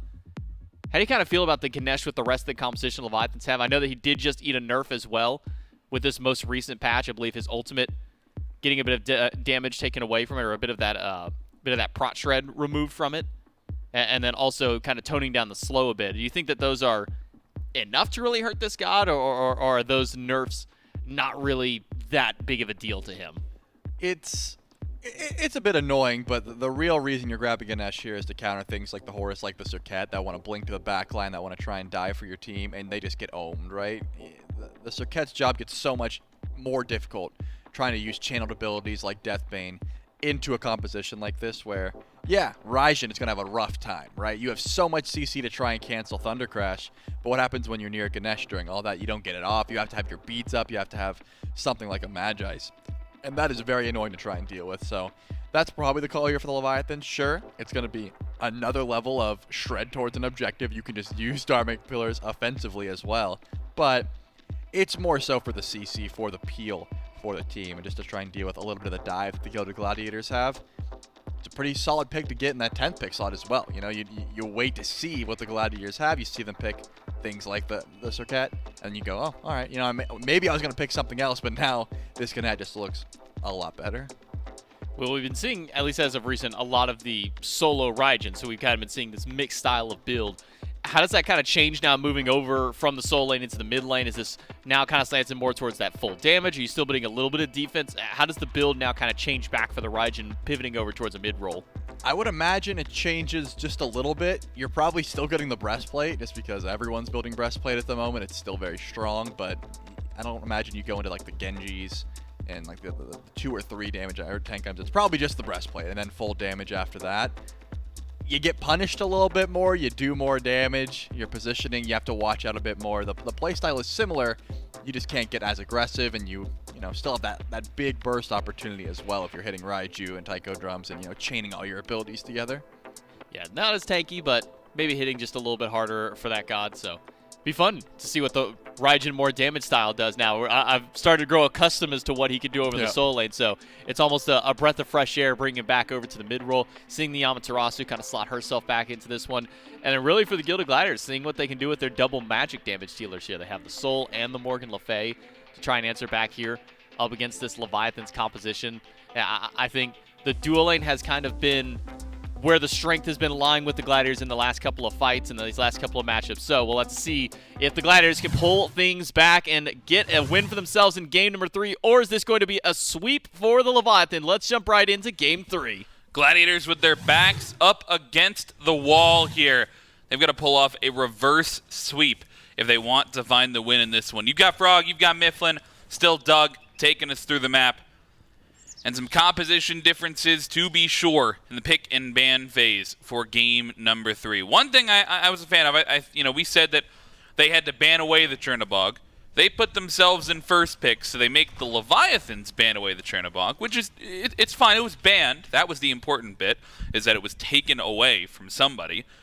But that forces, another couple interesting picks, because the Rat was taken away as well. Kirmi makes his way back onto the Circuit. We've seen him on that quite a bit before in the past. And then this Horus for Khan and the Amaterasu for fine. Okay, we are back to Warriors in the solo lane. Yeah, are Warriors back in the solo lane, or are we back to them? I think there's a certain delineation between those two, and I think back to them probably just correct, considering mages might just be a little bit higher value. Amaterasu, though, certainly at the top of that Warrior value list, and Horus used to be real good in the solo lane. I'm not so certain he is anymore, and back when you used to see him a little bit more consistently, it was generally that Golden Blade in first slot to boost up that clear, maybe Gooseberries, just enough that you don't necessarily need to go towards it. Otherwise, Mercury, sure, an adaptation, sure, not exactly directly at the top of that meta, but still certainly at the top of Adapting's personal meta. We've seen him play this one a whole lot in the past. Generally, it's Rage first slot, maybe Demon Blade, maybe Deathbringer, depending on how much he's feeling himself second slot, and it's run it down immediately afterward. Until then, though, generally a little bit weaker. So perhaps some opportunities for Kirmi to look for fights on map until that point. And even looking at the Good Gladiators composition as a whole, it's very aggressive, high-pressure duo lane, decent scaling in mid, high gank potential jungler, very good at taking 1v1s against Adapting or isolated picks in jungle team fights. Seems to me the Guild Gladiators might just be looking to play a good deal faster here.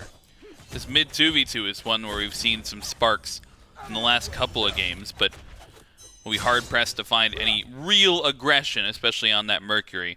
Looking for maybe a little bit more macro play, maybe trying to catch Kana off guard. If you can get the 2 out early on, maybe be able to catch him if they combo the CC correctly, but Kana... Ooh, close. Wow, taking a tower shot. Kana's got to make sure he can't punish right there, but an attempted gank before the Warriors can really get their tankiness online, and Adapting trying to find an early lead, but won't find success. I mean, that was a crazy attempt from Fine. Okay, tries to time his dash to interrupt Kana's. If it connects, Kana's just dead. We saw the risk, though. Delivering himself, Fine, okay, that is, to the tower. Turning around a good deal of that pressure. Had plenty of potions left in pocket, though. Sitting on 3 in pocket still, as opposed to the 0 for Kana. Means that he's allowed to play a little bit more aggressively with his HP bar. And Fine, okay, willing to take a risky play there. If it connects, though, we're talking about perhaps one of the highest execution first bloods so far this year. Hear me. Under some pressure, trying to find some farms, stealing away in the enemy jungle. And that brings us back towards, well, it would bring us back towards the mid lane, but Adapting's doing the same thing. The speed buff invade for Kirmi on the deep left, and Adapting, he doesn't even want the blue buff invade. He wants the opposite speed buff. So both junglers looking to take something away. Difference is Jengaru might be here for the defense of his speed buff, and sure enough, Adapting will not be successful in stealing that away. Meanwhile, Kirmi's just continuing to grab the enemy farm. Yeah, fair play to Jengaru. Great map awareness. Keeps things a little bit more even. Adapting will be able to take away at least the mass camp, I believe. Perhaps not. Instead, tucks his tail, grabs some neutral farm, won't be grabbing that red buff. Both speed buff's gone. Going to significantly slow down this Mercury. Good stuff to the Gilded Gladiators, playing well around their macro. Shinto farming up on the map himself. Wasn't quite there in time to defend up against Kirmi's invade. So now Circuit, significant advantage. Yeah, brings us back towards the mid lane, though, which is where I was trying to get to. And this matchup is the same mage matchup that we saw in game number 2, but instead of being in the solo lane this time, we've got it in the mid lane. Trelly mentioned the desk, some of the build changes that might come through. You expect, hold that thought though. Awesome Jake, trying to find some aggression, and Kirmi playing around the wall on the jump in, but the jump's away, the dash away from Rongyu as well. Not able to find any aggression there, despite trying from the Gilded Gladiators, and there's the aggression I was talking about. Now that they're in mid, maybe a little bit more volatility from these two mages. Higher damage output, a little bit less safe in lane as well. Lincoln from Kirmi wants to fight up against Adapting. Adapting no crit. Kirmi's got to play real smart here. don't know if he does want the fight against Adapting. He tries to take the auto trade, but the ultimate will not find the last hit of damage. And Kiermi, now he's got to try and find a way out. Rongu, he's used the CC. Just a couple more seconds before that would come up, but not in time to punish anybody. And 5 minutes in, still without first blood. Good attempt from Kiermi, though. Taking a fight before the crit is available. Jangaru. Woo! Is he out? Adapting's got to be careful. Yo. He's in deep in the enemy jungle now. And Kiermi, he's trapped between two members. The only hope here is if he's able to get first blood. But he will fall in the enemy jungle. An attempted cleanup kill from Adapting does not go his way. And only Adapting's going for Sonic Boom there. That is a high-risk play. Risk of losing first blood, clearly. Well opted there. Great stuff by Kiermi. Sticks around, turns things around there, too. Jangaru, of course, survives just barely on his own. Puts out a whole lot of pressure into both Ronnie and Shinto himself.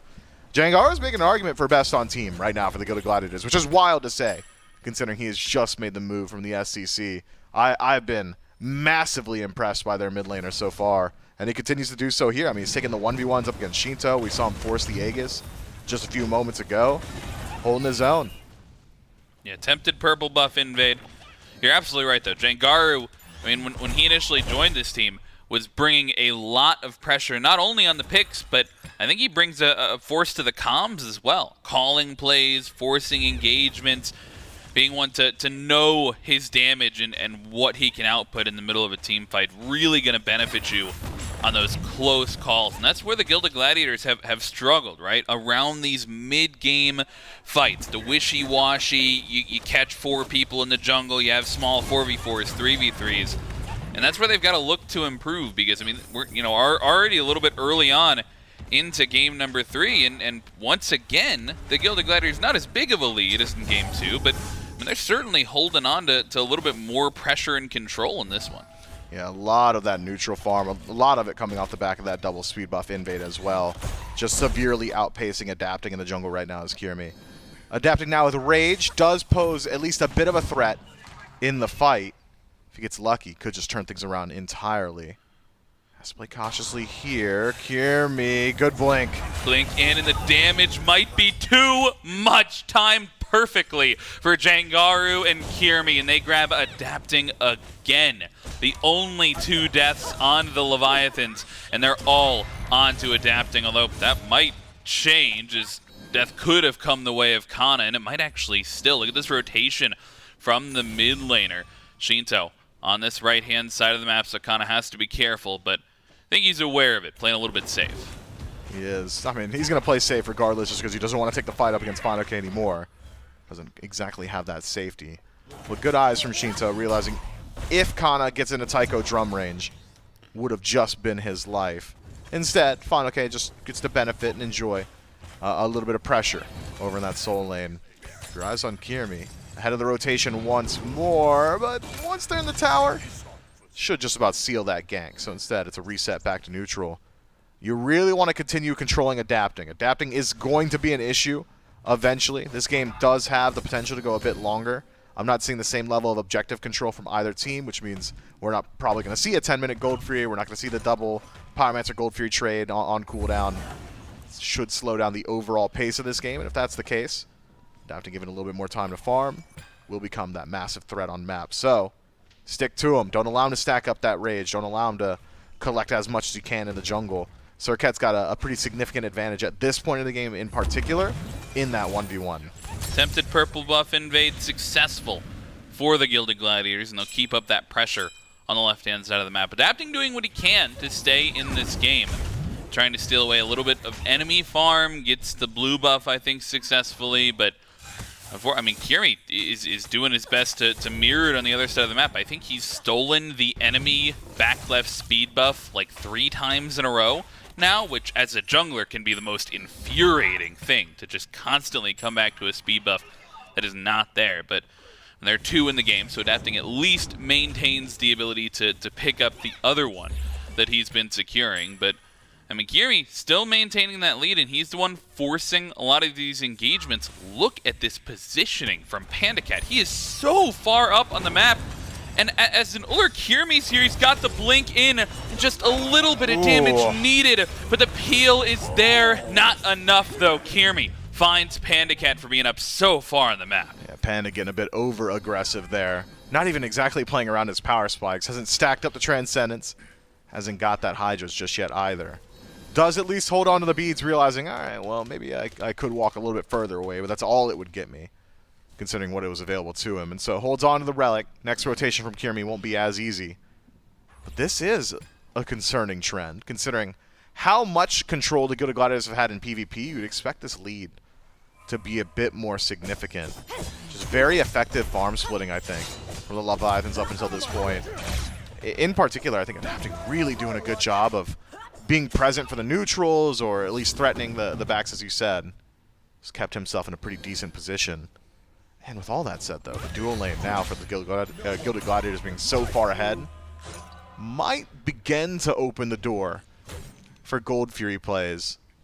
I'm not so certain they'll be willing to do it just in neutral. It might have to come off the back of a pick, but that's what Circuit's for. Yeah, Awesome Jake, he was one starting out these objective pulls in game number 2. Of course, he had a Fafnir at that point. This time, though, he goes back to the Frenzy, and still, I mean, he loves this double stacking build as well. One of the few supports, I think, that consistently finds into the Prophetic, into the Thebes, and it's just because of how he plays. We've talked about him being so aggressive, so ready to share, farm, ready to poke out, and I mean, ultimately, once it gets finished up, he'll be one of the tankiest players on the map for being so far forward, but I mean, he's also a driver for these neutral objectives, and wow, Snoopy drops. He did successfully steal away the shield buff at the very least in trade for Supernova. But I mean, now that Jake has rotated out of this lane, I expect even more sparks to fly. Kyrmi plus Jake means more pressure. Yeah, it would be very nice, and it is worth noting that Charon just having so much range in his kit does lend itself well to Prophetic Cloak. Should have that stacked up relatively soon, probably the next 10 or so minutes. We'll struggle a little bit more so to find some of those physical stacks. But if Adapting starting to make some of those rotations, if Final K's there, he'll have his opportunities. Leviathans seem unperturbed so far with the pace. Have not exactly forced any engagements. It's on the Gilded Gladiators to get things started. If they want to push their lead, seems to me to be a bit of a bait here. Not exactly a full commit to the Gold Fury. Remember, no ultimate from Snoopy. Used that Supernova a little bit earlier. They can't tank it up. They don't have the shred that they once did, but they rotated the Soul Laner over Yurkana. And in fact, he's up pretty far forward. The ultimate pulls him back, and the beads get forced from the Horus. And it's right around the time as Beacon spawns as well. You've got all 5 members from both squads over here on the left side of the map. And Leviathan's all the pressure towards this Beacon. The Gladiators try to start something around the Gold Fury, but not enough damage, not willing to commit to it. Yeah, they were hoping the Leviathans would panic walk in, and if you're preying on the Leviathans to panic, likely will go unanswered. Levi showing some presence now on that left-hand side. Snoopy playing a bit more defensively, realizing how many Chaos Team members are here. Will give up this shield buff. Thought maybe we see the Leviathans try themselves to pull the Gold Fury. They haven't got the craziest burn, but it's been a while since we got a chance to talk about it. Dharmic Pillar is just really good on objectives. Defense shred, constant tick damage, one of the highest damage ability in the game. Instead, though, another reset back to neutral. Still waiting on a few pretty significant power spikes on the side of Leviathan. Short sword for Adapting, one of the worst feeling tier 2 items in the game. Going to become one of the best feeling tier 3s, though. Panda Cat under some pressure, and beads get burned early on as they trade away the wave from Awesome Jake just to find that small engagement.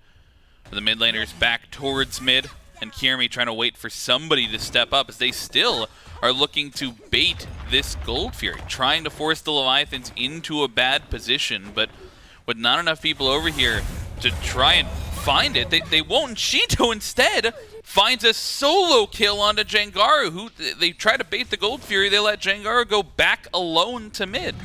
Yeah, but you gotta trust him to take that 1v1. Unfortunately, Shinto, one of the best in the league in roll, lets him know, hey, buddy, SPL, not quite as easy as the SCC. Takes that 1v1 in 15 seconds of the grayscale for Jang to think about his mistakes. Kyrmi might just join him. Dharmic Pillars is good, but it just separates the fight. All that space created And Final K making the rotation. Means Gold Fury certainly on the chopping block. Gilded Gladiators, no, but how much steal potential do they really have? This is a tough one to step up to, and sure enough, the Gladiators do not make it in time. The Gold Fury over to the Leviathans, and they step up and take back control of the gold lead. Feels like when they find the pressure, they find it solidly. They're even continuing on the chase. Fine, okay, he didn't rotate back. He's still here. And Snoopy forced under the tier 1 tower. Awesome Jake under some pressure as well to jump in from Panda Cat. But, I mean, this is a full-on chase. You're forced into the wave, but Jake, he's still trying to stay alive. And the 3 versus 2 looks like it will not have the legs to keep going. Leviathans just get the Gold Fury and back off. Now, I'm surprised the Leviathans even attempt that. That is a dangerous dive for low returns, even if it should connect. Maybe you knock down a tier 1 tower, but haven't already taken the Fury. Not exactly worth the massive risk of a fight afterward. Levi's now have wrestled control back from the Gilded Gladiators. Haven't quite found in the PvP, but PvE has done them a whole lot of good, and power spikes have been reached. Adapting's 2 items deep in the build, but they're 2 impact items. Will only get stronger once he starts to get involved in some of these fights. Needs those stacks on rage, assists, kills, doesn't matter. Needs to get him somewhere. Sonic Boom from Adapting, and there's no tier 1 tower here. Kirmi has no bastion of safety, and he will get taken down. The rage stacks add up, and they will continue to add up throughout this game. I'm looking at the other builds as well. Cirquette also building into that rage. Kirmi picks it up, and ever since he hasn't been able to find that pressure that he was having in the early game. He doesn't have a stack on it. No, not just yet. Sure, opportunities will be there. Here's the thing, though. Adapting with his attack speed stim. Real good with crit on objectives. Pyromancer, it's going to go fast. Gonna go fast, and it will go fast. Atlantis Leviathans with no contestion take down the Pyromancer, and that's after the Gold Fury they got a little bit earlier. They've solidified this lead, brought the experience back to even, swung the gold in their favor. And this is the mid-game point that the Gladiators have struggled with. And you got to be asking the questions. How, if you're the Gladiators, I mean, how do you get back into this game? What are you doing to prepare for the next Gold Fury spawn? You could take pressure in the jungle, perhaps look to catch out Adapting. He uses a lot of his resources just before that fight to secure the kill on Akirmi, both Blink and Beads. Off map means that should Cirquette make contact and get a little bit lucky with those crits, needs to be lucky. No rage stacks just yet. Could just eliminate Adapting. There's a lot of volatility in that 1v1 matchup. Otherwise, get Kana there a little bit faster. Maybe play that poke battle a little bit more so. Leverage some of that sustain that Horus has for the rest of his team. Leviathans, though, job's a little bit simpler. If they get to the Gold Fury, if they get to Fire Giant, they get there first. Might just be able to turn things on their head. Adapting, realizing how dangerous it is, dashes out, but Kirmi attempts it. Loses out on that blink. He's tried for it, wants that 1v1, but it's not quite given up. Fine, okay. Behind the members of the Gladiators. Has to be careful here as the CC comes through and the beads get burned from the Soul Laner. As now the beacon might be the focus. 5 members strong here for the Gilded Gladiators. And Adapting and Panda Cat stuck in the left side of the jungle. They want to try and come in and contest this beacon, but that won't be the objective they're focused on. I think everybody's eyes a little bit more glued to this Primal Fury. Right before it spawns, that's when they choose to go in. Awesome Jake is the target, but they turn damage back onto Rongu. He drops down to 40% HP, and Fine OK forced to dash in just to make the Gladiators retreat. They'll find safety under the tier 1, but with this Pyromancer, Gold Fury rather, right around the corner, I mean, this is dangerous for the Gladiators. It is. Don't want Jake to take too much damage before the objective spawns up, before it becomes feasible. At half HP, got to be concerned here. Panda Cat revealed himself. Kirmi acting as a wall, but Primal Fury certainly the target. Certainly indeed. Shinto on the backside. They don't know that he's here, but the Gilded Gladiators, they secure the objective. They take down Jake in the meantime. A 1 for objective trade, make it a 2 for objective trade as Shinto finds a double kill, and they might not be done. This tier 1 tower, little to stand in the way of adapting. He's gonna try and catch the back, and Kirmi with a little bit of a lazy back will make it a 3rd kill in trade for the Levi's, plus a tier 1 tower, plus some enemy farm. I mean, the Levi's, it feels like they're not even upset about losing that Fury. It's 2 tier 1s, you got Kana's beads, perhaps a tier 2 as well. Make it 2 tier 2s because no one's defending on left. The Leviathans have absolutely crushed the Good Gladiators on their offense once more. You got the Gold Fury, but at what cost? It cost you quite literally everything. The Leviathans now find themselves in the exact same position that they have in both games 1 and 2. 19 minutes in, complete control of the map. Pyromancer spawning up soon. No runic bombs in play. Don't exactly need them though. Every single one of Adaptic's auto attacks starting to look like a runic bomb, especially on these objectives. Has a little bit of penetration now, serrated edge, lifesteal. A lot of potential for Adapting to start going absolutely crazy in some of these team fights. The Good Gladiators just have not found their opportunities. I think that pick-focused playstyle can work out for them. Kana, high single target CC, unDRable knockup, Kirmi, of course, on that Surcat can get things started. Just have not been given those opportunities. The Leviathan's playing very intelligently, grouped up consistently. Like this, though. Pretty stable to get it. They are able to pull the Pyromancer and get it before anybody on the Levi's can respond. That will, though, potentially open up a window onto the Fire Giant here. This is 20 minutes in, but you gotta remember, a crit Mercury here to shred this one down. You gotta back off from Jangaru, so he'll be a little bit delayed into this objective, but you gotta be careful of the bait. The Levi's, at the drop of a hat, are ready to turn this fight on its head and try and find a different target, but it might be too low at this point to do it. They'll try and secure, and they will find the Fire Giant, and the fight afterwards. They take down Kana, and Kirmi is double-digit HP. Awesome Jake caught between members of the Levi's, and a Sonic Boom finds its way all the way to the backline. 2 already down for the Glads, and the remaining 3 trying desperately to make it back to the Phoenix, but the Leviathans, they end up with the fire. Yeah, the Glads really needed Jake's ultimate there for Fire Giant defense, but having used it just previously to confirm the Pyromancer and heat check the map, lose out on one of their best initiation tools. The Good Gladiators walk up and say, well, we can get into the Fire Giant pit, but we can't stop them. This is a 5 versus 3 here, and massively favored for the Levi's as the Phoenix begins to fall, and Shinto's not even on it. He's looking for the damage and finds a little bit through the wall. Trade back is there from Jangaru, but not enough to take down the mid laner unless they've overstayed a little bit. Kana, he's in on the ultimate. Fine-OK forced to dash away, but Panda Cat has been left for fodder for the rest of the squad. Kirmi has to go big. He's looking for the CC, but Fine-OK's ultimate forces a disengage. Shinto will make it back to base, and the rest of the Levi's are on the retreat. Yeah, good retreat there from the Leviathans. Really rallying around Fine-OK, leveraging that additional movement speed from Amaterasu. Panda Cat, of course, just dead. Not quite able to walk away from that massive wave from Awesome Jake. I mean, base defense decent there, but the Leviathans haven't broken the base so quickly on their Fire Giant play. Even having lost it on Panda Cat, will still have pretty decent threat on the other 2 Phoenixes. The ADC is the battery of your team, though. That is the best one to have Fire Giant. He's doing the most damage to the structures. But it's not EFG, so it's not exactly back-breaking there to lose at either. I think should the Good Gladiators group up, play on the 5v5 in Phoenix, things could look a little bit better for them. Dangerous positions, though, isn't it? Playing this far up around the Gold Fury, fine, okay. Fishing for whatever he can. Won't go that far on his own, and the Good Gladiators give up space. You gotta be careful they do not find themselves caught out in the enemy jungle.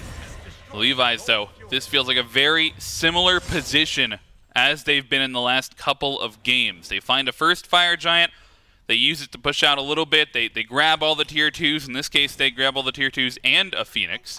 In fact, I think they got most of the tier 2s a little bit earlier on. And it feels even that much better to have control of the fight this time around, because they still have a minute on this Fire Giant, only 23 minutes into the game, and a couple of waves to potentially push this down if they want to try and force a fight on their terms. The 4-1 split for the time being, but with this wave letting it go and just allowing the Glads to clear it, they're only going to have one more wave worth of this Fire Giant time. We'll see what they can do with it. 3-2 split. Dharmic Pillars to separate.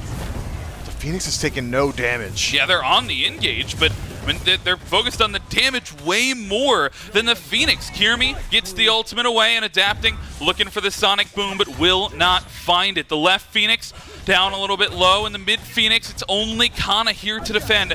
They have to back off, but don't count them out just yet. They're still sticking around, waiting for this next minion wave. The Titan on its way out of the base in left, and it's still the 3 members of the Leviathans here in left to push this one down if they so choose. And Fire Giant, it's off in 10 seconds or so. They've stuck around much longer than I expected them to. Leviathan's still relatively healthy. It's just Panda Cat, for the most part, suffering in the HP department, but has sustain. Built in a passive, might just be able to get back to fighting strength before too long. Mid Phoenix down to half HP. Might be a decent place to put some of that pressure, but with Fire Giant worn off, it's more about the reset. Chaos Titan will put a lot of pressure on map on its own, so Leviathans might make use of that time by pulling the Pyromancer or pressuring out that mid wave and then getting ready, setting up some of that vision around the Fire Giant itself. Gilded Gladiators keep the game alive, keep their base alive. Right side bird will be up before too long. Decent look at a neutral territory team fight, I think, now for the Gilded Gladiators. The nature of the Gladiators' initiation, though, being so single target focused, primarily focused around Kana, might just make it difficult for them to start up the engagement unless they find themselves in a position where they can one-shot first point of contact. And that means, can you one-shot Final K off of CC chain? Is Rongu under risk of death should Kana make contact? And I think at this point, we're not exactly there. There's a good amount of penetration stacked up on Jang, so good poke potential. Won't exactly come up, though. Go to Gladiators. They're going to give up the Fire Giant once more, completely. Put all their eggs in the base defense basket. And look at the mid Phoenix as well. Kirmi, in addition, on the right-hand side.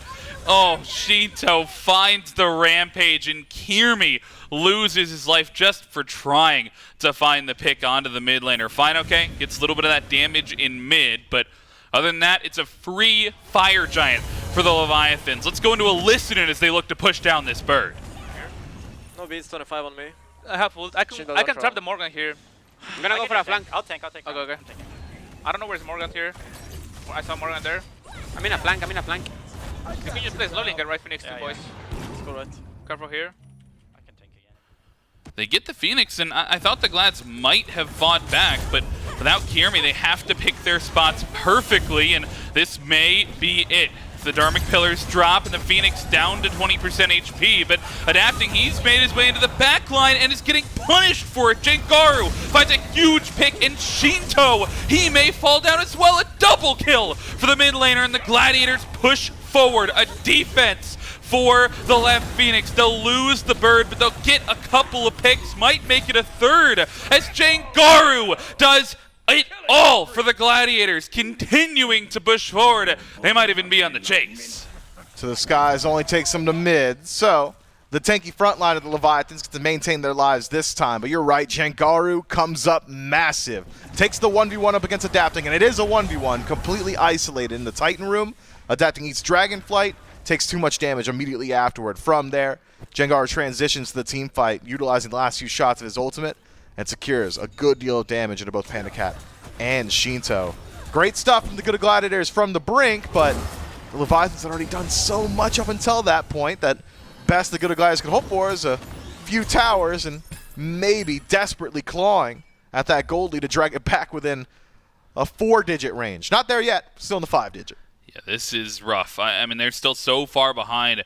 In fact, Fino K and Rongu, they're still looking to fight a 2v3 in favor of the Gladiators here, just in terms of manpower. But the tankiness of the Leviathan's frontline, they'll be joined by not too much later by the rest of the squad if they stick around. But they've got to deal with these fire minions as well, because regardless of that defense, they take down 3, sure. They get a couple of towers, sure. But they still lose all 3 of their birds, and that's going to make future attempts to have a defense like that or step up to this next EFG, I mean, those attempts are going to be so difficult with 3 streams of fire minions pouring down each lane. It also changes the rules of engagement for the next team fight. No longer is it, oh, we can play defensively around this structure. It's, oh, we need to defend the only structure we still have left. Weakened, by the way, that Titan down about 90% already.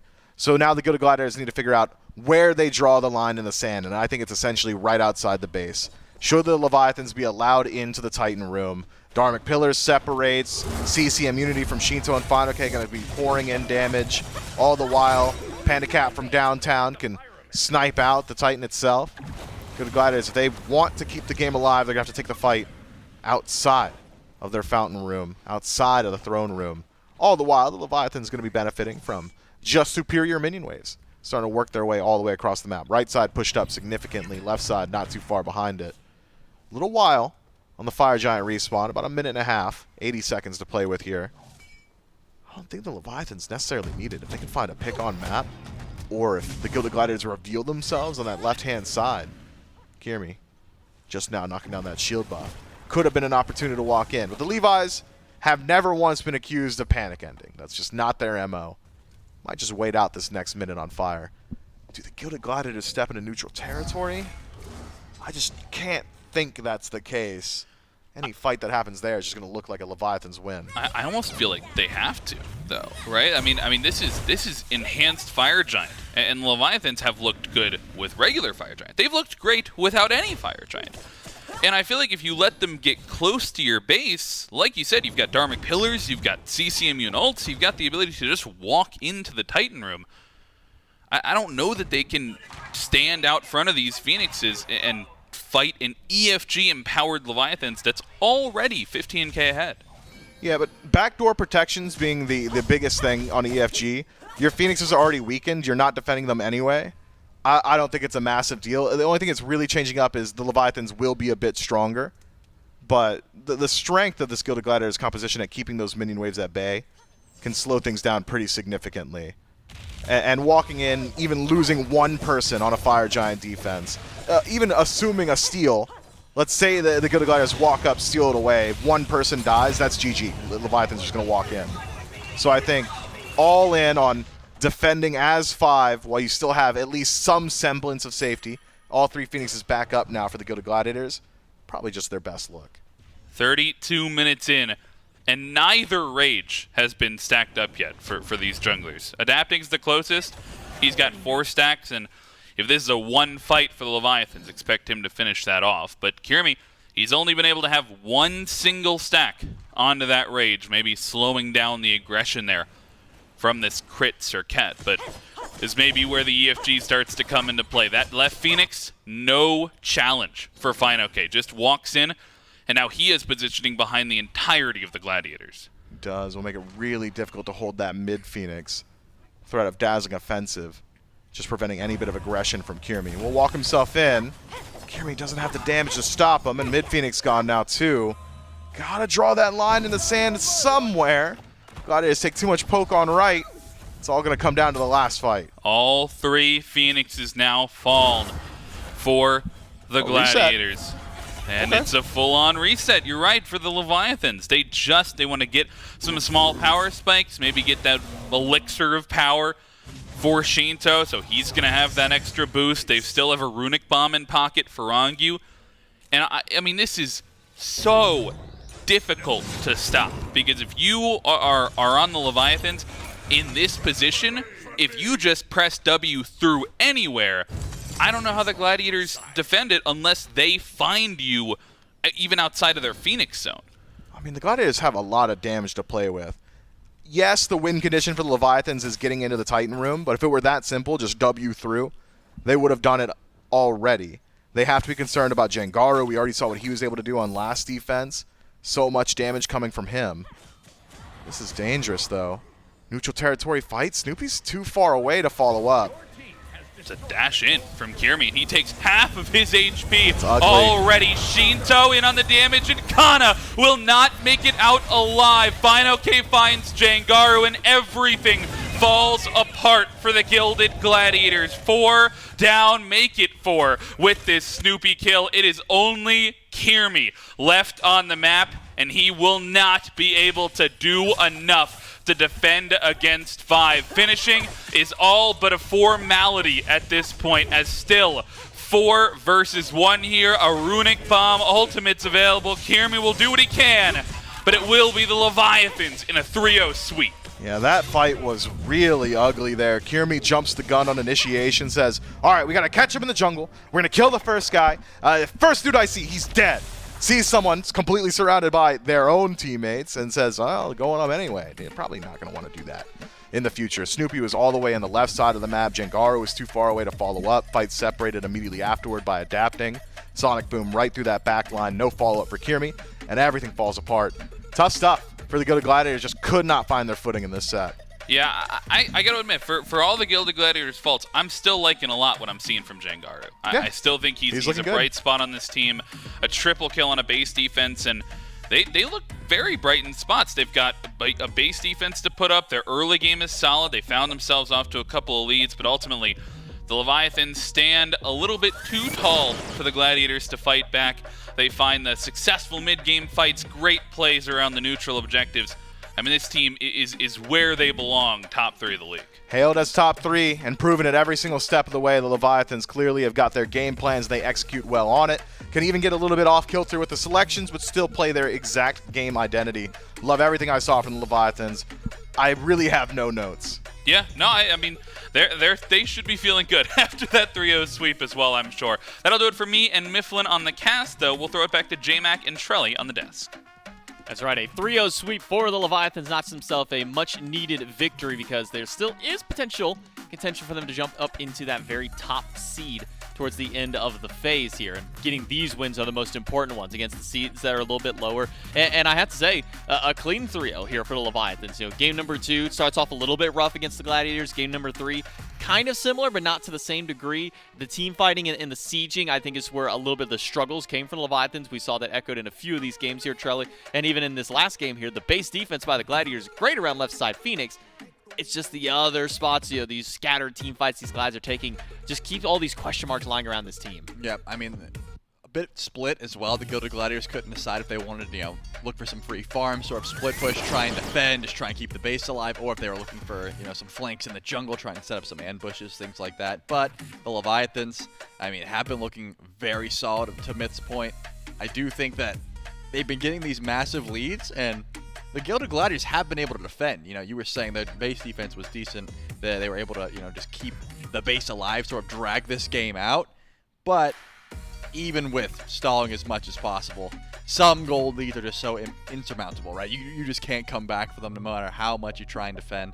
And maybe if the Gladiators were able to group up and sort of go for these ambushes together, it would have worked out a little bit better. But when the base is so broken, when you have so many Phoenixes down and you're sort of scrambling to catch up to these fire waves, it's just too difficult to try and come back from that. So I did like what I saw from the Leviathans today, as well as the fact that they were able to, you know, pull out some different god selections, like the Uller, for example, after some buffs.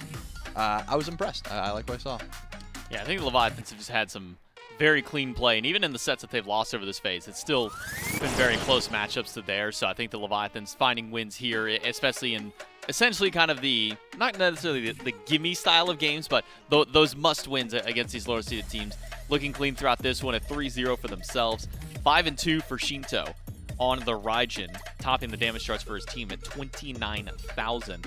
And I gotta agree, I like what we saw out of the Uller. It had a couple of shaky moments in these couple of games here, but still kind of, you know, shaking off the dust a little bit. Haven't seen the god in a while. Hasn't really been at the meta.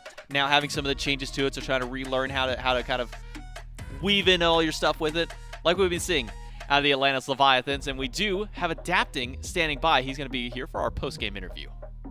That's right, we do have Adapting from the Leviathans. Congratulations on the 3-0 sweep. You guys are looking clean out there. And I want to ask you about your sort of game plan for the team as a whole, and maybe even specifically in that matchup. We saw a couple of times the Hounds get off to a little bit of an early lead, 2,000-3,000 gold, but I mean, you guys didn't feel like you forced anything, just played well around those neutral objectives. Is that where you're focused on, those mid-game and into late-game fights, and even if you fall behind a little bit in the early game, still staying confident? Yeah, I mean, we felt like we had comps that would do well if we just scaled. So even if early game didn't go our way, then we knew that we were going to be fine going into mid to late game as long as we didn't let them get too far ahead. And also, the Glads are a pretty good early game team. Like, they do a lot of good early plays against actually a lot of teams. If you've noticed, they will have a lot of leads. They just haven't managed to transition them mid to late. But I mean, those scaling comps have continued to work really, really well for you guys. And on your God Pool specifically, you've been one of the junglers in the league that has just like stayed on your own picks. You've been really the only one pulling out this Mercury. A lot of people were going towards Thor at the beginning, but you've stayed on that pick. Is that just a comfort thing for you, and you know these picks work, so you keep going back to them? Is that you think everybody else is washed, doesn't know the meta, and you're the only one on the ball?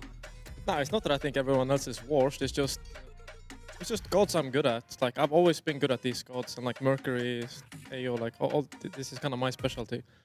So I'm just comfortable with them, and you know, whenever I feel like, you know what, I can pull it off here. I'll try it out. I mean, yeah. Yeah, I mean, just, you know, comfort is king. That's to be sure, and you've certainly looked powerful on that. We're getting towards the end of the season. This is week 6, right, in Road to Worlds. I want to get your thoughts before we go into the last week here. Where do you guys feel like you stack up in the rankings, right? I mean, you've been touted as a top 3 team. Do you feel like towards the end you're feeling on top there? First place, of course. First place, of course, keeping it simple. Thank you so much, Adapting. Congrats on the 3-0. Again, throw it back to the desk. Expect nothing less from the King than to eye for the first place prize. Even if his team isn't quite there in the division just yet, still has opportunity to maybe jump into that first place and start getting themselves ready for playoffs and then towards Worlds later on. We can take a look at our schedule for the rest of the day and the rest of the weekend and see what you missed out on. It was a 3-0 for the Atlantis Leviathans to start our day out against the Gilded Gladiators, and now we'll be jumping in to the Highland Ravens and the Eldritch Hounds coming up just shortly after that. And then make sure you tune in tomorrow. 2 really big sets. You have the Kings and the Ferrymen and the Warriors and Dragons for our Saturday. Then we have the Hounds Gladiators on Sunday and the Ravens Leviathans to close out our week. So still another round of play for the Leviathans and for the Ravens that we're going to be seeing here in just a moment along with those Hounds. So pretty much every team you're seeing today, we're going to be seeing back to some degree on that last day. And then we can take a look at the standings. Leviathans now 7-2, 1 loss behind the Styx Ferrymen in this case. And as I mentioned kind of at the top of the day, is there is potential to be able to jump up in the standings for some of these teams on the order side, but it requires a lot of everybody else also kind of messing up and you doing really well. Leviathans, only 1 more set for them to go compared to the Ferrymen. They can jump up to at best an 8-2, and at that point they're hoping that the Styx Ferrymen lose their next couple of ones, because then the Leviathans can jump up into that top spot. Jade Dragons need to do a whole lot of winning for themselves, but I do believe now that they are officially locked out of 2nd seed at the very least, so still can hold on to that 3rd place spot for themselves. A few more matches between them and the Hounds to go to see how things round out there. And then as mentioned, the Chaos Division, outside the Gladiators, anything goes for those top 3 teams. Yep, I'm going to be paying a lot of attention to the Chaos Division because it just seems like anything could happen, as you said. Standings ever so important on that side of the bracket. Unfortunately for the Glads, you know, that pretty much gives up. But, you know, you're not really looking, again, for that placement. You're more so looking to improve as much as possible. You're taking this essentially as practice at this point. Yeah, we got another interdivisional matchup with you guys. It's the Highland Ravens and the Eldritch Hounds scoring off at a best of 5 right after this break.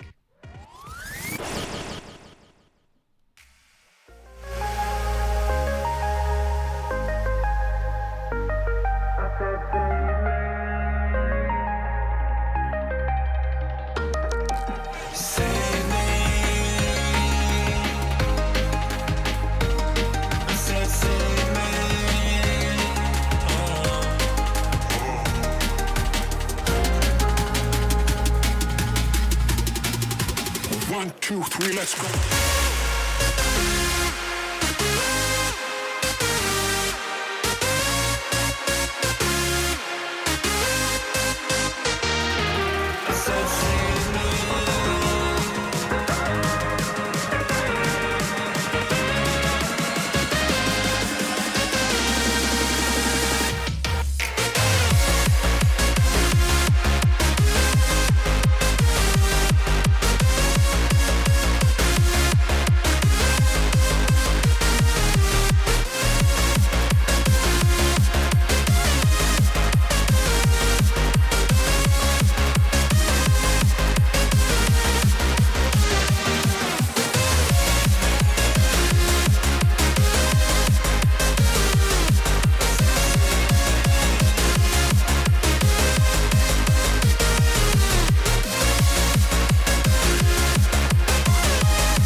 I try to hold back the evil inside, but I know it isn't fair. You didn't know I was watching.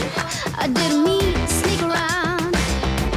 But now I'm glad that it hit me, 'cause I can't believe what I found. You try to hold me back and control me. Everything's a threat that will spoil me. Your self-fulfilling prophecy, I can't live like that. What do you want? I leave it all to you. What do you want? It's time to face the truth. What do you want? Don't force me to choose. I will choose my life. I will choose my life. Oh yeah. Oh yeah. I will choose my life. What do you want?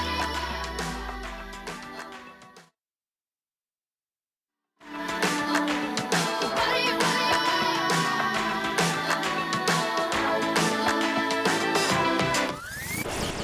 Well, welcome back, Smite fans, as we jump into set number 2. My name's Gormizer. Joining me on the desk for this one's going to be none other than Myth.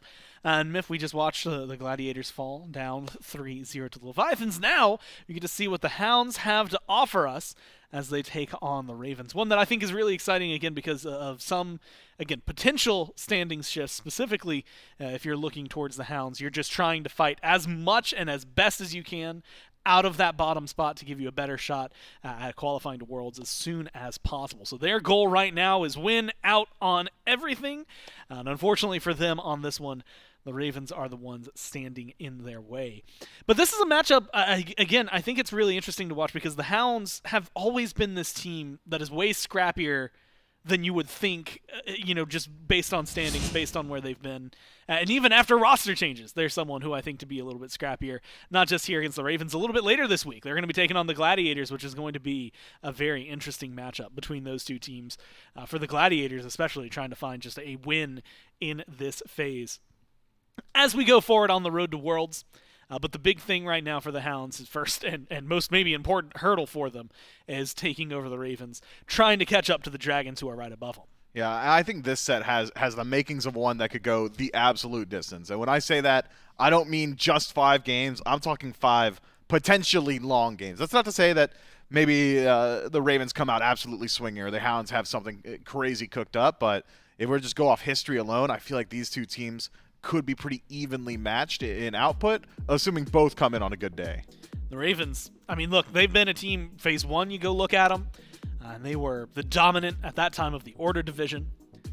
And then now trying to fight towards the top, right? Warriors aren't necessarily unattainable right now, 5-2. So a win here gets you one step closer. You need them to lose out, though, if you're looking at the right-hand side. And you have to win out if you're the Hound. So a lot of things that have to go your way for both of these squads. And if they want to see any kind of change in standing, of course, this week. Next week, a couple more matches, but probably a little more solidified after a couple more this week. And then we're in, talking playoffs. We're talking end of the year towards Worlds and that run. If you saw the video earlier, I'm excited. I'm sure you're excited. The players are too. But this matchup, Mifflin, cracking into it, there's a lot of individuals on this squad and in these booths I think that are worth highlighting and that we've highlighted in the past, right? Like, I mean, you've got to talk about Ducky, who I think has been a very good mainstay for this. Neil, very recently joining them and kind of jumping back into his support role, but like at this point, how well is he meshing with them, right? You've had plenty of time to try and to adapt to it, so where is that going to be? And then it's that guy that's actually on the right-hand side of the screen. It's Oath.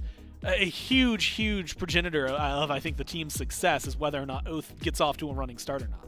Yeah, Oath has had a rough go of it in the last few sets. Last time we seen him, it was up against the Leviathans. That was a 3-0 for the Leviathans, and in that, it was primarily Rat for Oath out of the jungle. Still trying to do his classic, get active early, leverage global, play around that solo and duo side gank. Doesn't generally like to hover mid too often. And so if they're able to leverage that playstyle, I expect good things. But primary difference is when I look at every other jungler in the league, or just about every other jungler, we're seeing a whole lot of defensive builds, a whole lot of tanky builds. Oath has said, hey, I've spent the last 5 years playing high damage output burst assassins, and I'm not about to stop, okay? Meta be damned. I'm doing what I want to do. And I'm looking at all of his builds in the last 10 games even, and it's just damage. I'm not seeing a single defense item. Whereas you compare him to the other guy on the other side, Scream, that guy's running tank every game on every pick. We'll have to see. Scream, someone we're going to break into a little bit later, and probably someone, like you said, Oath, has to keep his mind on in terms of the matchup, where Scream's going to be active on the map, what he's going to do, and how he approaches this set. And luckily for us, though, we don't have to think too much about it and try to break our own brains on it. He actually told us, we sat down with him earlier this week to get his thoughts on the meta, the matchup, and how things are going against the Ravens. Yeah, I mean, we played as expected into Glads. It was pretty quick and easy, and you know, obviously they're not in the greatest spot right now, but yeah, I was happy with how we performed last week for sure. Team confidence, it's always been an absolute high. Even when we first got Steven, confidence has never been shook. After a loss, we're still confident, and we're gonna keep going into every set like that. It was a rough stretch, to say the least. I think we're still learning, and you know, obviously our team's quite a bit different. So we're just getting used to each other still and stuff like that. We have a lot of time before Worlds, and if we just keep practicing and playing, we could do pretty good by then.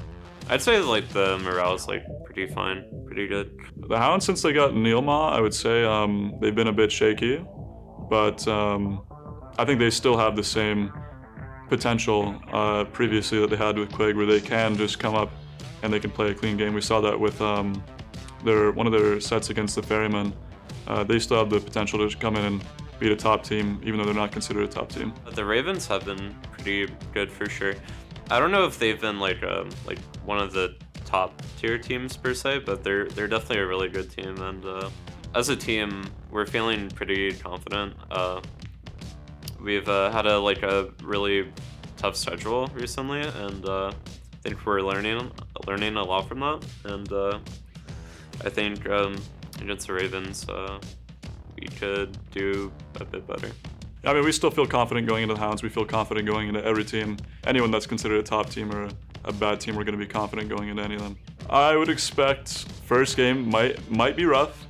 After the first game, it'll be 3-0, but 3-1, maybe. Some thoughts from Haddix as well at the end. First game might be rough, but after that it's a 3-0, so 3-1. Maybe. This is what he trails off with.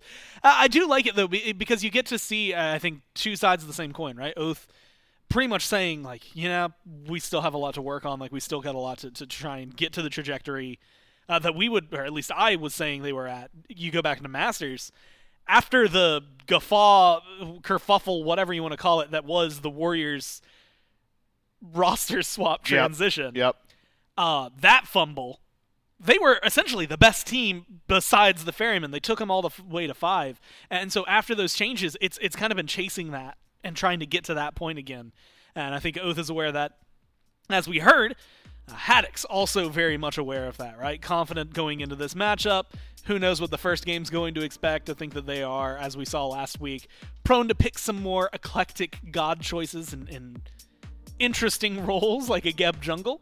And we'll have to see how well they do, because the guy that they're going to be going up to is the guy who would be playing something eclectic like the Geb jungle. It's Scream that Oath is going to have to deal with. But realistically, and we got to talk to them yesterday, if you weren't watching, yesterday around noon, playing some games with the Ravens, you know, both fan games, 5v5s in the studio, then you did a team check-in, which... Where can they watch that if they haven't seen it? If you haven't seen it, you should check out youtube.com/SmitePro. Okay. For all that kind of content. That's like where the waiting room, where we actually talked with Haddix, is going to be as well. And if you want to catch it live, then make sure you're tuning in Thursdays at noon when we have either a role or a team. We bring them in here. Not only do you get to play with the pros, but you get to hear their thoughts on the meta, whatever other questions Myth ends up asking that sometimes are or might not be Smite related. Usually not. Yeah, what they're hanging out, how are they enjoying their time outside of the game, a bunch of stuff like that. But this team, they're all really relaxed, it feels like a lot of the time. Obviously, when they get into the game, the competitive mindset switches on, but you can feel confidence in the play style. You can hear it in their comms, you can hear it in their interviews. This just feels like a team that knows they're good. Yeah, they play a very opinionated squad as well. I mean, even with the team check-in, a few days ago. It was essentially just Hurrywin and Scream arguing with each other the entire time, and I got to sit there and chuckle as they did it. But still certainly a team that plays well together, and as you said, on game day, everybody on the exact same page. Scream has impressed me mightily so far this phase. I know a lot of people are calling into question the God pool. He's in a similar conversational state as like guys like Saito. Why is he playing the weird stuff? Why is he building like he's building? Does he need to be initiating every single fight? And I'd argue yes, because in the last few weeks, Scream has looked very good on some of these tankier picks. Always wants to be the first one into the fight. He'll let you know himself, I'm a playmaker. Just play around me and I will win us the game. That is a quote from Scream. I'm not sure whether or not how true it always is, but if you ask him, it's 100% of the time.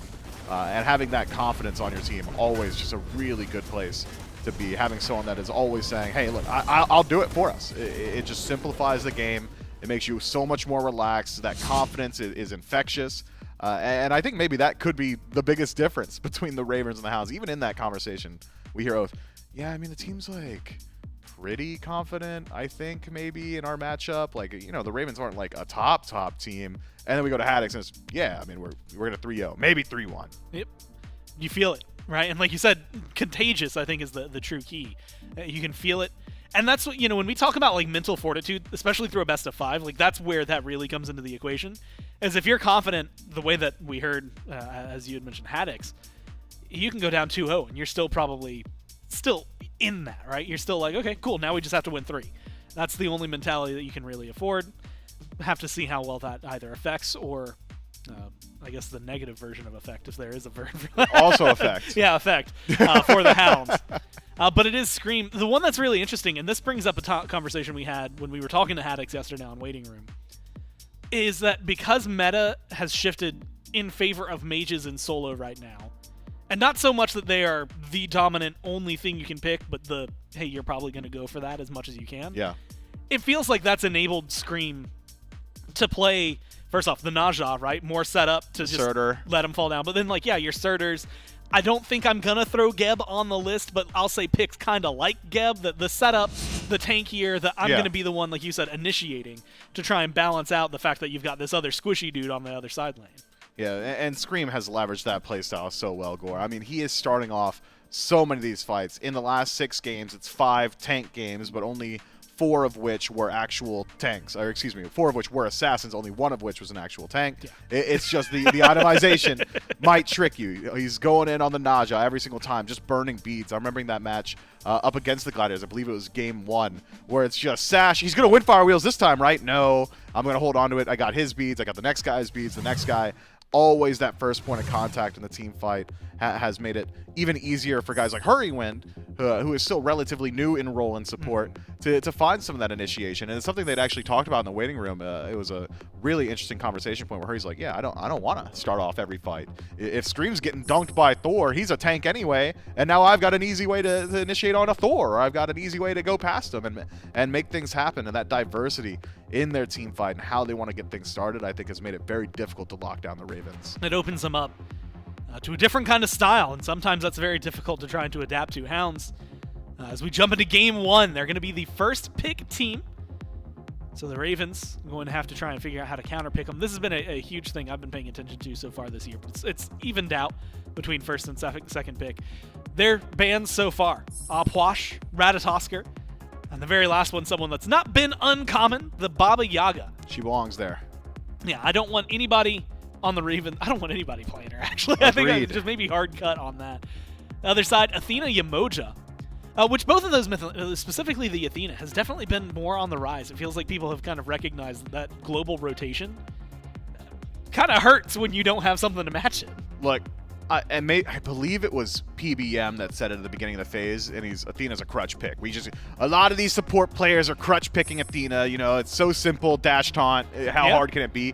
He's right. I think I'm with him. Oh, yeah. Athena is just incredibly strong and incredibly good. And not only is it crutch pick on initiation, not only is she easy to execute on, but it's also positioning. And that's the most important thing. We'll see the pros push it to its absolute limit. Getting involved in that soul lane with Athena Ultimate, but also, hey, I was a little bit late to the team fight. Don't worry. You're initiated on. Here's additional damage mitigations. I'll dunk with damage, and then I'll come back in with the CC. So a very, very strong pick. I would argue similarly Chernobog in that conversation of crutch level of just strong. Oh, I'm late to the team fight. Oh, someone needs to go defend a Phoenix. Or, oh, maybe we should siege a Phoenix so it separates the Fire Giant a bit. I can drag someone over to me. Oh, don't worry, I'll be at the team fight anyway because everybody's got a Shadow, and I jump into them. I'm having flashbacks already to some of the Leviathan's drafts. The very last game we just watched, admittedly, it was Soul instead of the Chernobog. The Chernobog had been banned, but immediately answered with an Amma and a Raijin. So the Ravens get some really good power picks, as we've seen right now. Raijin has been just non-stop damage dealer, on the go, on the prowl, looking for fights. And that was actually one of the things I'd asked Haddix, was asking if I was a little crazy for thinking Pagon plays maybe a little too aggressive on him. And he goes, actually, no. Like, if you can dash in, like, he's long range, it feels great to be able to use your dash aggressively. That's something we've seen more out of Solo, especially as of late because of the breastplate build. But we'll see how aggressive, presumably with an Amma on the team, Venenu gets with the Raijin. But, sometimes you know what they say about assuming. So we'll have to find out as they roll through. Charon and Morgan Le Fay. And again, both of these picks, Mifflin, we actually just ended up seeing in that last game. Gladiators go for both of them. Morgan Le Fay, though, you, for a while, were a big fan of her. Then I think she ate some nerfs, kind of disappeared for a little while.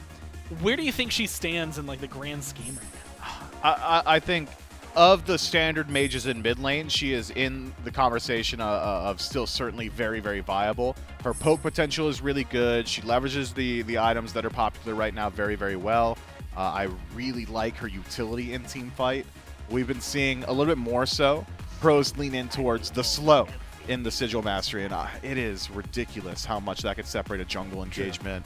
Her poke throughout the early game, if you're just using the clone, at level 1, if you use the clone at with the Sigil Mastery, you're guaranteed at least 2 auto attacks. That's like an additional 65, 70 some odd damage every single time.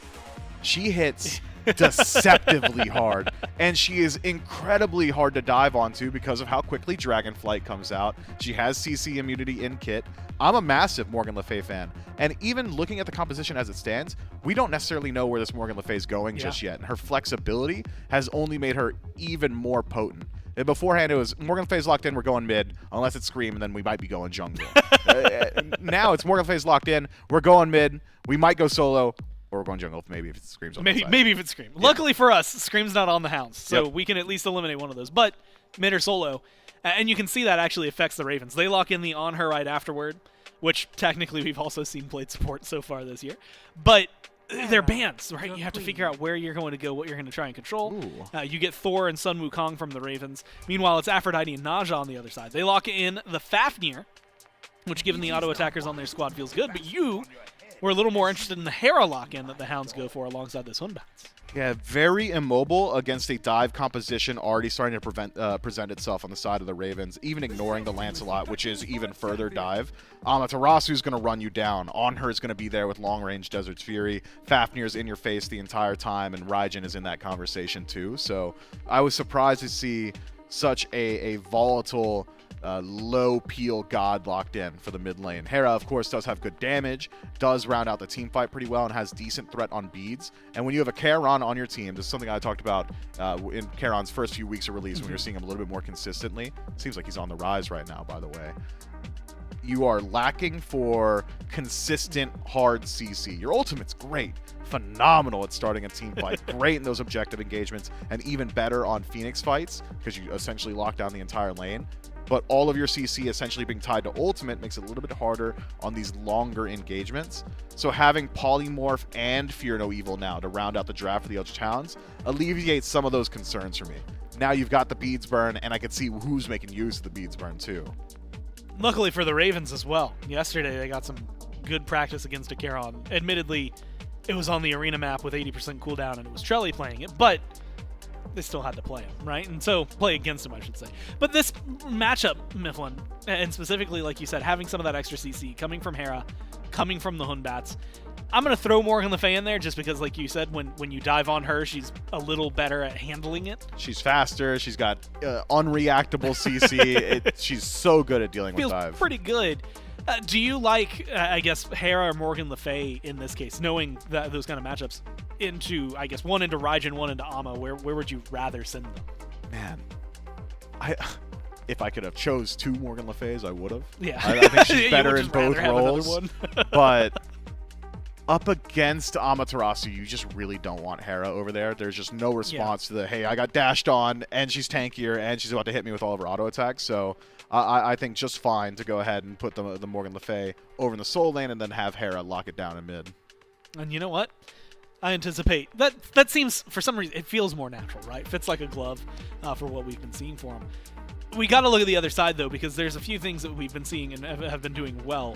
But I want to talk about the Fafnir, maybe more than anything, because Fafnir, it feels like... He's back? He's not only back, but, like, real good at facilitating people who like to auto-attack. And they got a few of those on the Ravens. So it feels kind of like it leans heavily into the style that they've gone for their draft. But it does bring similar issues you had mentioned to the Charon, where he's got the hammer, and then if he transforms, he's got Dragon Spin.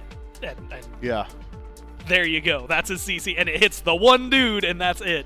So we'll have to see how the Ravens try to adapt for that, how they control that. So we jump down to game number 1 with J-Mac and Trelly. Thank you so much, Gore and Mifflin on the desk. That's right, it's J-Mac, Trelly, and Doug here for game number 1 between the Eldritch Hounds and the Highland Ravens. We'll be seeing the Morgan Le Fay go to solo as anticipated by the desk, but I think I want to bring into discussion, Trelly, a bit about Hera. Did get a buff coming into this patch, a little bit helping her out more than anything else, trying to bring this god back to the forefront. Immediately I saw this buff, my mind went, cool, as soon as the Dragons play, Darda is going to be all over this pick. Strange maybe seeing BennyQ be the first one to bring the god out. I mean, Hera is a good time, especially into a pick like Raijin. You know, you drop Argus, he tries to dash away, interrupt it. Immediately after, you're going to polymorph, he tries to dash away, you're going to interrupt it. And then usually you can 100-0 before there's ever any chance. Ven has to pre-beads and dash away to get away from Argus. The issue becomes when you're not ahead, and Ven can just dash in aggressively and sort of all-in you before you all-in him. We'll have to see how that matchup goes. But from ahead, I think BennyQ is going to have a good time in this matchup if he's able to get a lead. The only issue, of course, is the fact that Oath is on Hunbats. Not going to be the best early pressure, not going to be able to, you know, sit around and sort of babysit in mid lane. Much like a Lancelot has the ability to do, has more, you know, damage early, has more setup for a kill. So I don't think that playing through mid lane is on the top of Oath's radar, but certainly a pick that he could try and play through. More so later on when level 5 comes around. You get to see already that Mez put to use. Oath tries to go in for the overhead smash on wave, and instantly Veneti Thunder crashes in, stops that wave clear, and gives him and Scream a little bit of pressure to keep up their fight, putting Oath down to about that half HP threshold. But I think for me, and for the Eldritch Hounds, the areas that I really would like to see kind of that step up for has kind of been BennyQ in the mid a bit, pushed back by Scream. Dash from Scream used, one onto Oath, one onto the minions. But I think seeing that aggressive style of play from BennyQ that we kind of grew accustomed to at the beginning of the year, kind of at the end of Season 9, and then really this dual lane. For me, that's where I've really been seeing a lot of the struggle of this Hound squad. Yeah, I tend to agree. I mean, Neomons do have some pretty top-tier selections here, though. I mean, you get your hands on Chernobog and Charon. Not going to be the greatest early fight, but team fight-wise should be pretty solid, especially if Stu's able to ult in, do some engagements over in mid, or even towards solo at level 5. I'd like to see Stu get active if possible, but you're right. Fighting up against that man on the Honor isn't going to be too easy. Hurrywind as well. They've got a lot of hard CC with this Fafnir.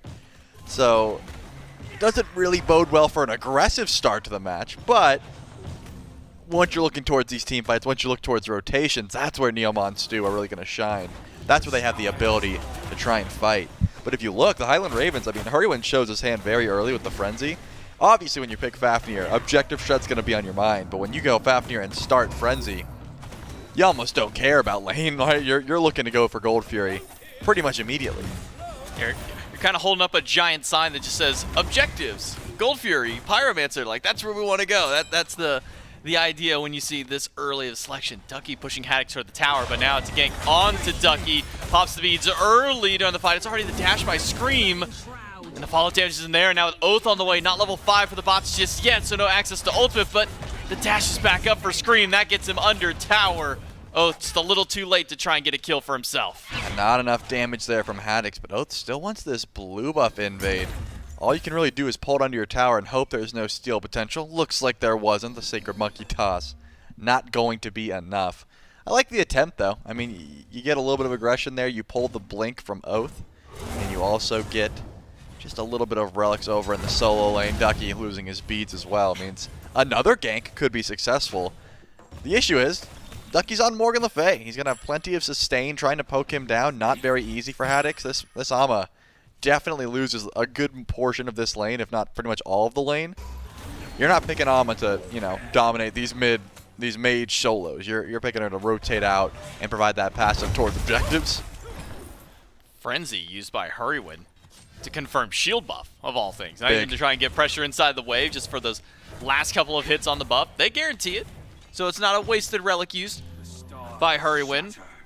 But this is, I think more than anything, this is what I love seeing on these Frenzy pickups. So many times we'll see supports go for a Frenzy early, and then we never see it used until you get to like an objective or a major team fight.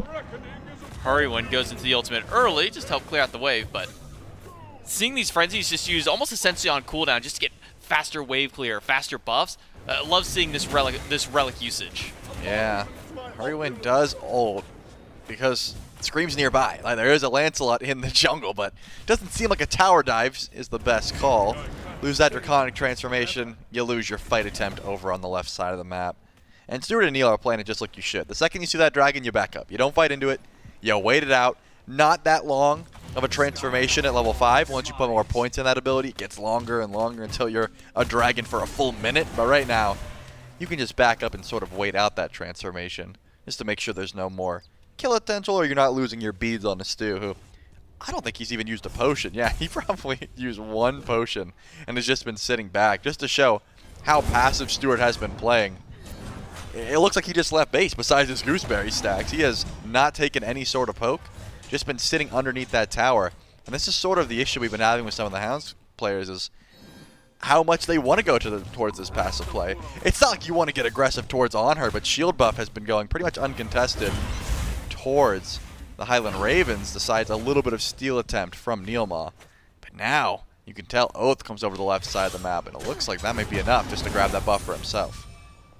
Yeah, Haddix goes a bit aggressive up against Ducky, trying to keep him at bay. Meanwhile, on the left side, we did see that rotation from Oath. Gets the shield buff confirmed. Now for the Eldritch Hounds, I think that's the first of those two that have been confirmed for the Order side team.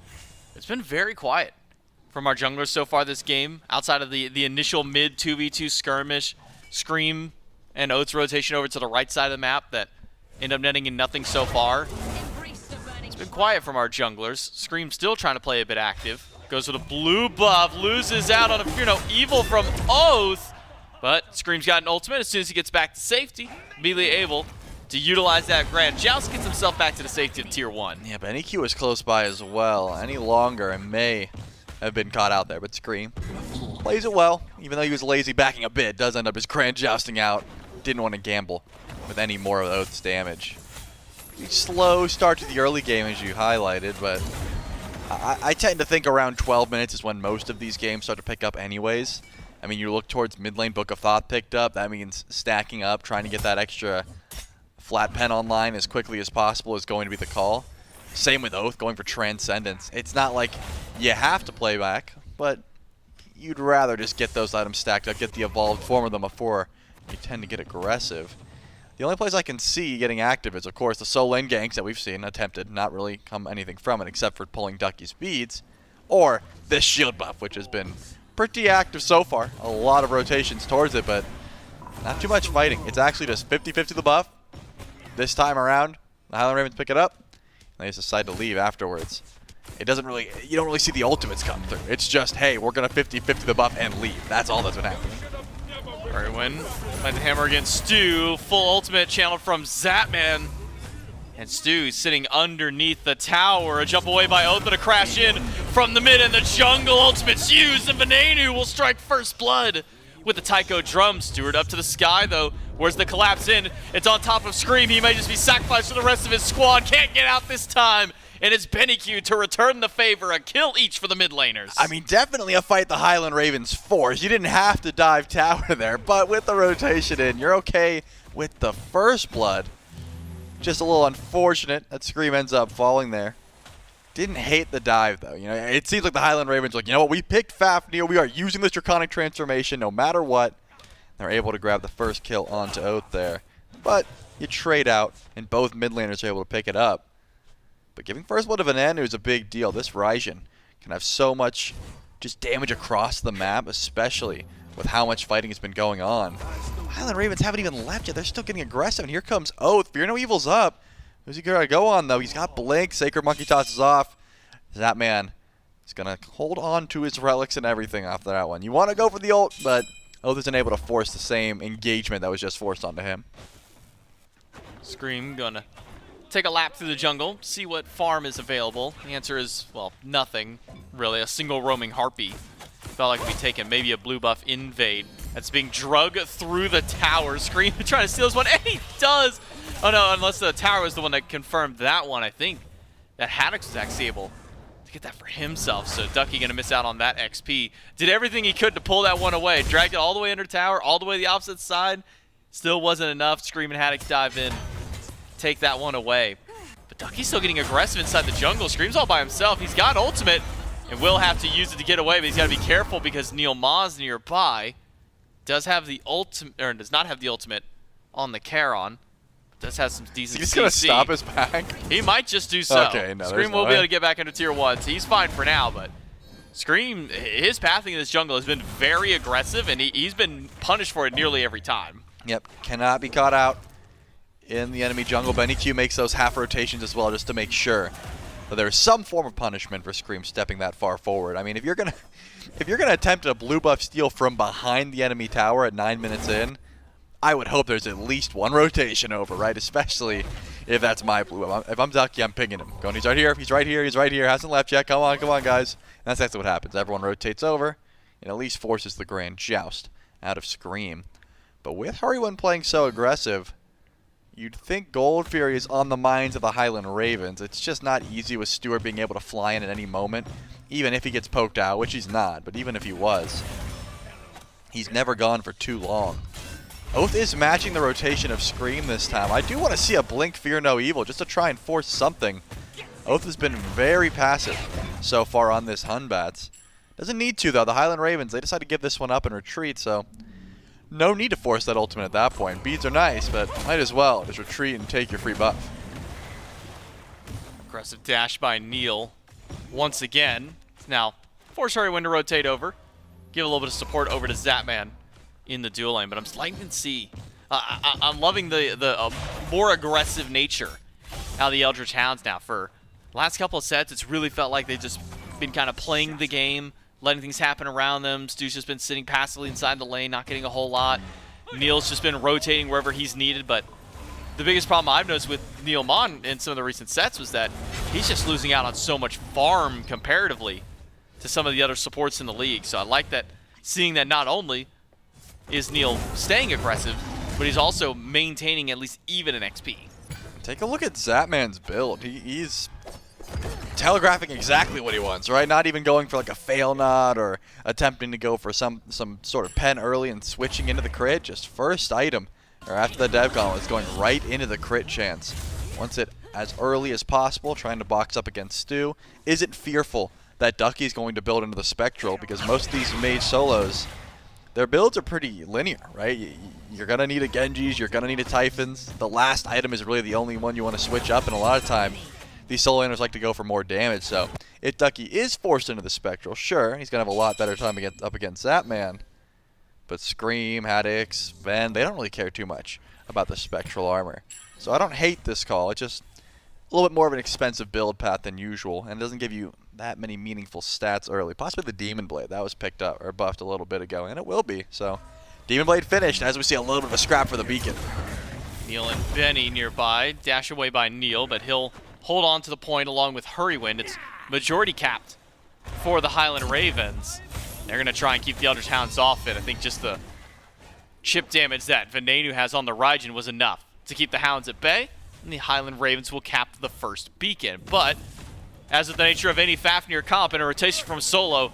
It's straight to the Gold Fury for the Highland Ravens. It's got to be a fast answer from the Hounds because this Gold Fury is melting. Not a chance for the Hounds to even get to that team fight. A tidal wave in for Neil Ma is about all they've got, and it was a little too late. Highland Ravens, they get not only the beacon, but first Gold Fury. He grab it, but Ducky didn't rotate out. He was able to grab the tier 1 tower over on right. He recognized pretty much immediately that he had no way of matching that rotation. Speaking of Haddix, didn't have a teleport, didn't have any sort of, way to get across the map, and said, you know what, guys, I'm going to stay over on right and just split push. So not all bad for the Elder Towns.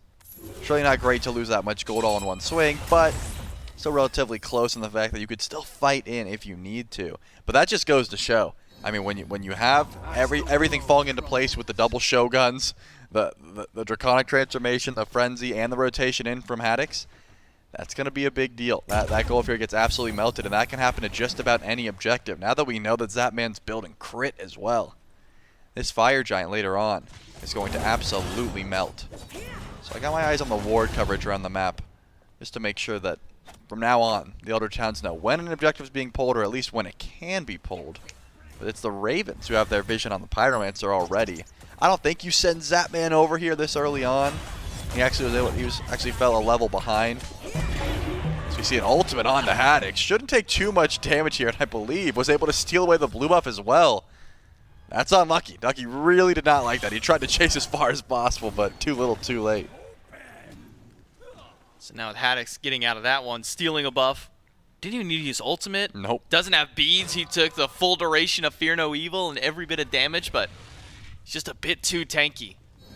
Going for that invade, and now it's a wrap back around. Ducky used his ultimate, has his beads if need be, but he might just have to hold on to them for the next chance to go. Dragonflight's good, but ultimate from Scream goes right through the wave of Neil Ma.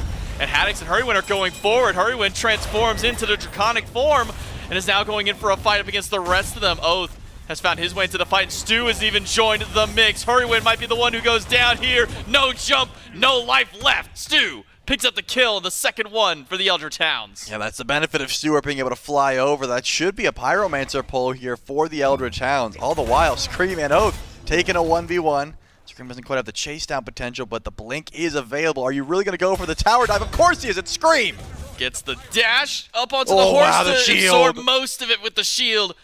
And Scream will live, gets the 1v1 solo kill up against Oath. And the Pyromancer, wait, was that Pyromancer actually taken by the Ravens off that? No. The Eldritch Hounds lost everything in that. They got a kill in the previous fight. Ben's got Runic Bomb. No. But it's the Highland Ravens who come out with everything else. 2 kills for them and a Pyromancer steal. Unfortunate circumstances for the Eldritch Hounds. Even Haddix taking a tower in a 2-level lead in solo. And Oath had Blink. I mean, he had like a couple different ways to outplay Scream there, but Scream pre-autoed his Blink just to make sure that there was no reaction time that Oath could have to make him get out of that one.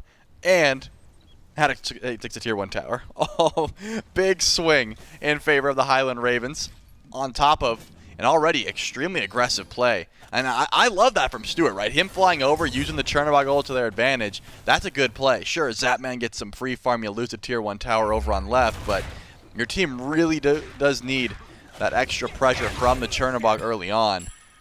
The issue is afterwards, right? You go for the Pyromancer, you let Ben seal it away, you lose the tier 1 in right, Zapman still gets a tier 1 over in left. That's why this gold just ballooned out of control. And that's why the Highland Ravens are getting ready for a pull already on the Primal Fury. Left side of the map is where the most of them want to be. It's about to spawn in here. Look at the ward coverage as well. Look at the red dots on your map. That is all Ravens vision on the left side. Take a look at what Scream wins second item. Shadow Drinker, man. Jotun's into Shadow Drinker. We might get a chance to talk about that later. For now, Scream's got to get out of danger. Does have Grand Joust. And that's the bailout. Now Hurrywin surrounded by 3 plus an Argus. But the Eldritch Hounds will not continue forward. What are your thoughts on Shadow Drinker? Because it came out and everybody went, wow, this item's going to be crazy. And then we never really saw it. A couple of niche pickups here and there. This dash by Haddix does get caught. Jump by Oath slows him down. Fear No Evil is there. He'll use the full duration plus a wave coming in after. It's a lot of damage in CC to Haddix, and he finally goes down. But it cost so much time. He bought so much space for the Highland Ravens to regroup themselves. Even Hurrywin pushed under fire. Fury coming up. That's got to be the beeline for the Eldritch Hounds. Yeah, feels like a little bit overconfident there to not pull the dazzling offensive. Hurrywin goes in the transformation in the backline, but the Highland Ravens are still stepping up. They want to try and steal this, and the Eldritch Hounds figure it out. They can't go in for the true 50-50, not yet. Hurrywin, though, he's getting weak. Goes up the stun. Procs the slow to the rest of the squad. Now Benny Q surrounded. 2v1. Damage from Zapman. Not quite enough. And the horse misses too. Scream's got to really dive for this kill, and he'll get it with that grand joust. But now he's in the middle of everybody. Dive in, a root onto Stu. Has the dash one. Doesn't have the second one for the remaining damage. Oath is low, and Venenu takes him down. Double kill for the mid laner of the Highland Ravens. 6 now on the board. And the objective the Hounds started up, they couldn't even finish. Yeah, no way. The Highland Ravens are still going for the pull here, but Ducky is on a ward. Zapman wants to leap in, and he's going to do it. Impales Ducky away. That should be enough to confirm the Primal Fury. And the Highland Ravens are going to grab that one and back up. All the while, Haddix is able to grab another Tier 1 tower, the last one, and grab the wand fight after. I mean, this all starts from Haddix getting picked, and again, had the dazzling offensive, didn't feel like Oath's ult demanded enough respect. But once you chain that with the River of Sticks, and then once Ducky rotates in, that's just too much CC. And the Amaterasu falls down. But Hurrywin ults at like 30% HP, still sticks around in that engagement. The Eldritch Hounds just want to get Primal Fury and get out. But thanks to Scream, thanks to Ven, and now thanks to a Fire Giant pull, the Ravens are still in the driver's seat.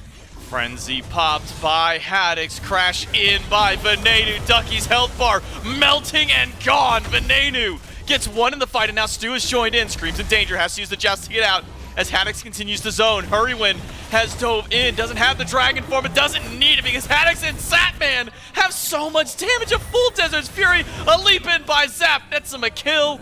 3 for the Highland Ravens, and right back to fire the team goes. With 3 dead, that's going to be an easy Fire Giant pull for the Highland Ravens. I don't care how weak Hurrywin is. You've got the Draconic Transformation. You've got the Ama passive. And this Fire Giant will definitely be falling down here before 20 minutes as well. Did not seem like the start of this game, considering how slow it was with net this early of a Fire Giant, this early of a lead.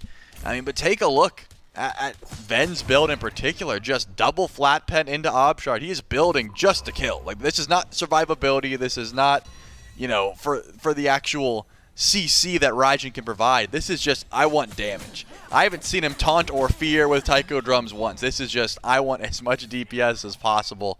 And that's what's been happening. Ven, first one to hit level 20. Haddix and Scream not too far behind. And now the Highland Ravens in a commanding position with a 10,000 gold lead already. I mean, 3 Tier 2 towers to go. What I don't want to see is a full split up. I don't want someone's pushing over in right lane. Just group left and mid and look for these Tier 2s. It's not like Phoenix is going to be easy to grab. But with Zapman finishing up Deathbringer and no one looking too tanky on the side of the Eldritch Hounds, the damage dealers on the Highland Ravens are going to have a field day once they group up. Not a Spectral in sight. 3rd item damage for Neilma, going towards Chronos Pendant, pulling from the Jake playbook of how he likes to build his Charon. Ducky going for more damage than his. No magic defense. No wonder Venenu just melted through his health bar. There's not an ounce of magical defense there to deal with it. Usually you see the Genshi's guard, but it's Typhon's Fang right after the breastplate. So now Venenu's got a great target, and pretty much anybody whose name isn't Neilma, and even then it might be dicey for the Eldritch Hounds. A 5 versus 4 on the left. Stu split pushing. The Tier 2 tower can fly back at any moment. Gonna channel the back. The tidal wave hits 4. Venenu's in a lot of danger from the Argus damage, but Scream and Haddix in the backline have caused too much havoc. It's a double kill for the solo of the Highland Ravens, but the health bars are low on their side. Could not get the Phoenix yet. Back up and regroup with the wave for the next push. They've got Fire Giant regen. Stewart ulted in from right lane, but already sieging forward is Haddix, and Stewart has to dive into the wall. Scream isn't letting you get out that easy. With the relics, he's still gonna fall down. Stu should have stayed over in right lane. Haddix picks up 3 straight to the Titan. The Highland Ravens go. They only needed the 1 Phoenix, but Oath is back up. Doesn't have ultimate. Neilma doesn't have his ult. He used it at the beginning of the fight. The Titan is down to under half HP. The Highland Ravens Scream. He's got too much damage. Double kill for him and a kill on the Titan. 22 minutes. The Ravens close out game 1. J-Mac, that is a ridiculous pace. Again, we had like no fighting until past 10 minutes. All of this game just came through from 10 to 20 minutes, basically. That's when everything really heated up. The Highland Raven showed. Again, they showed their hand. Early crit from Zapman, frenzy start into Shoguns from Haddix and Hurrywin. They said, we're going for objectives. We're going to do it quickly, and there's nothing you can do to stop us, so you better try and fight. Turns out the other towns couldn't even win the fights, and that was when they got a pick onto Haddix. That was a 5v4 on that Primal Fury that ends up just going so wrong. And the Pyromancer steal on top of 2 tier 1 towers. That was the nail in the coffin. Yeah, I think that's the big kind of turning point for me was a 1v1 fight was fine. Sure, if you lose Scream in that one, the 2-for-1's not as bad because you got the Pyromancer. Except they didn't get the Pyromancer, and Zapman split push a tower, and then Scream takes a tower after that with Haddix. And it's just all Highland Ravens this time. They went out in game number 1. We'll see about game number 2 right after this.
dreams we always fight, 'cause we never worked it out. It just kinda slipped through our hands.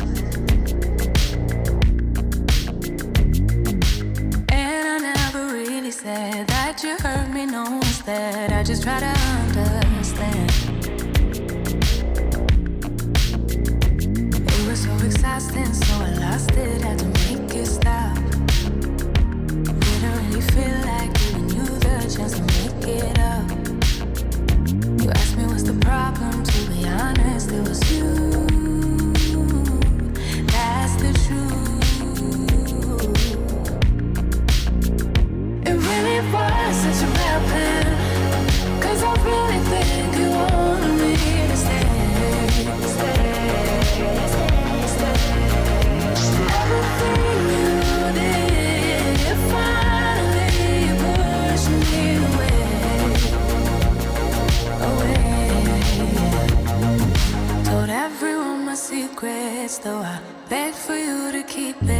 to yourself.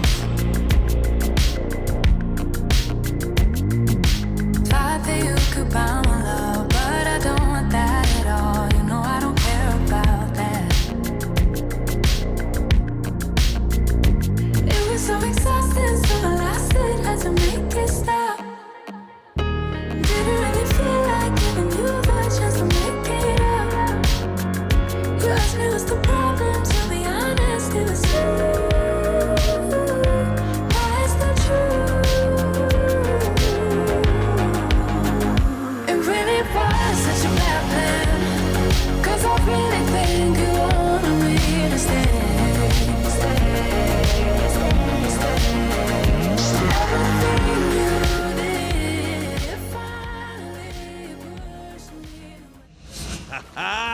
All right. About time it got interesting around here.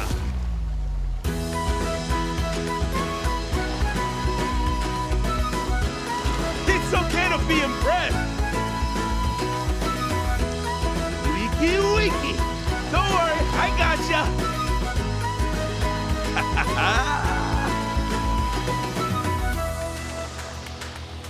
That's right, Maui's making a splash in more way than one right now. You can go to advance.gg, you can pick up a shaker, and of course the new flavor, Maui's Tropical Splash. Very important to note, strawberry and peach flavored. Tried to put them together. That's exactly what the flavor does. Very, very delicious. Brings the tropical. I know it's getting cold out there. You want to keep the summer vibes going. This is the best way to do it. And of course, the shaker. I have to admit, I am 1,000% biased towards it because I love that color and I love the color gradient that it has on there. What color is that? Well, it's kind of like a blue to a light cyan. Yeah, all I know is every time I've ever seen whatever that color is, I'll say it's either turquoise or teal, depending on the day. Yeah. And it sparks a massive debate. I feel like turquoise and teal are darker. Like if you took that top See, shade it's happening on the right glass, now. Yeah, it was going to happen. Dialed it down, but the bottom's like too blue. It's very oceany, is the way. Like, Yeah, imagine, that's okay. seafoam green. Duh. Yeah, duh. Miff, here's the better way to look at it, which is if you are taking a drink out of that cup, you've got the shore right here, and it goes out to the deep ocean towards the bottom of the cup. And that's exactly the way to look at it, and that's exactly what it gets you. Again, thanks to advance.gg for all the wonderful flavors of all the wonderful cups. I blew Miff's mind, and unfortunately for the Hounds, the Ravens blew them out of the water. Bringing it back to the splash thing, right? We're keeping it all related somehow here. They just look really good, Miff. Early on, kill-wise, you see it like 2-2, things like that. I just caught what you're doing. Gold lead. The gold lead, just absolutely, though, on the Ravens, runs rampant, right? Gold Fury, Pyromancer, objective. The Hounds just never caught up. Yeah, even with the Hounds having a bit of fight back in the absolute earliest portions of that game, even when slash lines were overall pretty decent, Gold never was. Experience never was. The Highland Ravens were winning out so consistently in map presence, in neutral farm, mid camps for the most part, always going their way. I'm not sure how many shield buffs the Eldritch Hounds ever saw. The Highland Ravens just had a little bit more in the tank to play with by the time an actual team fight had rolled around. Really liked what I'd seen from Scream. We saw a few times he, even throughout even earlier portions of the game, was diving into these towers and just utilizing the HP shielding from his ultimate or from just mounting up on the horse to tank up shots early on. Played very well around some of those Lancelot exclusive tech options. Otherwise, rotations were perfect. Ven proves that Raijin isn't just a soul laner anymore. You could go full damage on him, and it does a lot of damage. Top to bottom, great game there for the Highland Ravens, who ended incredibly fast. Egg on my face. I thought we were in for some super long games. I thought, especially with like Neil Ma passive in play, I thought, he makes everyone earn it absolutely. And that's not to say the Ravens didn't earn it. They did. It was they just earned dominant. it fast. It just happened way faster than I was expecting. So what we're learning, I remember at one point you had said, first off, that was a sick double kill to get. I didn't realize. I saw him get the kill. I did not realize it was with the last hit of of dazzling offensive on both. So fantastic there from Haddix again, 4-1 and 5. It feels like, as you have said in the past, you accuse the Dragons of being like hourly. Ravens are not. They're salaried, get in, get the job done, try to get out as quick as possible. And they get that win, like you said, pretty fast, 21 minutes in. Beautiful slash lines for everybody, good damage. For a long time, you go 15 minutes in, I believe you drop the pin right there. It's 2-2 in terms of kills. but it's still 3,000, 4,000 gold lead for the Ravens. I think that's really kind of the oppressive thing. When we talk about the Gladiators, we look at their set. It's almost too repeated, but they've got really good early game, and they keep pace. We had said coming into this, Oath needs to hit the ground running, and unfortunately for him, I just didn't really get to see too much out of the Hunbats. Yeah, he hit the ground. Yeah. Face first. Ate some dirt there. It was a little tough on that Hunbots to get things rolling. What I'm seeing now from the last few Hunbots games that we've had the pleasure of viewing in the SPL is these Hunbots players nowadays are not spamming Fear No Evil enough. I just want to see that ultimate on cooldown. That's all I want. You got to be willing to just go into the mid lane, burn a set of beads, and say, hey, that's the next time I'm here, you're going to really suffer. Or do it in the duo lane, or do it in the soul lane. Do it everywhere you need. I'm seeing a whole lot of holding on to some of these abilities, saying, man, when their beads are down, just wringing their hands like villains. Like, when those beads are down, hoo-wee, I'm going to come back. I'm going to make it work. Someone's got to do it, though. Someone's got to be the beads burner. And Hunbots has the easiest time doing it. So I just need to see a little bit more willingness to utilize your resources to burn resources. Well, things are going to shake up here. Game 2, Ravens will be the first pick team. Bans already flying through for them. Ratatosker, Athena, and Opwash are what they don't want to have to deal with. And, of course, that means we'll not be first picking here. The other side, Chernobog, makes sense what we've been seeing. Baba Yaga, as you had said, you don't want to see her. And so the Hounds with one more TBD. Yamoja's been pretty high on some lists and not high on other lists, but I feel like Hurry's got enough of a Yamoja that you have to be a little threatened by it. But it's kind of that weird question to you is like, is she still as good? Yes. Okay, yeah. That should be the answer. Right? Yeah. No. Like, and if you want any more confirmation on how good Yamoja is, not to continue plugging it, but we did a team check-in with the Ravens just yesterday. You don't even have to do the team check-in. Watch the Assault game. Watch the Assault game. There was a lot of Yamoja content yesterday, and a lot of it was not even brought up by me. Nobody asked about Yamoja. Just Hurry and Scream and Van just they shared their thoughts on how good that character is for a few minutes. Completely unasked, and I agree. Yamoja is real good, so nice ban by the Eldritch Hounds. It was. I will admit, it was kind of on us. It was admittedly completely random draft, but once they got Yamoja in the game mode where we quite literally had infinite mana, that didn't work out well for the caster side of things. The Ravens loved it, and they're gonna love this too. They lock in Raijin, first pick, and Mifflin. It used to be one of those things, especially you go back.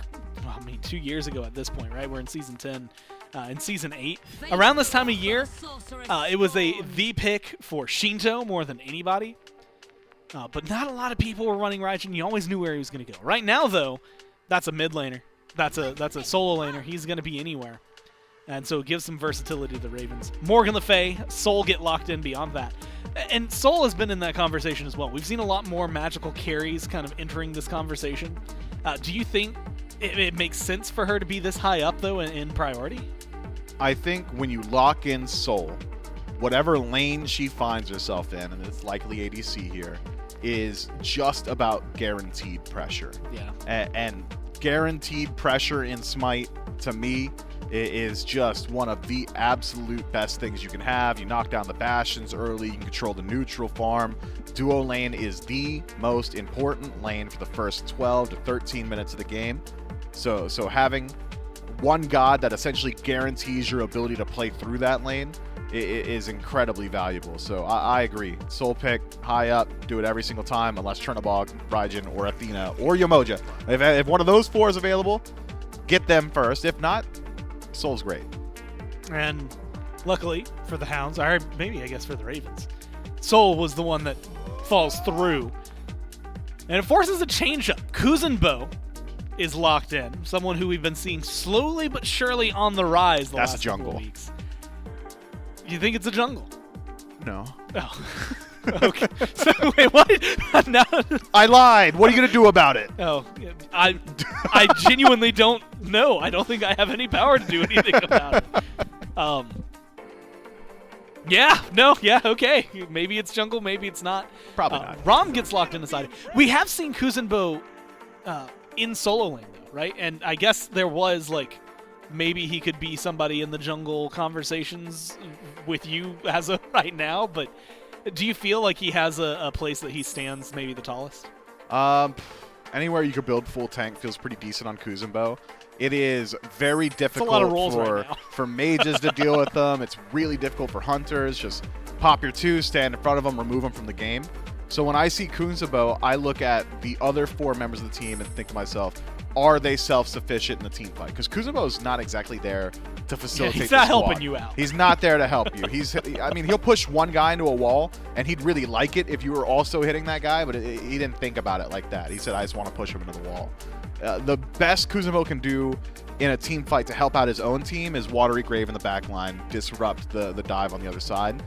I'm not seeing a whole lot of dive from the Eldritch Hounds, so I'm seeing a whole lot of diving in Kuzumbo's future. And we saw, like you said, Rom locked in with him. Maui, not just a new flavor, a new shaker, but also in this game, locked in 3rd for the Hounds. Of course, if you want to pick up either the flavor or the shaker, you can go to advance.gg. If you want to play Maui in the SPL, though, you got to put in a lot of hours and grind some to get here. I'm excited to see what he has. Very, very prominent pick towards the end of last year. And we'll see how much it holds. Bans come through for the Hounds. Amaterasu, Kamazot's other side. It was the Ra, which is a direct ban against Minikyu, and then Oath's Thor was taken away. Oath has then opted into the Circuit. What happened this week?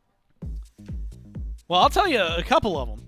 At least one of them is an E-Shell buff. Maui E-Shell buff makes sense. Had a small buff as well, right? Decreased the self-slow on his Master Fisherman. Decreased the cooldown on his ult. The more you level it up, the less it has. So there's a couple things in there. But it is definitely shaking things up. E-Shell, if this gets locked in, is one that I'm really excited to see. We saw it a little bit earlier, but she just has not really touched the meta since her release. We saw her, I think Paul played her, and we might have literally seen the 2nd game total earlier today. Like, she's not very oft gone to. Yeah, Ixchel's in a weird spot right now in that she's a really good poke mage, but there are a lot of really good poke mages in the game, and she's like an okay healer. She's like a bad healer. She's not even okay, really. So if I want a healer, I'd rather go towards a dedicated one. If I want a long-range nuker, I'd rather grab a dedicated one. Ixchel's somewhere in the middle ground. But with some of her most recent buffs, even further increasing her poke potential, longer range on that enhanced auto attack, a little bit additional damage, having damage mitigation, the ultimate makes sense to me. Maybe you want to see her a little bit more often. But when I was thinking about guaranteed range damage, I don't get much better than that guy. Yeah, Thoth locked in for him. Throw up your Dude, what is going on this set. week? Uul got buffed. It's not that much. It's not that much, bro.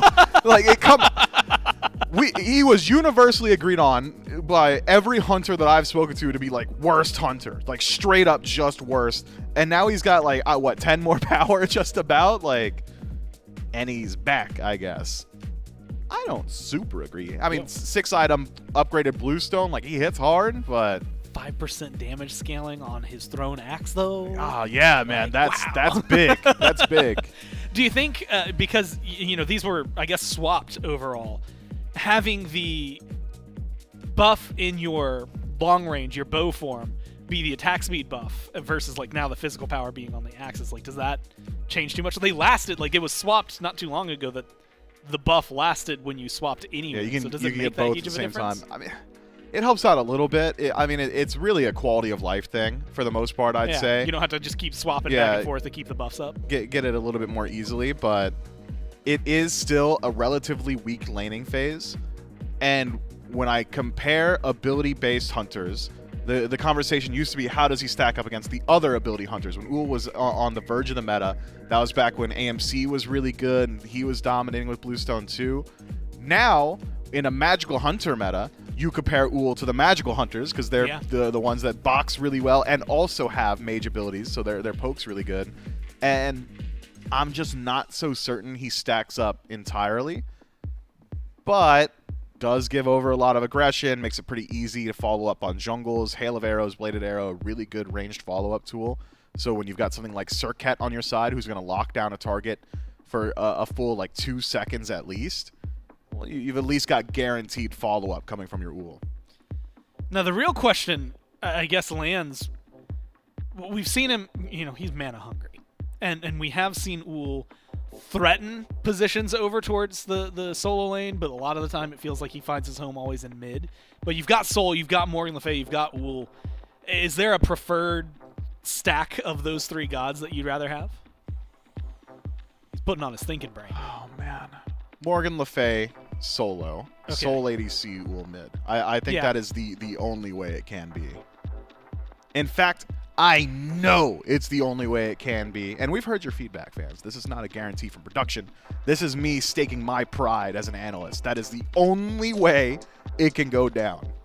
Which, the good news is, like, there's now, like, 3 avenues for you, which is that's exactly what they run, and then win or Hope lose, it's that you're one. absolutely right. Hope it's that one. They don't do it, and then if they lose, you're still in the right area. But if they don't do that and win, then things change up. We'll find out how that shakes out as we jump down to Game 2 with the casters. That's right. Where will all these picks go for the Eldritch Hounds as we go into game number 2 against the Highland Ravens? It's J-Mac, it's Trelly, it's Doug back. MF was right on his guess as to where everything lines up for the Eldritch Hounds. Will be Ducky once more on the Morgan Le Fay. Benny Q taking the Ull mid for himself, and Stu on the Soul. But I think, more than anything else, because you and I talked a little bit about the Uller, the changes that came his way, what maybe makes him feel a little bit more fluid now. I want to kind of push over towards Thoth, because Thoth got a little bit of changes a couple of patches back when all the spicy changes happened with gods. And we really didn't see a whole lot of Thoth. What is it about Thoth right now that kind of makes him maybe not necessarily feel like up there with some of the other meta gods? Yeah, Thoth is very similar to Raijin in my mind, where if you let him free cast in the backline, it is just awful, right? He is going to absolutely destroy your team fight. It's not really what you want. As we see Neil Mod going in for the end, I really want to see if he gets the steal. It's just an auto attack. All right, he's not going to get it. But if you let Thoth just free cast in the backline, it can be absolutely disastrous. But his self-peel is not there. He has almost nothing to keep you off of him. So that's sort of where Thoth is really in a rough spot. It really just depends on if you're ahead, he's disgusting and feels broken. If you're behind, it's a little bit rough. That's the same for Raijin. You can't let him free cast in the backline, but he has a lot more. He has CC immunity, he can dash in, he can build tanky. That's sort of the change-up, right? So I like the pick from Ven, assuming that the Highland Ravens keep an aggressive positioning and they're able to go forward and give Ven space. If not, he may be in some trouble. Oath and Benny Q can combo onto him very well, which is why you see Ven towards the back of the lane for a bit. But once he gets online, he just outranges just about everyone, has some great confirmation, one-shot potential, just about everything you would want from a mage. We do see Hurry and Zap. Hurry getting aggressive on the Kuzenbo. Now the second time that we've seen him go towards that pick as Neil Mod jumps in aggressively. Hurry when taking a lot of damage from Stu. Gotta be wary of when those cooldowns come back up, but similar to Neil Ma, starting to take a bit of damage from Zapman. Quick roll, gets away from the Stellar Burst from Stu, and Scream and Oath already rotating over to Duo. Maybe a turn and burn onto Oath. He gets the taunt, push Scream away. Hurry goes for the blink push, but a little too slow on getting the actual push afterward. Now it could be a fight over here on the shield buff. Jump away by Neil Ma. Hurry when poked out. And a taunt onto Hurry. He's falling low. One more hit would do. He goes back to Zapman to try and bail him out, but now it's Scream who's diving onto Neil Ma. Oath might just be getting first blood up against Hurry when with the help of Stu. Stellar Burst is there. First blood. And Neil Ma able to swing away. Scream can't confirm his own kill. Yeah, just too much damage coming from Stewart here. This is the benefit of Soul. Those heat auto attacks, the good CC from Oath, the fact that Hurrywin thought he could be aggressive with just the sumo slam. Those are some long cooldowns when you don't have access to shell spikes. So rightfully punished, Zapman could not step forward. He wanted to just clear waves. He's like, guys, I can't even go for shield buff. And now Stu was level 4 before Zap even hit level 3. Looking good for the Eldritch Hounds. Hurrywin trying to push Neil under tower. Won't be able to find it. This Kuzenbo getting first blood is going to be a big deal for the duo lane. Now Oath has a pretty good place to sit for the rest of the game. I mean, shield buff on respawn. Duo ganks, pretty much the second the ult comes through. I'd be looking towards the left side of the map if I was Oath. Well, it seems like I believe it was Lasbra who had this influence, would go back, steal a speed buff. The Lasbra would usually try and get both of them if he had the opportunity to do so. But it seems that a lot of teams are starting to pick up this style of play. Did go Benny back see and him? See if he can get one. I think they just ring right around that one little rock. Benny Q does confirm the green buff. Axe toss onto Scream. Benny Q's going to fire a few in-hands. As the gap closed out, he'll jump right in, waiting for that axe toss to come through. Blade arrow, the volley is there. Benny Q doesn't have the follow-up damage after this, so Scream will get out of this one, but Benny might try and steal the Scream buff away. Ultimate from Ven will guarantee that buff, but Benny Q is playing comfortable on the Euler. I love to see that. The axe comes through, not off the mark, but good damage onto Scream nonetheless. Also, definitely some pressure here. Haddix needs to juke the 3 after the fact, but it's actually the Dragonfly. Doesn't even matter. Ducky gets the solo kill, and Haddix falls down, loses beads, loses ult, loses everything. Oh, he didn't even ult. Yeah, he just juked around. I thought he ulted beforehand. No, just lost his beads and ends up getting soloed there. Not a great start for the Highland Ravens. 2 up now for the Eldritch Hounds. So I would say if the lead was anything resembling that for the Hounds, I mean, even with the shield buff invade earlier, a first blood bounty for the Eldritch Hounds, a second kill after, the Golden XP are technically still slightly favoring the Eldritch Hounds, but it's only by a couple hundred this early in. Sure, first blood gives you about a 450, 500 gold swing usually. They haven't really been able to build anything up. Wait, Highland Ravens. How is Haddix up after getting soloed? But now, Oath going in aggressive, goes for the ultimate, pulls beads away from Zapman, a supernova on top, the taunt back in, guarantees the kill onto the carry, and maybe one on the support. Dive in by Oath, landfall, pulls, hurry back, he clips the side of the tower, but it's just enough distance for Neil Ma to drop him down. 4 kills for the Eldritch Hounds. Yeah, clean from Oath there, beautiful taunt back in, needed to connect that supernova, and then Hurrywind just hit by the edge of the landfall, but Neil Ma comes in clutch again. Duo lane getting pressured there. Scream, I think, is doing the correct call as well. Once your duo lane is this far behind, do you head over to the left lane, do you try and bail them out, or do you just ignore that side of the map and head over towards right? That seems to be the play, but look at this. The Hounds know blue buff spawning in. Instead of just leaving it for Scream, Neil Ma actually makes the rotation over as well. There are 3 Hounds here just to guarantee that Ducky gets that extra farm. I like that play as well. The Hounds are trying to make sure they hold on to this lead. They play through pressure wherever necessary. And it's looking pretty good throughout the map, especially towards the duo lane for now. Zapman is going to have a rough time trying to climb back in. But to your point, J-Mac, I mean, Haddix got soloed and is still ahead. That is some solid farming over there. Sure, the XP isn't looking too hot, but gold-wise is looking just fine. Maybe that's the reason. Overextended for some extra buffs and for some extra totems, something like that. Because the Highland Ravens have been in control of the totem so far this game. But gold-wise isn't looking too bad. That's what you were saying, and I tend to agree. Even though the Highland Ravens fallen down 0-4, they're still finding their farm, they're still finding their invades.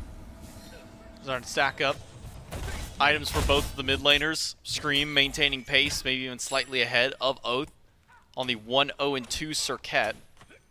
It's a kill for everybody except for Benny Q so far, sitting at goose eggs for him. All the actions happen across the map away from him for the time being, so it's giving him plenty of chances to be able to sit up and farm inside of mid, get that Transcendence online.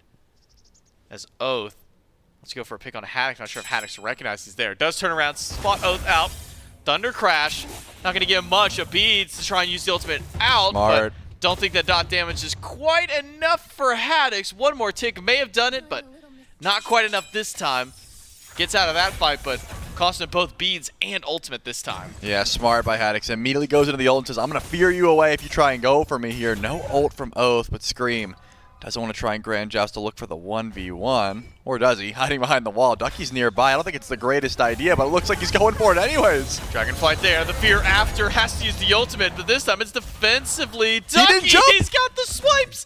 He's got the damage from range. 2 kills on the board for Ducky.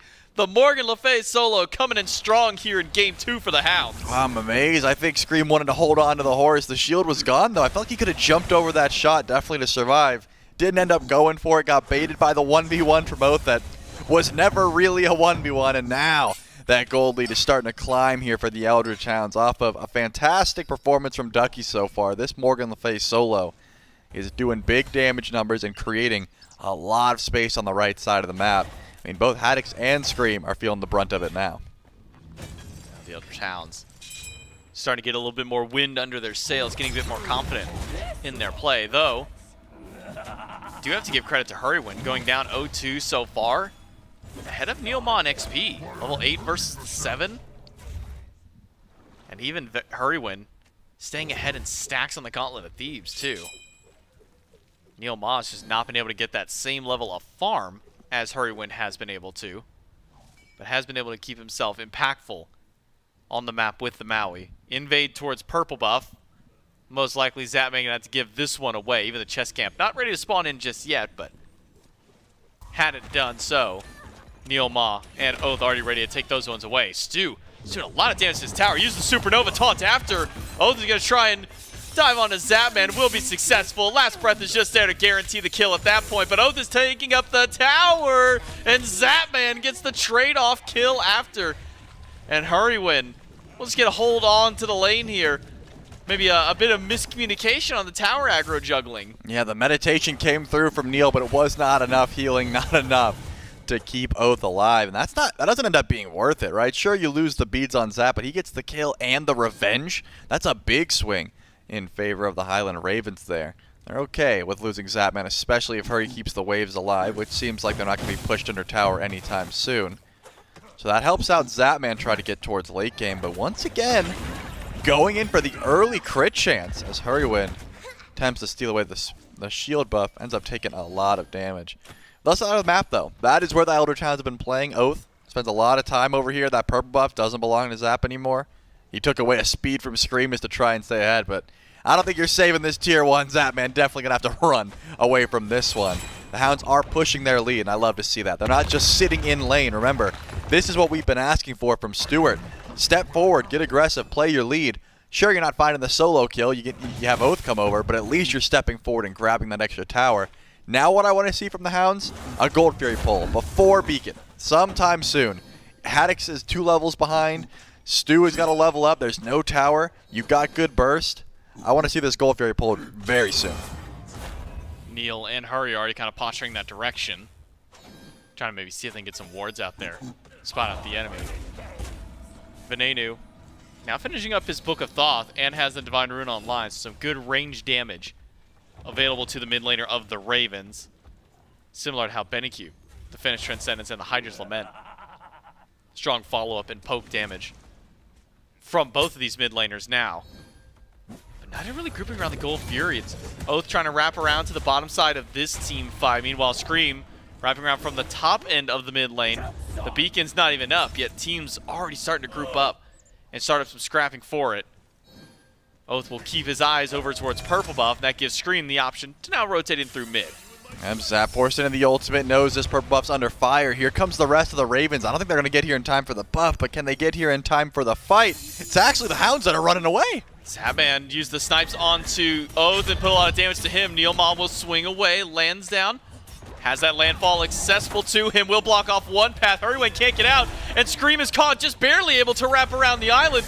And even Hurrywin gets the push of his own, but it's only into his own doom. Benikyu finally puts himself on the board for the Eldritch Hounds, who can now continue this fight into the jungle. Venenu end up having to dash away from the Eldritch Hounds. I thought maybe a group up around the Gold Fury, but with this many Ravens still alive, the Hounds will pull back. Yeah, it didn't seem like anyone was going to be able to dive Venenu there. He had so much range for a steal attempt. I don't hate the call to run away.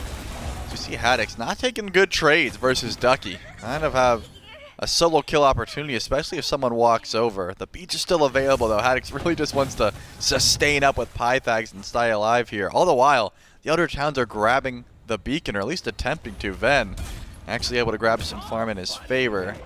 As long as it's a 2v1, yeah, the Highland Ravens will be able to grab this. Benikyu has to get in very soon if he wants an attempt at even grabbing this beacon. Won't happen. Ben picks it up. That's essentially uncontested. Neilma did his best, but numbers don't lie, and you need at least 2 to try and contest that beacon. This is where the difficulty of fighting into a Thoth comes in, where Neil thinks he's safe around the wall, just like most characters probably would think so. Venenu's range just allows him to keep this consistent poke up, the lower cooldowns on that first ability. Just keep letting Venenu go for these constant poke battles. Not doing a whole lot of damage just yet. Neilma has opted for magic defense in second slot. It's a heart word for him. Meanwhile, for Hurrywin, goes into Breastplate of Valor. to deal with some of these more physical heavy damage dealers, the ones that he's mostly around, Benny Q and Oath primarily. Wouldn't be surprised if we start seeing some match defense online for Hurry soon.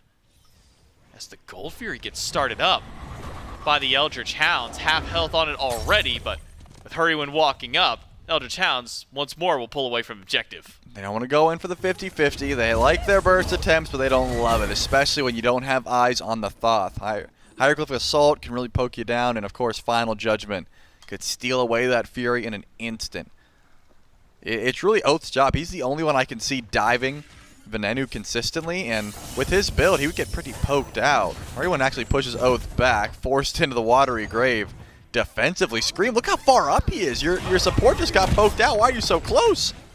Scream's just taking laps here in the jungle, spinning in circles, while the Highland Ravens try to regroup around. Eldritch Hounds were closing in the gap, but not able to get the follow-up that they were hoping for on Scream. 7-1 for the Eldritch Hounds in the kill department. Nearly 2,000 gold, 3,500 XP up for the Hounds at this point. You'd think with this lead and with how well these fights have been going for the Hounds, they'd be maybe a bit more willing to try and go for these aggressive plays in enemy territory, but you really haven't seen this team pass up, pretty much past where that ward is on the top end side of your screen. No, not yet. Attempted pulls. I saw Ducky head over towards left lane, but ended up just positioning back towards Solo. Surely this is the Gold Fury pull, though. The Eldritch Hounds group up. Ward coverage in their favor. Unfortunately, the Oracle coverage in the Highland Ravens' favor. It's just going to be a snipe from Zapman. That's the only thing that could steal this away. Push on to Ducky. Ducky's got decent damage, but now Haddix is here. Collapse onto the solo laner would be ideal for the Highland Ravens. Scream is there. The root damage after, and Haddix gets the second kill for the Ravens. They had to give up the Pyromancer, which opted up for the Fury for the Eldritch Hounds, and now because of how much time it took to kill Ducky, the Ravens can't even go for Pyromancer. No, they got to back up. Zap went for the snipes, was not able to steal it away. The Eldritch Hounds confirm the Fury. But still, losing Ducky could be a big deal. Haddix gets some free farm over and right, unless Hurrywin gets picked. If anything, he's stepping forward. He doesn't care about this damage. Remember, he ended up going for the breastplate, which means he's extremely tanky to these physical damage dealers of the Eldritch Hounds. So definitely a good look for the Hounds. I did want them to pull that Fury. I'm glad they committed to it. Ducky did not need to die for the Pyromancer, but at least keeps the Highland Ravens from getting a Runic Bomb in their pocket. Who knows what they'd be able to accomplish. Could grab a tier 1 tower, could save it for an early fire burn. So I understand the play call there, but giving Haddix some free farm is exactly what the Highland Ravens were looking for. And Haddix really needed it. He was starting to fall behind pretty quickly to Ducky. The 2-1 Morgan Le Fay finally being shut down. Haddix able to close up that lead just a bit. Pyromancer from the Ravens. Hurrywin low. Hurrywin might just be out of this one. One more shot from Ducky would have done it, but can't land all 3 shots this time. Pyromancer reset by the Ravens. Hurrywin back to base. But Venenu with this constant poke on the Thoth. That ever-looming threat of a final judgment is keeping the Hounds further back. They're sticking up here, though. All 5 Hounds are nearby. Stewart made the rotation out. Pyromancer has been pulled. Ven wants to go for the steal, fires it too early, and the Eldritch Hounds get to pick that one up for free. Benny Q in danger. I think he's already used his jump. Landfall doesn't hit anybody this time, but now the jump is back up for Benny. He's able to leap out while Oath is trying to get into this fight. Scream gets one. Oath takes out Haddix. Hurrywin finds another push. Pushes Oath against the wall while Scream cuts off a path to the back line. Oath can't jump away because of the cripple field. Scream sets one up for Venenu to knock them down. Benny Q's off this map for a while. Ducky quarter HP with the rest of his squad. The Eldritch Hounds had a great start to the fight, but the Ravens had a better end. Tier 1 tower, not enough to try and dissuade Venenu, but didn't have any sort of damage to try and dive there. Just going to split up and find farm. Still in the Eldritch Hounds' favor, J-Mac, but you're right. The Highland Ravens can fight back when necessary. I can't believe that Haddix even fell down there. It seemed like he was in such a good spot, right? Benny Q overcommits, has a great Aegis, but ends up getting chased down by Scream. It was the constant knocking up of Stewart. That Supernova comes in real clutch to confirm that kill onto Haddix. Even with the snipes from Zapman, though, that tier 1 tower was not going to dissuade the Highland Ravens from trying to dive. Just could not confirm any more of those kills. So a decent trade. You give Neil Ma the Runic Bomb. The Eldritch Hounds, remember, they were aggressive towards that Fury. Primal Fury spawning in again pretty shortly. that left side of the map is still going to need some vision. These ADCs, they do fire pretty slow at this point in the game. Even if you get a solid 8 seconds of no vision towards the right side of the map, it's not like that fire's going down. Haddox in danger, full CC combo onto him. He's just trying to buy a way out of this fight. Ultimate from Ducky, second and third swipe. Connected jump in by Oath, and an in-hand closes that one out. Scream trying to make his presence known on the left side. Stu in danger, uses the ultimate, and in return from Scream, a crash down off the horse. Nets him a kill, but he's taking so much damage from the tower. BennyQ gonna try and chase, but with Axe Toss off the mark, Scream is out of that fight. 1-for-1 trade across the map. A couple of low health bars on the side of the Ravens. Lose Aegis on Stewart. There was no relics over on left. Oath gets pushed under tower, but Ven does not want to provide any sort of damage. He just backed underneath the tower anyways. There was aggression on the left side of the map, and Scream still sticking around. Doesn't have too much health to try and defend if a Primal Fury was pulled, but because Stewart's not here, no fear of that one anyways. Trying to get Haddox back in the fight. Remember, he lost both his relics and still doesn't have them for about 20 seconds, so hasn't been able to be too aggressive so far in this game. A big difference maker between the relics, though. Ducky, he picks up the Blink. That Blink Dragonflight can be the start to a team fight. You have so much lockdown with the Dragonflight Interfere, just like this. Haddox forced to run away, but Oath wants to dive him again. Goes in, but with that man nearby, thinks twice about sticking around. Primal Fury still up. If one of these teams wants to try and go for a pull that way. The Hound's got the first Fury and the first Pyro of the game. Hasn't been much answer back from the Ravens. Scream is in no man's land, but he's got backup from Haddox. Ducky here, the double knock-up, double push is good. Scream can't even ult away in time. The Aegis from Haddox keeps alive from the ultimate out of Ducky. Neilma pulls him back and gets the beads from the Raijim, and now it's Zapman potentially by himself. Now no beads for him. Landfall misses from Neilma, but still the threat on Relics is strong from the Hounds and go right to Primal. Yeah, Primal Fury up. Hi-Rez nearby, and Ven is close as well. But with Ducky zoning and the Primal already this low, it's going to be hard to go in for the steal. Everyone's got to use ultimate if he wants to try and get out of this one. Watery Grave keeps the fight interesting at the least. And Venenu's still standing by with some extra damage of himself. Final Judgment. Hold on to rips through right on an Oath's health bar, but he has sub 20 health after the shot, and it's just not quite enough. Zapman doesn't get the damage out there with his snipes. The Eldritch Hounds get the Fury. They're able to bail out of the team fight, and now it's Ducky once more stepping up to Pyromancer. You see Hurrywind's low, and with a low HP tank and how strong and oppressive Ducky has been on this god, yeah, I'm not surprised the Ravens are backing away. Yeah, now the Eldritch Hound's heading over towards that Pyromancer. Zapman reveals himself on the left side of the map. This could be a Pyro, this could be a Fire Giant call. And I think that's the reason Zapman immediately channels that back. Does not want to try and 50-50 the FG at this point in the game. Sure, you're behind a little bit, but this is not give up Fire Giant gold territory. And the Eldritch Hounds, are they going for the ward coach or are they going for the pull? So far, yeah, they're going to go in for the Fire Giant here. Venenu's got ultimate. 2 runic charges here for the Eldritch Hounds. Hurrywin gets pushed back by Ducky, but the Watery Grave is causing so much chaos inside the pit. The Fire Giant goes to the Eldritch Hounds. Oath is able to jump away for now, but Venenu's closing the gap, and he takes him down. Oath gets dropped off of the map, and Neilma, the next one down. Final Judgment, not the killing blow, but the damage that's needed for Haddox to secure the kill. You have 2 down now. Fire Giant only left on 3, but the Highland Ravens are hungry for more. They're going into the tier 2 tower.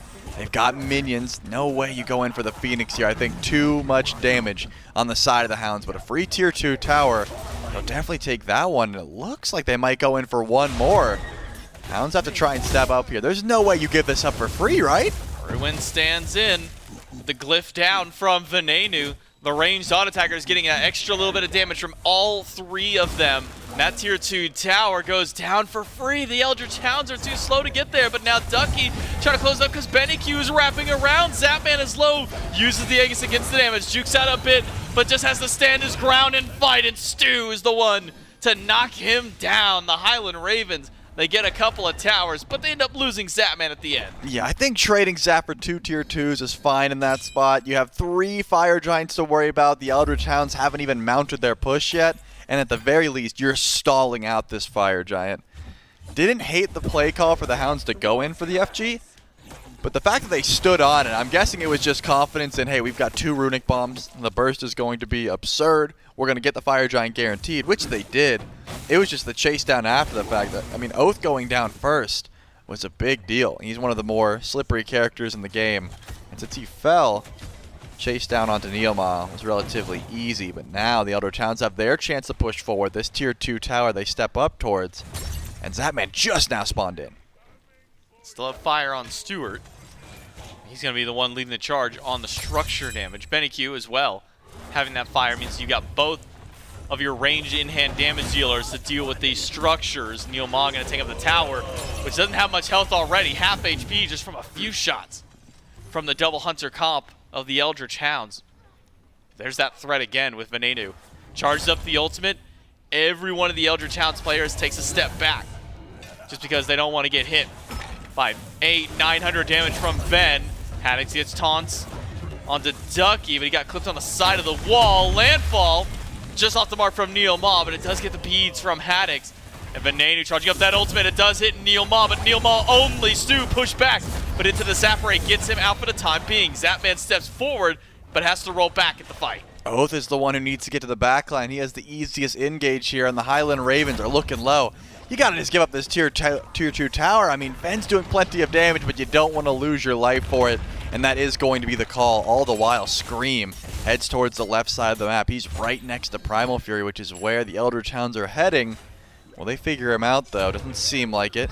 Scream's nearby. I think the Highland Ravens might go in for a fight here if they can get a good engage. Scream's got ult. Zapman's got snipes. Doesn't get it for the kill on the objective. Neilma able to swing away, but Scream is right hot on his tails. The damage is there, and Scream's got the kill. Oath goes on top of Scream, but now Haddix with the ultimate will try and keep Oath CC'd as long as he can. Taunts him back into Venenu, and Haddix Thunder crashes in. Damage is good. One more shot would do it, and it's Zapman with the basic to take him down. Now Venenu still charging forward. Use the beads, lands the root onto BennyQ. 3 shots is not enough to take him out. Final Judgment only hits Stewart this time, but Hurrywin and Haddix haven't given up their chase entirely. It's Ducky inside of the Phoenix against 5. Needs the backup from the rest of his team. Hurry can't tank this Phoenix much longer.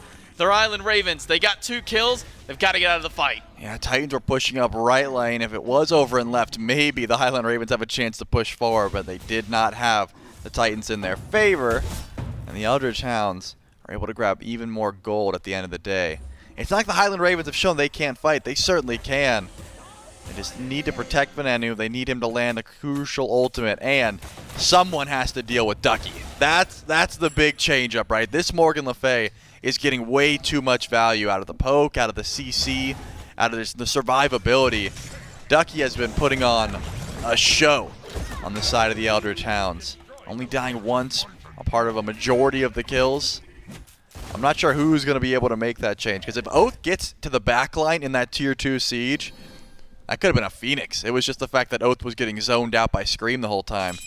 All it would have taken was one good dive to the backline, and that could have been a gone Phoenix for the first Fire Giant of the game. But the Highland Ravens hold out, and now Fire Giant spawns back in. Eldritch Hounds, not even the first ones on the scene this time for the Fire Giant. Hurrywin able to get some vision inside the pit, right at the very top edge of the ring, just to make sure he can keep vision on which hounds are standing around the opposite sides of the wall. Scream gonna go for maybe another wraparound play. Waits for the minions to walk by.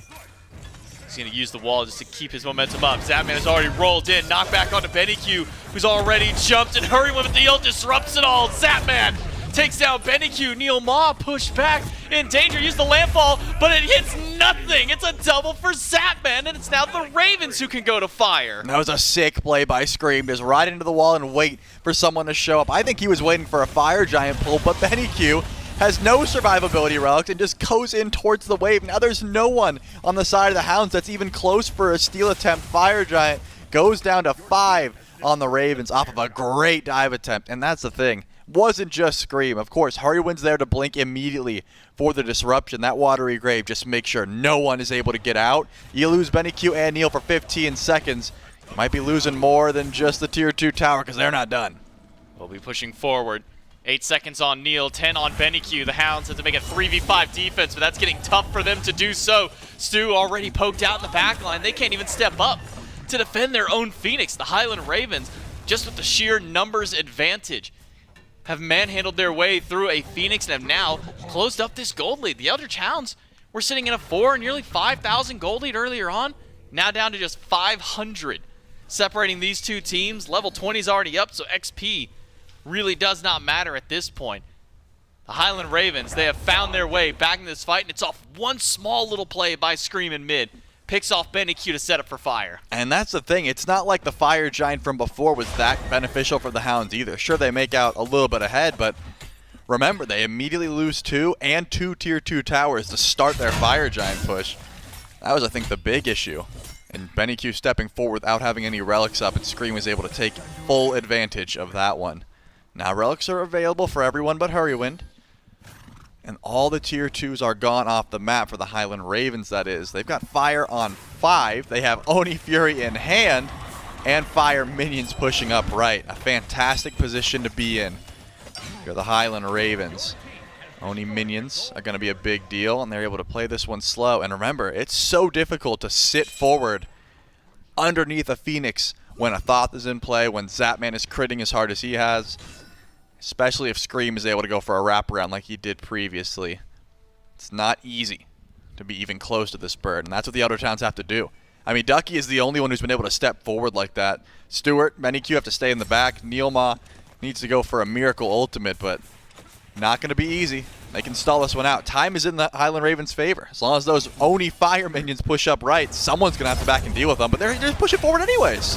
Hounds trying to defend their Phoenix. Double taunt by Oath. Landfall back. Only grabs Hurry. Haddix keeps going in with the damage of the Tycho drums, but it's not quite enough just yet. Stewart poked out in the back line.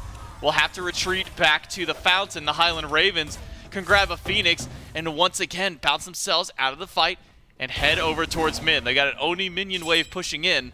Maybe with some of these lower health bars on their frontliners, might not go for the push just yet. Yeah, I mean, I thought they were going to stall that push, but now they're going to stall out the mid lane push. Because again, Fire minions over on right, Fire minions soon to be over on left. Why not just send Scream as solo out the Pyromancer, get a Runic Bomb in pocket before you step forward, and get some more of those ultimates off cooldown. If Ven has a bit more damage, like a power pod, a 3k pod for sure, Stewart's just evaporated off the map, but doesn't quite have the DPS to 100-0 yet. I'm keeping my eye on Final Judgment, though. If it's going to start out the fight and just remove someone from playfield, that's going to be the Highland Ravens' first play.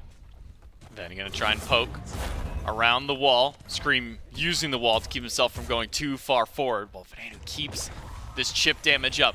One tap hits BennyQ. That's 10% of his HP. Couple taps on the Neilma and the Benny again. Puts him down 30%. Vanadu charged up ultimate, but Oath is able to get away from it in time. Scream instead is the one in danger. Fast blink by the Jungle of the Hounds keeps him out of danger. Supernova from Stu keeps himself alive, but the Phoenix has already gone once more, and Scream is still pushing forward. Hurrywind, though, he's too far forward. The Eldritch Hounds knock down the support, but they've lost all 3 Phoenixes. Man, Zapman might get hung out to dry here. He's definitely the slowest of the 3. Haddix, very low cooldowns. Ven, low cooldown Zap. Has to work for it. Maybe Ven needs some damage just to make sure his ADC gets out, but one axe from BennyQ might be all it takes. Look at the relics. Has them up. Needs one good Aegis, one good Beats Order to go up into the sky, but his dash comes through, barely making it out. Very thin margins there. Take a look at the base, though. Right side bird's going to spawn in. There's already a fire wave there. Neil Ma looks like he might get there in time. No, he's just going to hold the minions back. Smart call. Next wave would be the one that actually takes the bird. Either way, you got to retreat as quickly as possible, right? The Eldritch Hounds know Neil can't even clear fire waves. They have to retreat. And that means the Highland Ravens have bought some time to go in for an enhanced Fire Giant once Hurrywind spawns back in. The game certainly in their favor, but it's not as if the Eldritch Hounds can't fight back. It seems like if Ven doesn't connect with a big ultimate, it's not the easiest time to confirm these kills. It's not easy. You have snipes from that man, sure, but Oath has so much more movement. He's able to blink to the backline. He's able to get in, get out, whereas Scream, he sort of has to hard commit with the Grand Joust every time he goes forward. So keep your eyes on Vanadu, and more specifically, keep your eye on Oath to see if he's even able to get to this Thoth. Someone has to stop Ven from free casting. He's 2-0-6, the only one on the map who hasn't died yet. Hands Fire Giants in. Haddix to the back line. The French has been popped. Let's listen with the Hounds as they jump into the team fight. On your back. Heal back if we can. Oh. I'll hold. Ulting them out if I can. I have Doth walled out. I don't have anything else. I've jump stun in 3.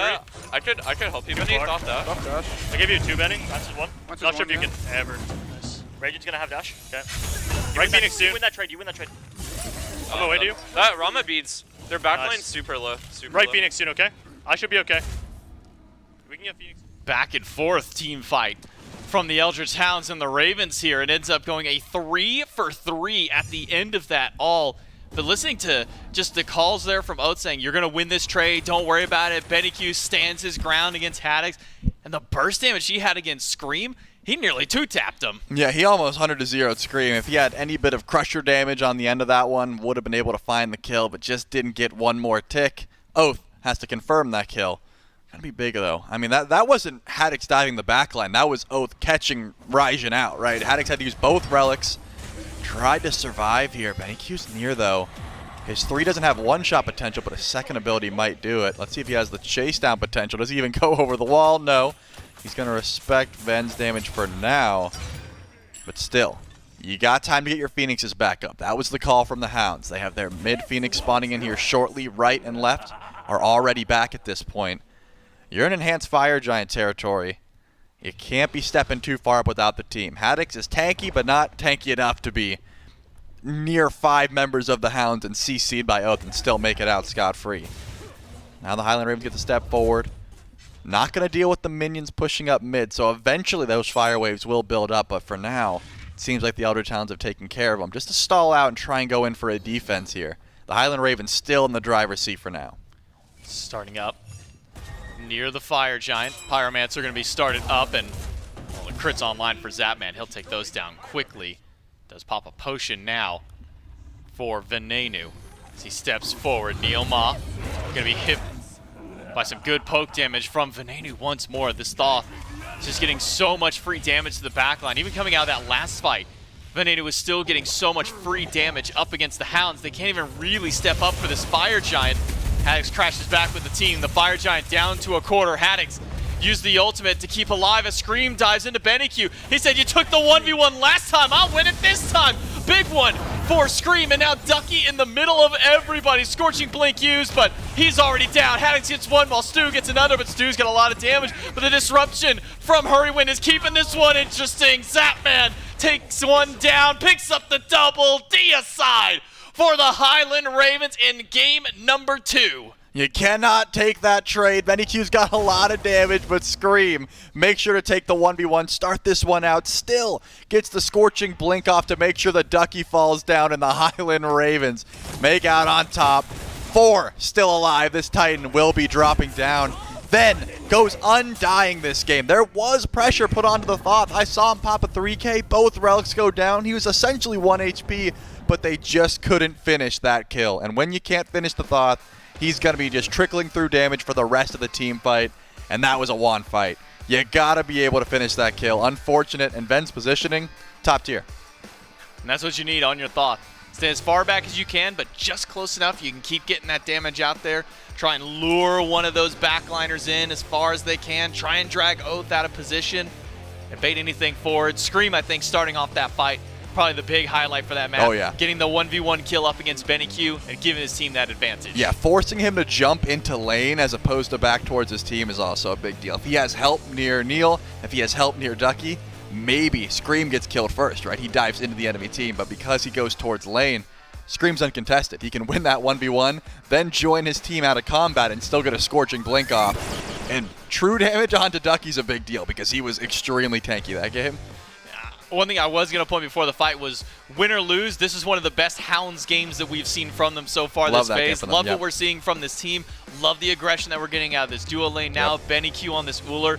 This is a great look for the Eldritch Hounds even in a loss here. Just want to see a little bit more from them. I think we could be seeing a nice little turnaround from them. Not going to happen though in this game. It's 2-0 up for the Highland Ravens. We'll see though if the Hounds can bounce back in game number 3.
trying to get you off my mind. I can see the signs, gone and got it on the side. Thought you were being sly, thought I'd never catch your line. Trying to keep it in, I can see it in your eyes. Go with the in you, still pretending that we're cool. Something on your cheek, then that's strange, it's true. Trying to be a man, trying to be a man tonight. I'm afraid I can't, I'm afraid I can't tonight. I can't let you go. I'm scared of none above, but you feel right. I'll give you on, 'cause you make me feel alive. Holding on to nothing while my karma hits the ground. You're not around, no longer around. It's a little bit too much for me. Can't shake the thought you touch and feel. Know what I wish that I would see when I close my eyes. I close my eyes, thinking like I was naive, thinking that we could be the lead, and know that I would ever see when I close my eyes. I close my eyes. I'm scared of none above, but you feel alright. I'll give you on, 'cause you make me feel alive. Holding on to nothing while my karma hits the ground. You're not around, no longer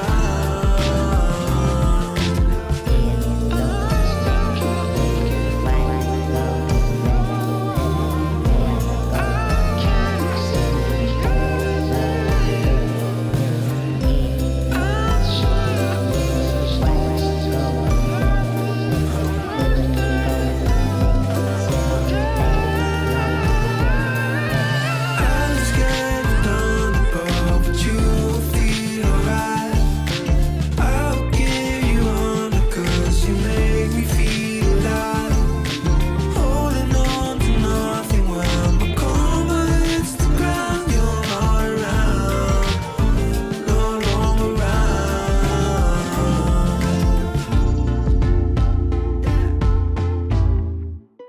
I think about you when I should be sleeping, but you didn't know. I wanna feel you closer to my skin. I think about you when my heart is beating, but you didn't know. I wanna feel you, wanna let you in. This is what you do to me. Let's explore this fantasy. I could take you higher than I know you want it.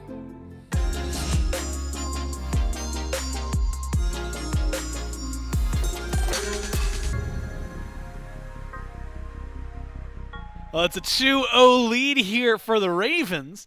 And Miff, for anybody who tuned out, I mean, even 10, 15 minutes ago, they're maybe confused because it feels like, at least very early on, kill lead, even the gold lead, although never too massive, was in favor of the Hounds. It's just sticking together and eventually the team fight phase for the Ravens that overwhelms and overcomes the Hounds there. Yeah, I think the issue for the Hounds is when they decide to all in on the team fight. Because even in the early game, what was it, a 6-0 start, 0 deaths, 6 kills, 5 minutes in, you look up and you're thinking, that's GG, right? Like, that's just got to be it. Ducky's getting solo kills, duo lanes getting first blooded on first wave, everybody's getting involved, Benny's got a lead on the Euler. It's just going to line up. But the issue is, and it's just got to be, the decision-making on when those kills are happening. So often we see teams decide to take the fight on buff spawn so that when they find those kills, they can strip away some farm or control some neutral or look towards literally anything to extend that lead. But what I saw from the Hounds was, yeah, we got those kills right after all the buffs were cleared out. Like both teams, handshake agreement, neutral just cleared their own camps. Then we started to take some of these engagements. And it really is difficult to make something happen on map when there's nothing on map to make happen, right? And I think that's the issue the Eldritch Hounds run into. The Highland Ravens were never quite beyond 2,000, maybe 3,000 gold down at their worst. And by the time the team fight phase started to roll around, that's right when the KDs started to equalize, except the Highland Ravens had done so much on map themselves, just in neutral farm, mid-camp, shield buffs, this, that, or the other. they had a pretty significant gold lead. And Smite kills mean very little. It's an accolade to make your KD look awesome. What wins games is golden experience. And the Highland Ravens, they had that. When you even look at it, and damage-wise, first off, Vin through the roof. But even, Zapman almost double over, double under what Stewart was able to put up, things like that. A lot of good damage from the Hounds, a lot of good presence. But like you said, even when you get the kills, if you get them, you got to do something with them. There were several times early, I remember looking at you and thinking, why are they not even, they're not even fainting towards a Gold Fury to try and start a fight, or to keep the fight going, or anything. And they were in the lead, or they just got a pick. It just felt like there were a lot of times for the Hounds, like you said. Or maybe they got the kill, but they weren't active enough on the map to push that lead as far as they could. And unfortunately for them, that means the Ravens get to kind of stand stalwart, and eventually get there and get the job done. So, they find themselves a 2-0 win. Takes them a little longer than in Game 1. The question is what kind of things either they need to change up to make sure that the early game doesn't happen, or for the Hounds, where they need to change it up. It sounds like for the Hounds, it's mostly in-game, on-map play.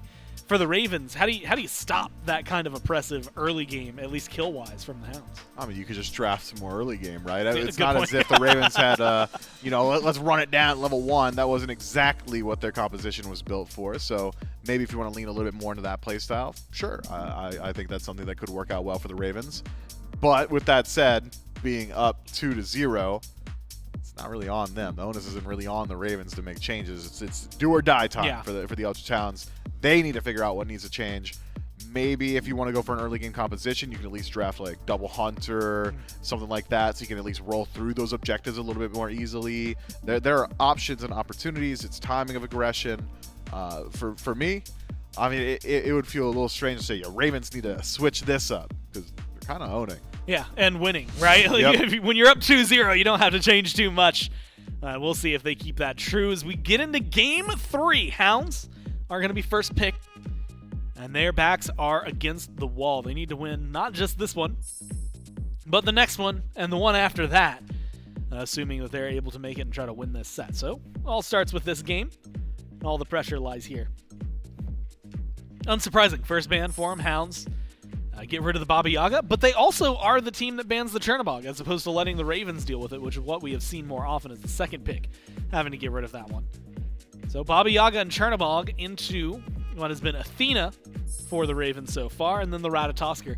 Do you like, the Hounds, I guess in this kind of position, it feels weird a little bit that Chernobog is where they're banning it, but it maybe is revealing a little that they aren't confident in first picking it. Maybe that they don't want it, or perhaps that they're fishing for a Raijin selection.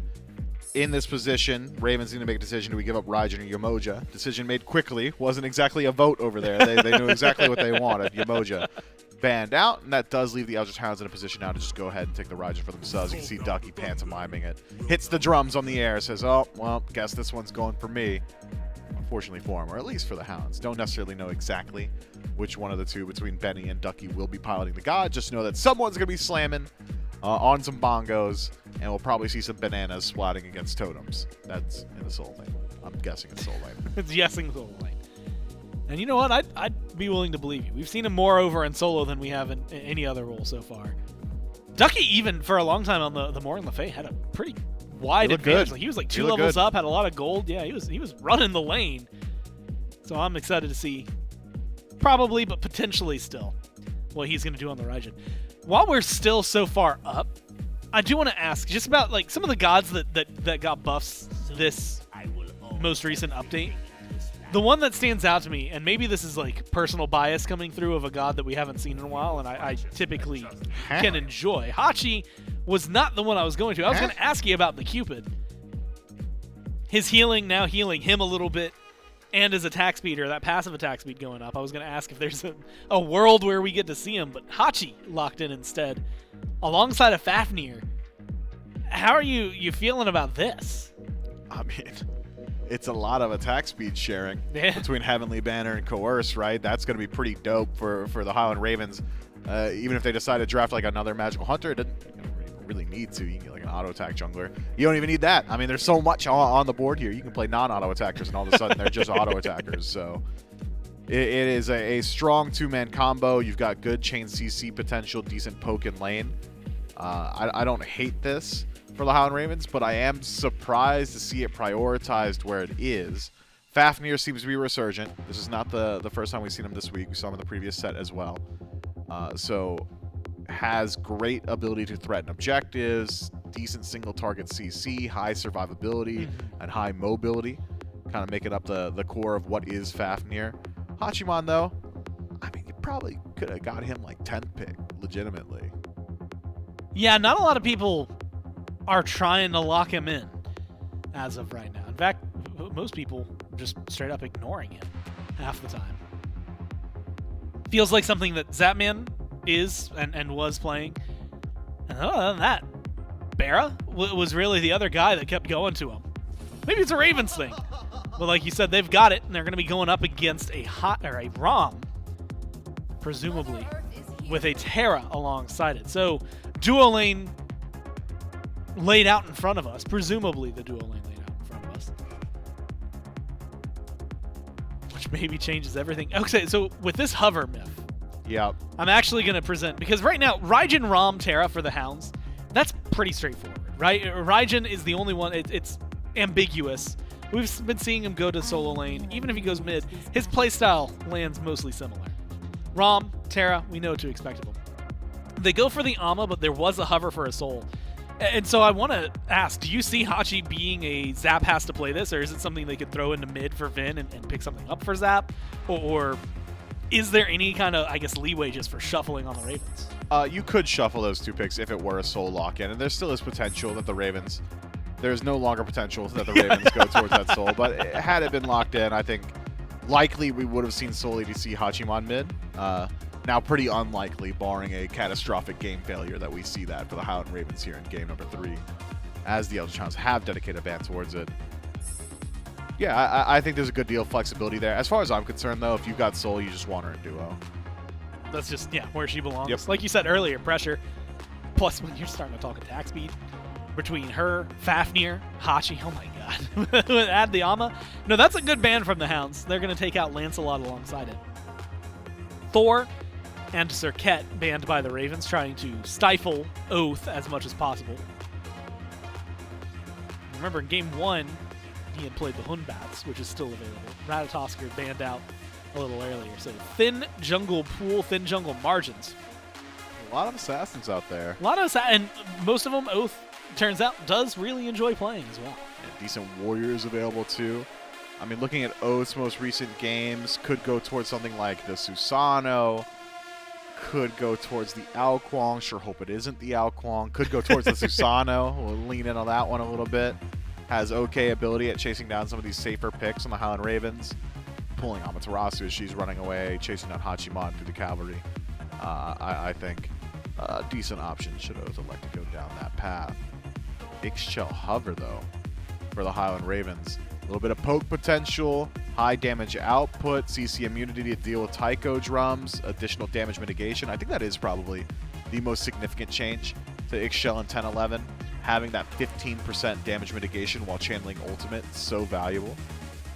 Instead, taking a page from the King's book, saw Adapting doing it a little bit earlier. We'll see if Scream pilots it the same way. Worth noting, Adapting's build a little bit different from the majority of other Mercuries that we've seen. It's Rage, Deathbringer, immediately Niserated, then Bloodforge. For a Scream, I'm thinking probably a little bit more standard, but I can't believe I just said that about Scream. Yeah, right?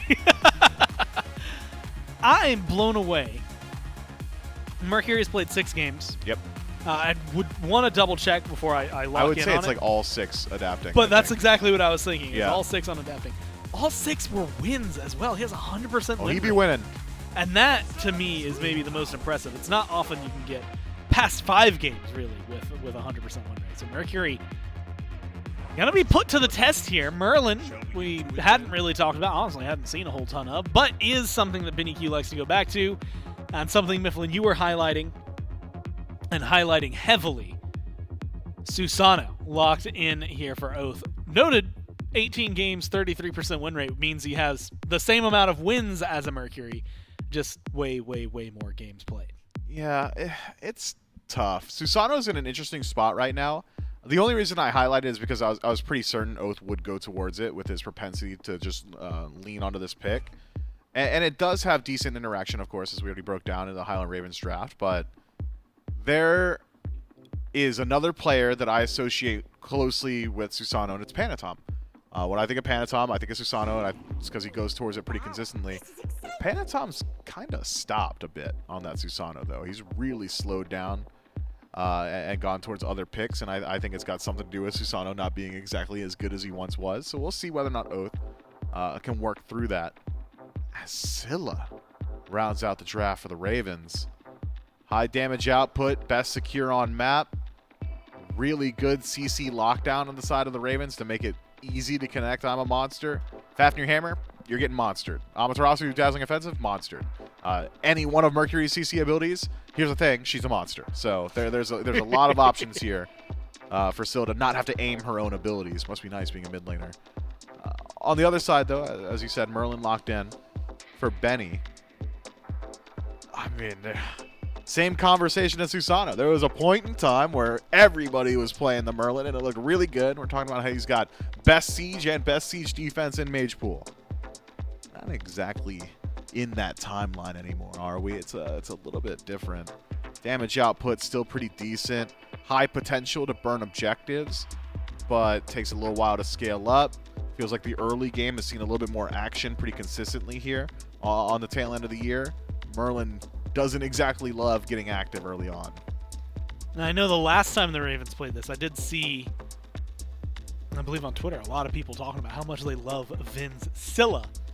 It's something that goes pretty well hand in hand. And Myth, more importantly, this is the age-old conversation of burn versus secure, right? Like, when you step up to an objective, the Hounds can burn it real fast. Ravens might also have burn. They do kind of have a Fafnir and 3 auto attackers. 3 auto attackers. Heavenly Banner making those auto attackers a little bit better. Merc's going to be building crit. Man, wait, Ravens might just have both. Yeah, Ravens got burn and secure. Eldritch Hounds got less burn and less secure. Good team fight, though. And you know what? As we saw last game, team fight can matter a little bit more.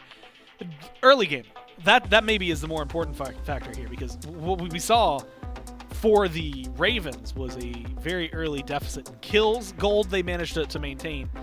Do the Hounds have the same potential to get those kills and specifically with this kind of comp, get something after them to get that gold lead further? There's really good pick potential with this composition. That's one of the primary strengths of Susano, especially throughout the early game. The displacement from his second ability is very difficult to deal with. So high potential there, as well as having kill secure from your ROM. Anytime you got any version of a semi-global on your team, kind of simplifies the game in that regard. Oh no, he ran away at 10%. Shot. Game's done, or at least that fight's done. We'll find out 3-0 for the Ravens, or will the Hounds fight back? It's game 3. It's J-Mac and Trelly. Thank you so much, Gore and Mifflin on the desk. We jump into game number 3 with the Highland Ravens and the Eldritch Hounds. It's J-Mac, it's Trelly, and it's Doug here to bring you that action. So you do have a brief pause immediately already between the teams out there. So, I kind of want to open the conversation around this mid lane. Questions coming around for Benny Q going back to the Merlin. We know that it's been his comfort pick, his default. When things are looking bad, go to the Merlin. At least he has a comfort pick there.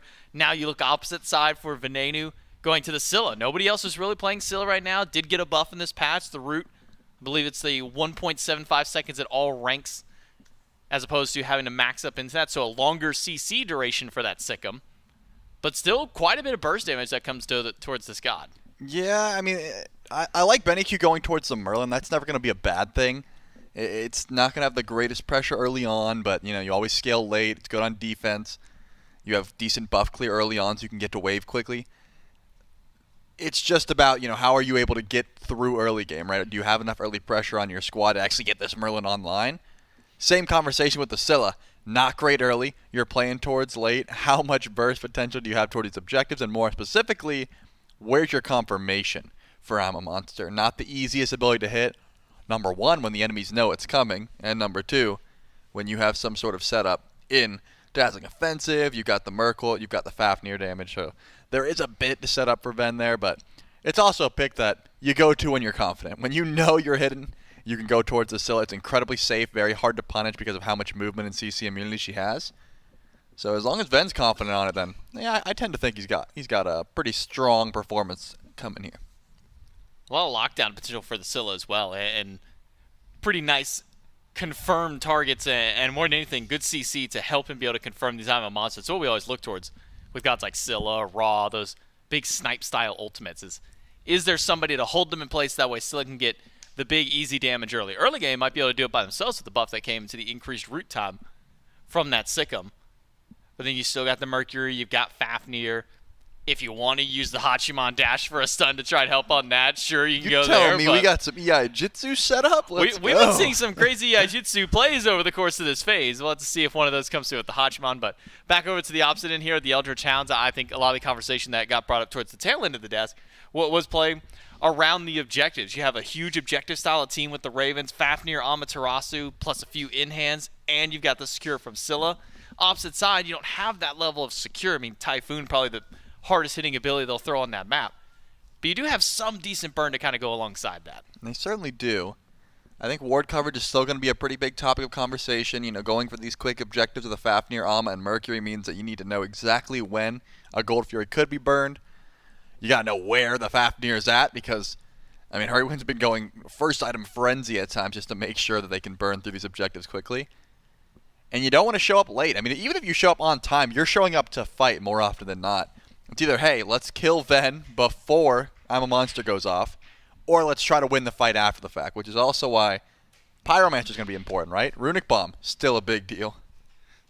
Zep said, "Oh, the camera's on me. I'm stopping. I'm gonna stop talking." He turned away instantly. He didn't want to. What he thinks that the enemy team is able to like read his lips. You know? I can assure you, Zapman was not talking about strats there. I don't know what it was, but there's no way he's like, "All right, guys, here's how we're gonna play the early game." He was probably saying something like, "Get your Prime subs ready," you know. Yeah. So that's what I would guess. Make sure you get your recipes, boys. That's what you got to focus on here.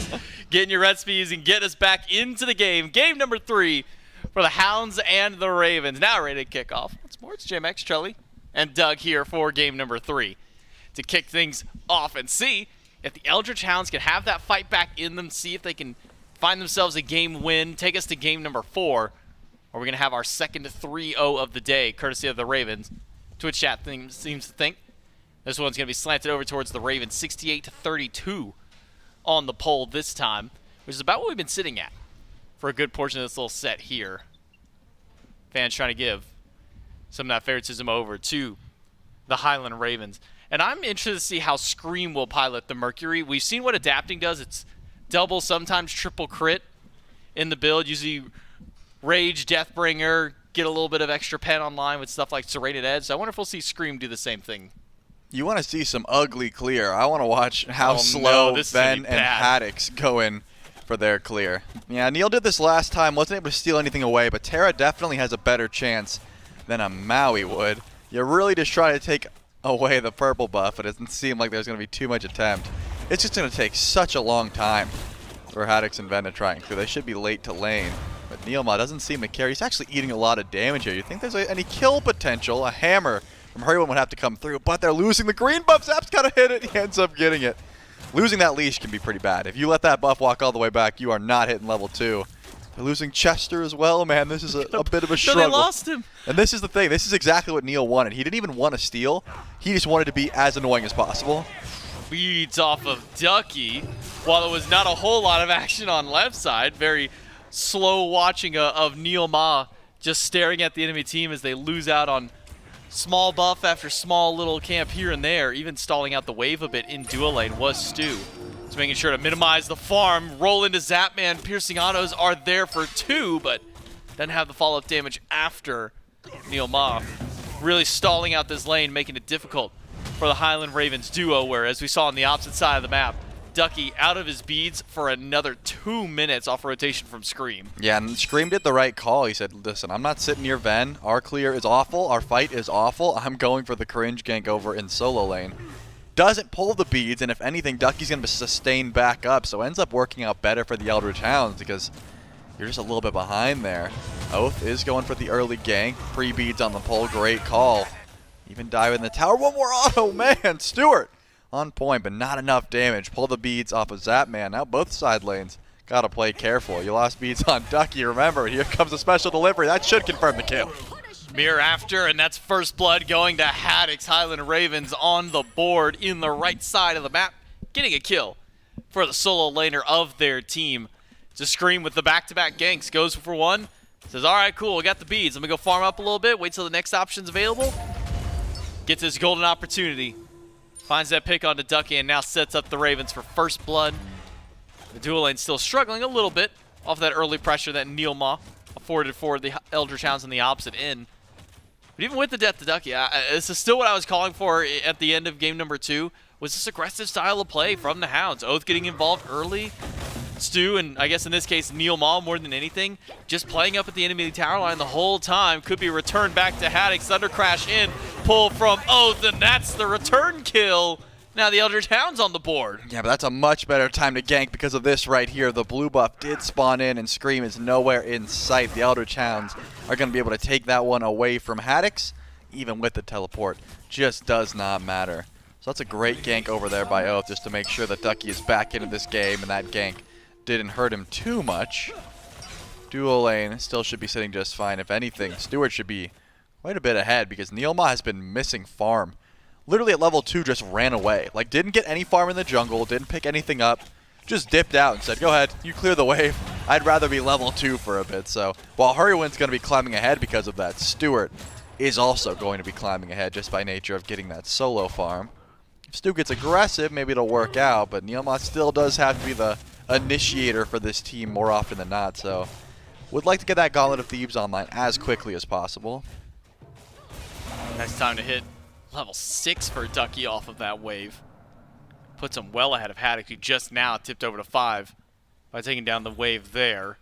Cooldown buff does go to Ducky, so still further XP pushing him forward. That blue buff invade, a great way, and also that follow-up kill on a Haddock's a good way for Ducky to come back, but now it's Neil and Oath on the way to duo. Zapman doesn't have beads this time. He has his ultimate. He's going to play it patiently. Jukes out the root, jukes out the stun. Actually goes aggressive onto Stu, pulled back by Oath, and he keeps going in for the fight because now it's Scream here with a sonic boom. Zapman gets one. Special delivery, throws Oath right back to the wolves, but there's just enough damage, just enough health to keep him alive. Made you look off the mark, but the Highland Ravens, Zapman's aggressive play, turns it around and finds a kill. Yeah, needed that major look to connect it. Now Neilma gets grab another special delivery, throws him in. Do they have the damage? The tick damage from the Fafnir is not there, but Zapman has the auto. Scream gonna fall down the tower, so Neilma picks it up, but you give 2 over to the Hachiman.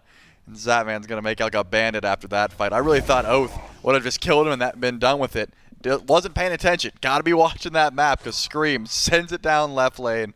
Not only picks up the first kill, but also makes sure to feed his duo one more onto Neil. That's a great dive. I'm amazed that Hurrywin goes in there, but sometimes you gotta risk it for the biscuit, J-Mac, and they were able to grab the biscuit. Ooh, Scream. That is not a fun 1v1 for you. Oath already online with that Jotun's Wrath. Another gank. Slamming big damage. This is up risky. against the jungle. Haddock's under tower. Oath goes That's why it's in. risky. Big damage, but not enough. Return fire. An ultimate from Ducky. Not going to find anything this time. Haddock's can go back to base. The 2v1 goes sour for the Hounds. Another pickup for the Ravens. The reason that's risky, besides a level 6 tower dive, is you have no beads, and Haddock's had a silence. Like that is a long silence. It takes a lot longer than you would think to go away. Oath wanted to get in, get out, or get in and trade for the kill. Couldn't find either. And then the Tycho drums from Ducky comes through the wall, not even in range. You got to think they could have dove together, but Ducky was like, you got it. I'm going to go steal away blue buff or get some farm. A little bit uncoordinated there, and Haddock is able to pick up the kill and live to tell the tale. Not bad for the solo lane. Still relatively even in nature, but low health onto Stewart. Ult from Zapman's getting close to being able to kill here. Stun gonna hit Neilma. Zapman still holding on to ultimate for now. Heal up for Neil. Both gonna sit under, or I should say behind the tower line. Banner's gonna slow them down for the time being, but making sure to break that line of sight in case Zapman does go for the ultimate.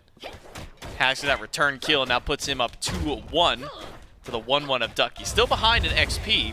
Still battling out. Zapman's taking a 2v1. He's winning the 2v1. He's even got an ultimate. He could just go in aggressively. Gets Neil off, but needed a little more damage. Both Neil and Stu live, but man, Zapman is playing very closely to that tier 1 tower line. Oath, late on the rotation, won't get a reap any of the benefits from that aggression. Scream's nearby. Has the idea that Oath is nearby as well, but hasn't went in to show it just yet. A lot of CC, and remember, no beads available. There's the ult anyways. Why not just go in for Stu? Special delivery. Not available. Oath will be able to live this one. Hurrywin does find the stuns, but no one is nearby to try and help. Even with the rotation in from Neil, Scream should be able to grab that buff. I can't believe Stu stepped up. Like, you know Oath is near shield buff, so certainly Scream has to be nearby. Ben gets some great Pocahontas. BennyQ just in the jungle. Even trying to rotate over to help his duo lane. Probably not going to rotate back over, though. If that's the thanks you get for rotating over, not a good look. Oh, and see you later, Oath. So walks through his own jungle and gets punished because of it. No safe place for him now. Neil Ma about to dive back under his own tower. Using the Bastion to block the in-hands from Zapman for now, but now both Bastions are gone. And Venenu finding some decent poke against BennyQ and then not backing down, still stepping up. Able to find the help from the setup of Scream to knock down Oath and put Venenu's first kill on the board. Zapman is playing so aggressively. He dashes in to avoid the stun as opposed to out. Stu hits these? He loses 70% of his health. He's not sniping? And Stu doesn't even try for the snipe. Either he's not confident that he can hit all three or he's not confident in the damage to get the kill. I mean, there's no survivability relic from Hurry. You're down 0-2 in the set. I'm going for the snipes there, but maybe he fears, number one, he doesn't have beads, and number two, there could be a sonic boom coming his way. Needs the ult to survive. Maybe that's the call from Stewart. Either way, I think I'm still probably going for the snipes. I'm going for those snipes. I'm probably missing those snipes, but I'm going for them. Yeah, me and J-Mac are built different. We're both going and hitting those snipes, obviously. Yeah. But I get it. Scream comes through with an ult in the next minute 30, and you just died because you didn't have your ult up. And it was low stakes that you hit every snipe anyways because the ultimate from Zapman still could have came through. Stu's thinking just a little bit far ahead, you know? He's thinking two team fights ahead. We're thinking in the immediate here and now. Fight over shield buff. Zapman again. I don't think Zapman's used that dash defensively this game. I think every single time we pan over to him, it's try and fight Neil Ma, fight Stu, whoever's standing in front of him, just go for that EI Jutsu damage. This is 2-0 Zapman, though. 0-2 Zapman, you know, he's under tower, he doesn't care. 2-0 Zapman, he's going in constantly. Sitting at the tower line, poking with that banner every chance he gets. Hurrywin wants to jump over to the wall and find the stun. Because why not? Who's going to stop him? Stu's got an idea that someone's nearby. Has the ultimate just in case. Maybe this wave would be the call, but nope. Hurrywin doesn't want to dive, and I think that's the objective smart call to go for. Or to not go for. Yeah, probably don't want to go for that one. Hammer through the wall makes a stun for stun between the supports. Scream will make sure that Zapman is able to clear out his purple buff with no issues this time as Hurrywin rotates back over once more to the duo lane, soaks up a little bit of farm just to try and finish up that breastplate. It's been now started out. And Zapman's found a new build to go to, and he's going to go on to it now 3 games in a row. Devour's Gauntlets into Demon Blade seems to be the call once more for Zap. Buffs Demon Blade. We're wondering how long it might take before we see it kind of pop in, see how it works out into the builds. Zapman seems to like it enough to throw it in second slot every game. Yeah, Stu seems to be following suit as well, just mirroring that build. Both have Dev Gauntlets, Cowl, and Tier 2 crit online, Demon Blade. Usually the call next. The Highland Ravens have the position. They've got the damage. They've got pressure in just about every lane. It's about time they go in for a Gold Fury pull. Ven's here with the burst as well, and Hurry might go in for the tank. Yeah, it's about time, and they're going to go for it. They've got the burst. Can anyone show up to try and fight this? Maybe Neil, but that's about it. Jeez, Frenzy plus Coerce. Veneno goes to the Yama Monster very early. The Highland Ravens get the Gold Fury, but Hurrywin might just lose his life because of it. BennyQ chasing up Neil Ma, zoning out Ven, while Benny picks up his first kill of the game. Eldritch Hounds answer back to Fury. Not the most ideal trade, but getting anything off of that is success now for the Eldritch Hounds. Yep, Hurrywin. Unfortunately, this tank's a little bit too much damage there. They burned it so quickly, Ven didn't even get to use I'm a Monster. I mean, he used it, but it didn't hit anything. That Fury went down quickly. Crush able to confirm that one. The Highland Ravens push themselves even further ahead by nature of Zapman getting some great farm over on left, pushing Stewart under tower. BennyQ, every time he walks into the jungle, he eats a crush or two and says, okay, never mind, I'm not stepping forward. And Oath, despite finding some success early, has been heavily punished for not picking up beads. When you have Blink, you can get kills, but you also get killed, and that's been what's happening more often than not, sitting at 1, 2, and 1. Still getting aggressive when he can, but has to watch out for Scream, who once again, He loves this item. yeah, after the rage goes into the Shadow Drinker. There are times when it's just the most clutch item in the world, and then there's times where it does absolutely nothing. In this matchup, there is a bit of tick damage that can be annoying, right? When you take that damage and the invis just goes away, but if you get a nice solo kill and then you're able to zoom out of there with some stealth that no one expected, it can be pretty clutch. We'll see if Scream can find one of those clutch moments as we have a group up around the beacon.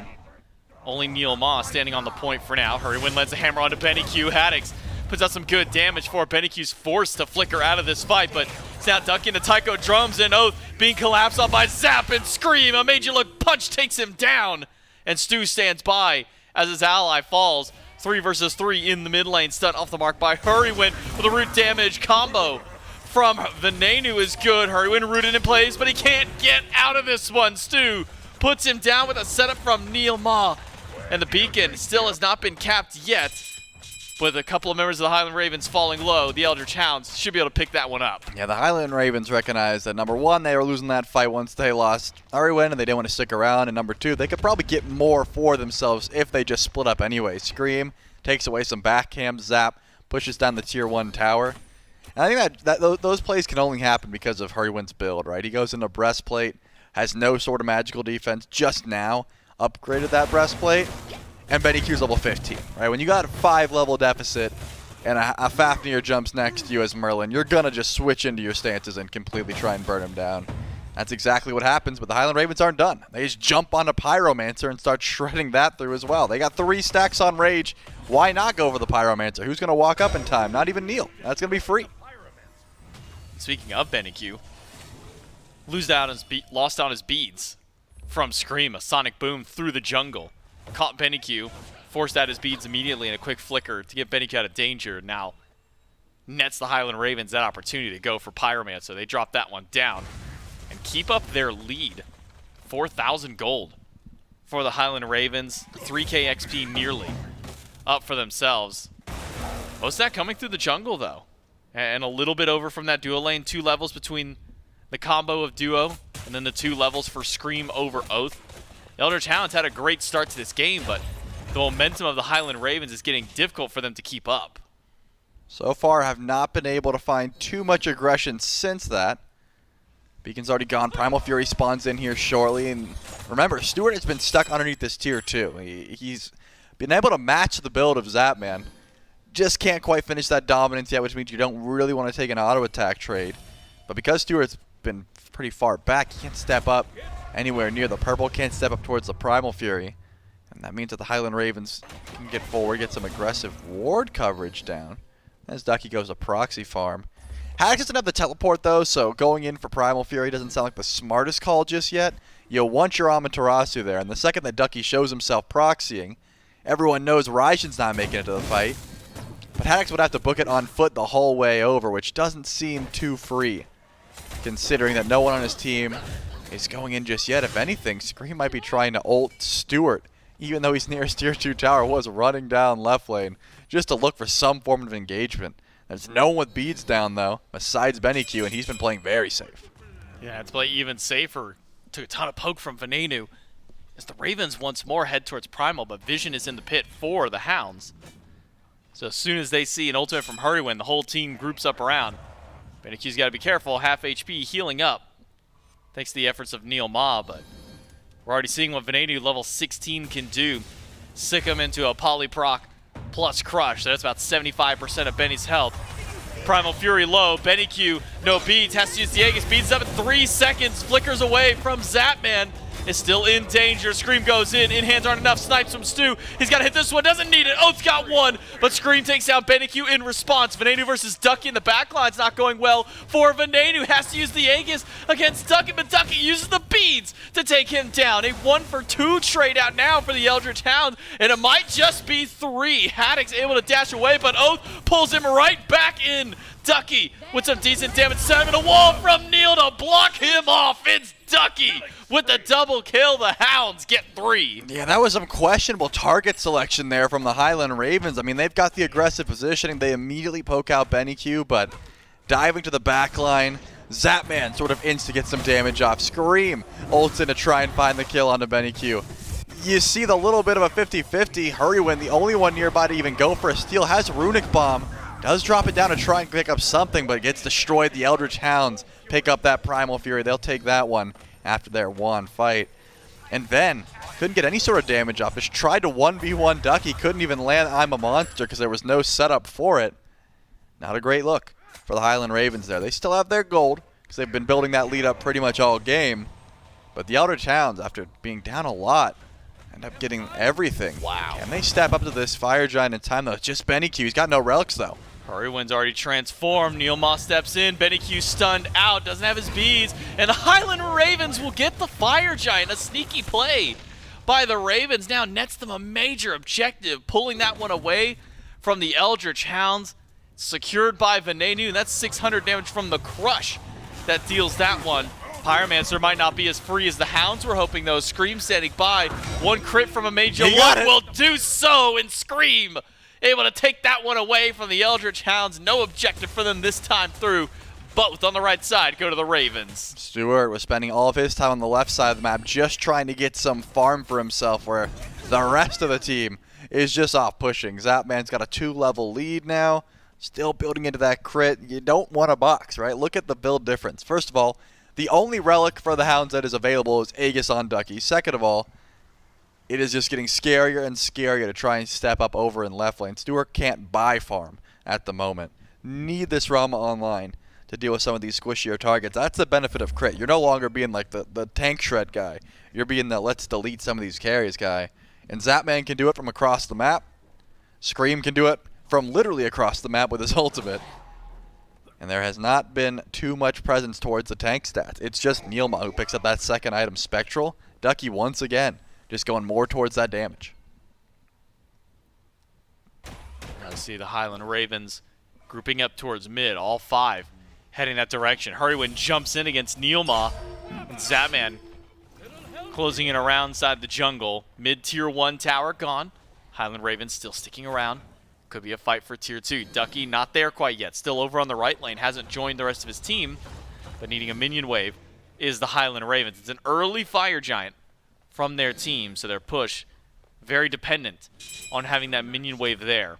Scream's actually left the team for the time being. Might go split push his own tier 1 tower as Hurrywin jumps forward. Doesn't get the hammer this time, but now with the man advantage, Highland Ravens are going to have a difficult time pushing up mid tier 1 instead. They've sent 2 people off to split push. Even Haddix is going to leave and go do his own thing. Yeah, why not? I mean, at this point, the Eldritch Hounds have to make a decision, right? Are they defending right? Are they defending left? They are going to split their forces for now. But at any moment, Scream could try and rejoin his team and just ult in. You don't want to lose track. Haddix does have the ability to dash forward, but as you can see, underneath the tower, doesn't love the trade up against Stewart, despite having a little bit of a lead. So I wouldn't make that too much of a habit. The Ravens only have a minute 20 left on this FG that they snuck, but they haven't gotten too much for it. Would be time to go in for a tier 2 tower if they choose, but doesn't seem too confident. They're playing this one as slow as humanly possible. And the Eldritch Hounds, they've got no reason to leave tier 2 towers. Don't give yourself up to a Sonic Boom. Just sit back and play the farm game. I watched Ducky clear a wave, head over from right lane, starts walking through jungle, and then immediately Scream pops up on the map. I can see his icon and probably the expression on his face is going, I just got out of this lane, man. Why are you still over here? Immediately turns back and goes to defend his lane once more. So Ducky effectively stuck in the right lane as long as Scream keeps showing his presence there. And speaking of Scream, 3-level lead over Oath. Hasn't had a chance to go back to buy his starter item yet, but certainly holding on to the golden hand to do so. And now an Oni Fury, all that distracting, and the last bit of that Fire Giant might just net. The Highland Ravens one more objective. Oni Fury dropped down. Neilma stepped up and realized that he's already too late to try and take that one away. Highland Ravens continue to expand their lead. 8,500 gold up for the Ravens and continuing their push up left. Going to clear out that minion wave. And now head back to base, spend up some of that golden pocket. I mean, Zapman's sitting on 2,700 in hand. That's a finished up Deathbringer plus more. Yeah, I think he wants the Deathbringer and the Cowl upgrade. That's why he hasn't went back to base just yet. Doesn't quite have the gold to do so. But Fire Giant spawning in here shortly. 22 minutes into the game. You gotta look towards Venenu for the best burst on map. That's not gonna change anytime soon, and it never will change in this game. So what did the Eldritch Hounds do? Do they stick by? Do they try and go in for the fight? Or are they just going to give this one up? Benny Q and Stu on the left side of the map for now. They know Fire Giant's not up quite yet, but they're going to have to start running over now if they want to defend. And it seems like they are channeling their back. So Stewart doesn't quite have the Deathbringer online. Just upgraded the 2nd tier. Won't be giving him those extra crit, not extra crit damage, but hey, a little bit extra power. And just try and buckle down for this team fight again. You can attempt to steal, but you're looking to try and win the fight. You're looking to try and kill Ven, and the best chance to do that is Oath. I got my eyes on Susano. Can Oath even get to the backline when Scream is trading the way he is? Hurrywin's already a dragon. He ulted before the Fire Giant even spawned in. Fire Giant is up, though. Oh my Frenzy's goodness. popped up. That Fire Giant is gone, and that's the danger of this composition from the Ravens. Neilma stunned out, dash in by Haddix. He's got the ult to collapse around the wall. Oh, Doesn't get the nice. stun onto Neilma. Great use of the monolith. Keeps him alive this time, but it's a sonic boom right through 3. Scream will have to dash out, though. Too many damage numbers flying back his direction. The Highland Ravens, they get the fire on all 5. They use a few ultimates to try and get some kills, but the Eldritch Hounds, they're all safe for now. Yeah, Neilma, very clutch wall placement there just to make sure the Dazzling Offensive didn't stun, but Scream ends up lining up a beautiful sonic boom. Pulls the beads off of Benny Q, pulls both relics off of Neilma. Not going to find a kill just yet. Unfortunately, Ven wasn't able to close gap. But there's a reason Scream's the one split pushing. Has 2 runic bombs in pocket. Get him alone with a tier 2 or a Phoenix, and it's going to get absolutely destroyed.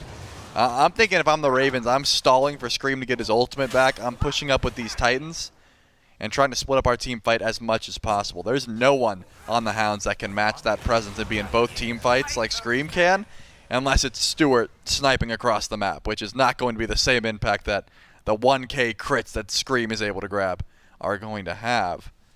But still, 3 tier 2 towers the Hounds were able to defend last time despite being down this far. And they are able to defend once again, at least they're lining up for it. Are they going to go for an ambush onto Scream, or are they just going to sit here and wait? Ducky's the one walking forward. He is the tankier of the two, but still, you'd rather go back to that tier 2 tower.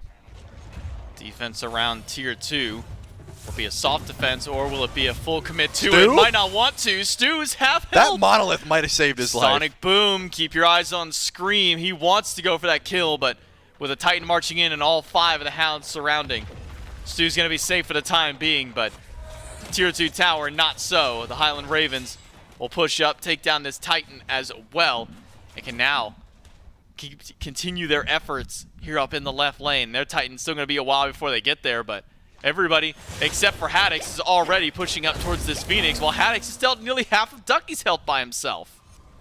Tier 2 minions not quite there, so Haddix can't keep going. The left side, Phoenix is the target. Remember, Scream still holding on to 2 runic bombs, but does not want to use them just yet. They've got time before that Titan shows up, and they've got time before they have to force this fight. Still a minute 30 left on the Fire Giant buff.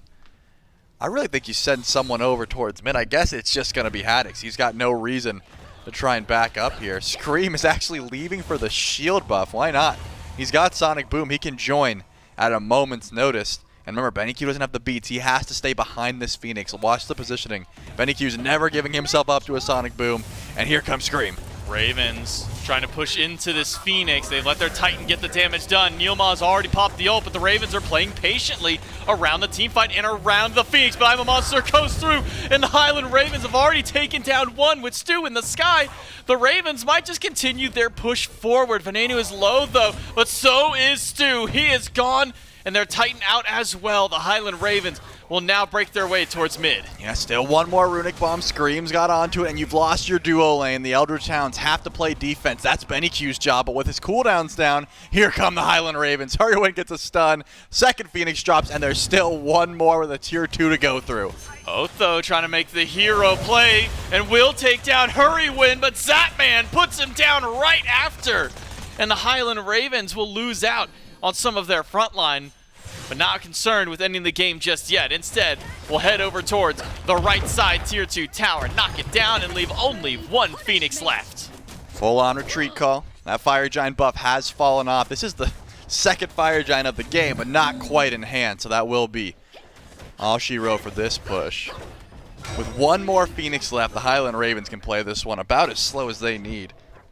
There's not much more gold they can get on the map, right? Still have to sell for these these recipes, they still have plenty of gold in hand.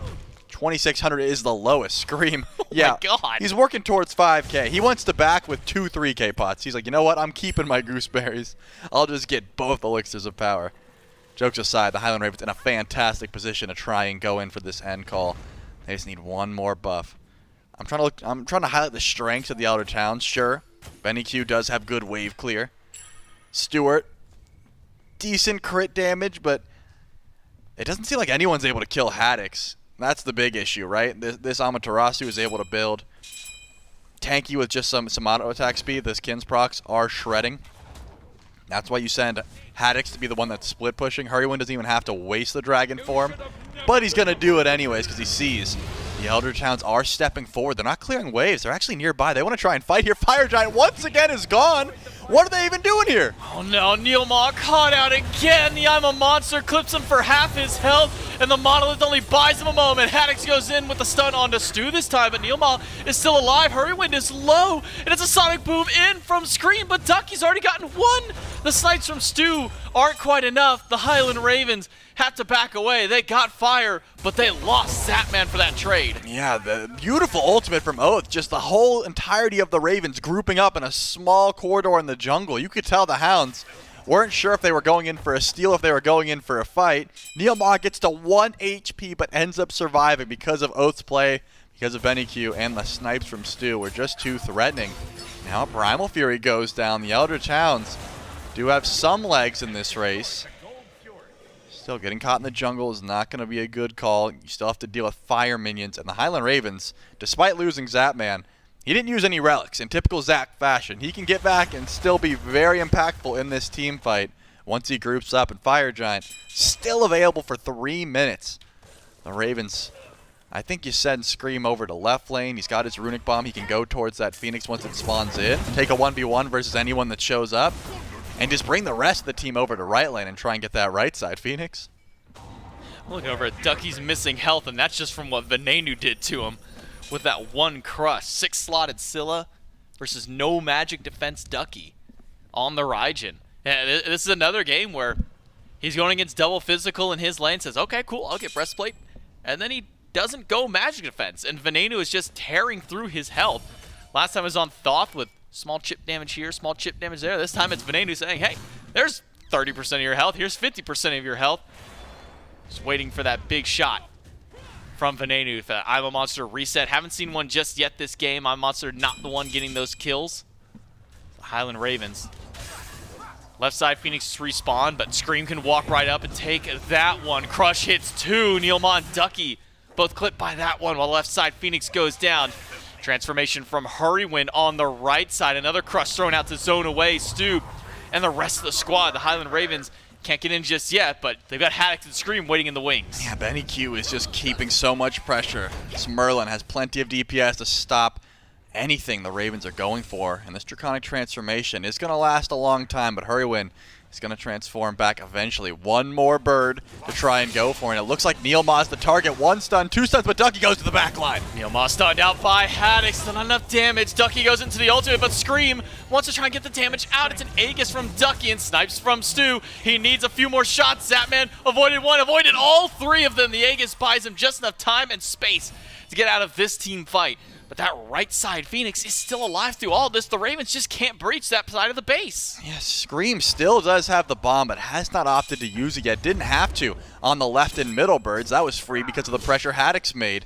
Right side Phoenix is still an issue, but Ben has the poly shots. They're walking forward, and Zapman was able to heal up off some back camps. This right side Phoenix is still under siege. Scream keeping that ultimate charged up, waiting for a chance. The Sonic Boom back. Venenu still taking some chip damage from the Eldritch Hounds. A pull onto Haddix. Oath taking the 1v1 and winning this one, but can't say the same for his teammate. Benny Q has to go back to base. Right side Phoenix finally knocked down by the Ravens. It's been giving them so much difficulty, but slowly and surely they win the war of attrition. And they get all 3 birds down, but that also means they have to retreat.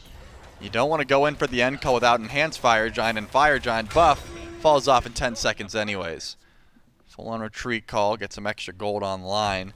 I suppose Hurrywin wants to get rid of his recipe and upgrade some relics, but You're not really needing gold too much anymore if you're the Highland Ravens. It's just elixirs at this point, once this back comes through, that is. He's got 5k gold again? What did this man spend it on it last time? He bought a full Blood Forge and then like a power potion. And then he saved the rest of his gold. He could still upgrade his relics, technically. He could buy a 3k, a power potion, and upgrade both relics with that amount of gold. I liked the call from the Hounds. They grouped up in the jungle. Unfortunately, the guy they found was Hurrywind, and that didn't seem like someone to use all their damage on, so they head on back to base. Trying to defend in the fountain is not going to be easy, just because, number one, Ven's poke is going to start to add up. The sustain is going to start to add up.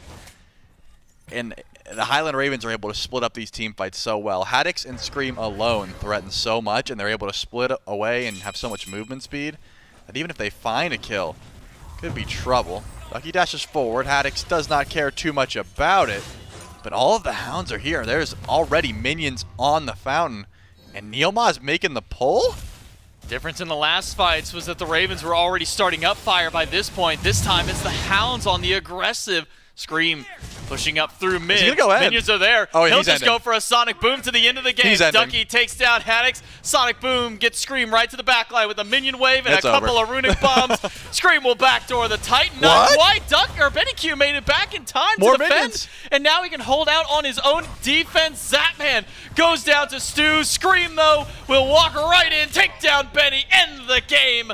And the Highland Ravens get their sweep. I mean, I knew he was gonna end. I didn't expect Benny Q to be able to get back so fast. Surely someone could have stopped that back. Wasn't that big of a deal. The outer town recognized, hey, there are 3 Phoenixes down, enhanced Fire Giant. Someone's gonna walk in and just one-tap our Titan. We gotta force a fight.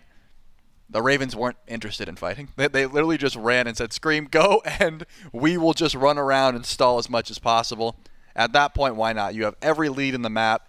Could have taken the fight if you had to, but no one was forced in your hand. If you want that 3-0 sweep, it's guaranteed if you send Scream. Early game from the Hounds, I mean, love what we were seeing out of Neil Ma. These weird invades, though they're not necessarily netting him anything, it's letting Stu get that extra farm. Yep. I think the only problem I have with it is that Stu's playing like Rom, and while Rom is great when you get the crit online, you start getting those snipes, level 1 to 2 Rom isn't necessarily a killer in lane. He's not a killer, no. And what he wasn't doing was getting pressure either. Scream comes in, sends an ult downtown, they get the kill on Oath, immediately translated into another kill on the Stu, and then Stu's tower's done. What does he do the rest of the game? Sit at tier 2 and just take free farm. He can't take fights, his purple buff is scary, Primal Fury is constantly being under pressure because of the dragon. You couldn't play through Stu even if you got pressure. Yeah, they didn't. For the Ravens, they don't even need Secure to take down these objectives. They got more than enough burn coming from the Fafnir, the Yama, Frenzy, all of that. And the crit from Screen, that was going pretty good as well. Sure, yep. This is just an objective game that the Highland Ravens won in spades. They take the set 3-0. Sit for me and Charlie on the cast. We'll throw it back over to Gort and Mifflin on the desk. That's right, 3-0. Mifflin, the Merlin on defense was putting in as much work as it could to stop the Ravens from winning. But unfortunately for the Hounds, it could only go so far. A lot of the things, I mean, you just heard the casters go through, but I think the Mercury above and beyond stands out here. First off, 7 games, still 100% win rate. Like you said, something you go to when you're confident. Scream looked real good, and he had a great surrounding cast throughout that entire game. Starts fast, slows things down a bit, I think, on it, and says, maybe I play PvE Mercury, and that's pretty good too, because you've got crit and awesome auto attacks, so you can really deal with those objectives quickly. And speaking of dealing with objectives quickly, I actually went through, rewound the game. I wanted to see that last Fire Giant that went down.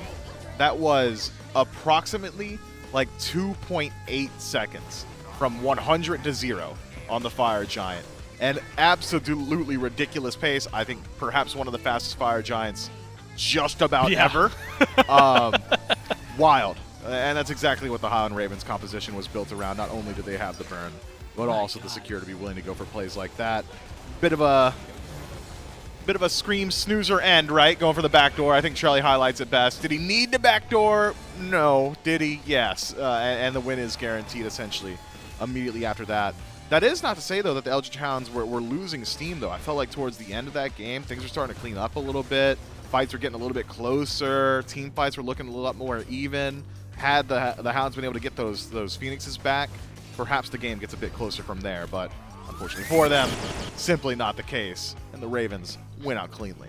A little bit of bullying as well. Like at that moment, it feels like, okay, BennyQ gets back. Maybe this is the defense. It holds on for a little longer. The fire minions, plus, by the way, I forgot. Oh yeah, Mercury. It's enough to kill the Merlin as well, just to find him on the line of sight. It's exactly what you need. A lot of good damage.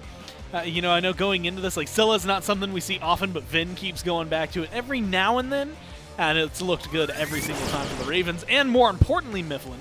When we're looking at the grand scheme of things, something, unfortunately for the Hounds, they needed a win, and they needed it badly if they were looking for standings shifts. For the Ravens, though, it's a good win to be able to pick up, especially this far into the phase. There's only a couple more sets, and this week plus next Saturday and Sunday to try and shift some things up. And this is a huge win for them as well. But you don't got to just take that from me. I'm sure they feel pretty good after their 3-0. We, in fact, have that Scylla standing by. It's Venenu ready for an interview. That's right. I've got Venenu from the Ravens here. Congratulations on your win. You're up against the Elder Towns. Talk to me a little about the Scylla. You've gone to it a couple times so far. This phase seems to be a comfort pick for you. Just something you're kind of experiencing with as you start moving towards playoffs? I don't know. We haven't really practiced it in scrims at all. It's just kind of a pick that I just think sometimes is good. She's not that good of a character, but like for what she's like in the draft for, she fits it every single time. Tell me how the team's feeling right now. So far, sitting 5-4. I believe one match at the very end of the week to kind of round off the phase. Tell me what your guys' thoughts are so far on your performance throughout the phase. Did you do better than expected? Did you sit right about where you were kind of seeing? What's the kind of team identity right now? I mean, we're feeling pretty good. I think, I mean, our first week was just rough because we just have a new ADC, completely different play style. But right now, we're happy where we're at. We get to practice things in best of 5 format, so that's kind of what we want to be doing.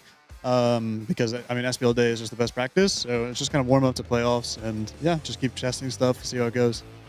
Kind of talk to me a little bit about that, because we went from, you know, a lot of our seasons have been kind of that best of 3 now into a best of 5. Does this kind of completely now change up maybe the practice mentality of the regular phase, kind of moving in towards playoffs and then Worlds? I think it's a good change overall. I mean, scrims can be iffy, obviously, as I'm sure everybody has heard, but like playing in a best of 5, it kind of opens up like a game 1 where you can try something and see if it works out. I think a couple of teams have tested that. You've probably seen it over the phase.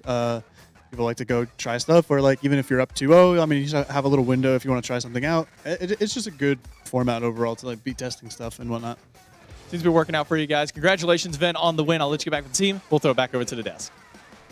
Well, you get to hear it, feeling confident, and very specifically looking towards playoffs already. Yep. And that's a good spot to be in. Again, for playoffs, that has impact on going to Worlds, right? The seeding gets determined. You know, the order you choose your opponents going into the actual event feels real good when you get there. And the better you do, the better, I guess, opponent you don't have to face. You get to choose the worst out of the others. That's right. Yeah, I said that. I'm going to be honest. I said that in maybe the worst possible little wordy, we non-clear got way. there. But yeah, you know what? The point is there. First seed, real important, real good going into Worlds. First seed curse conversations aside.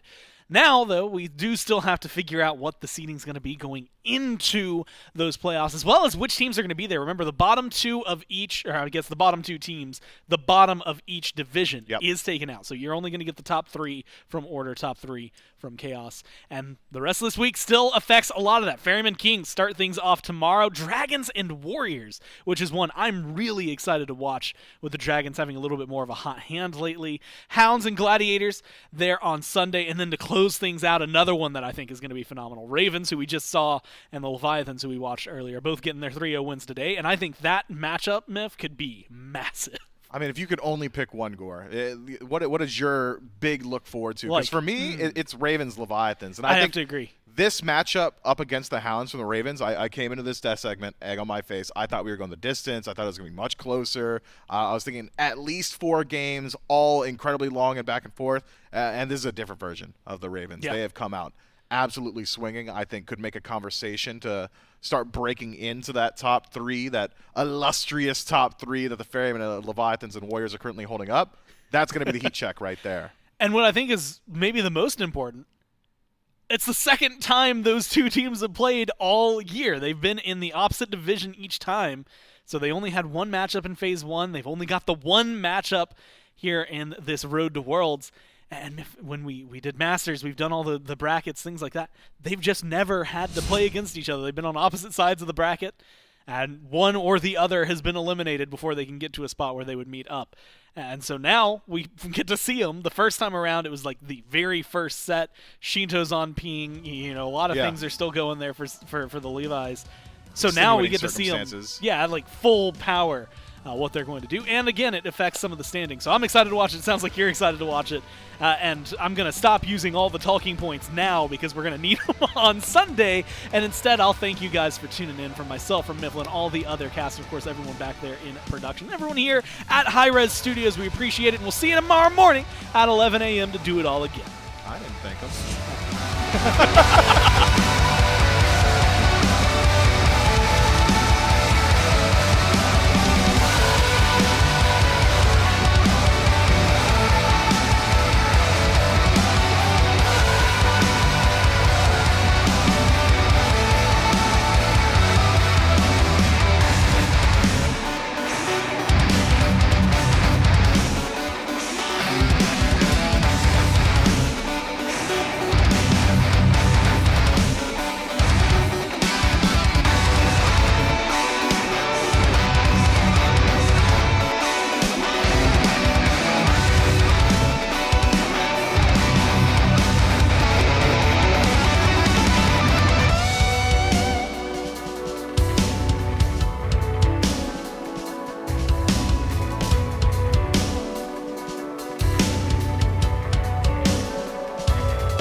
put it that way. The recap.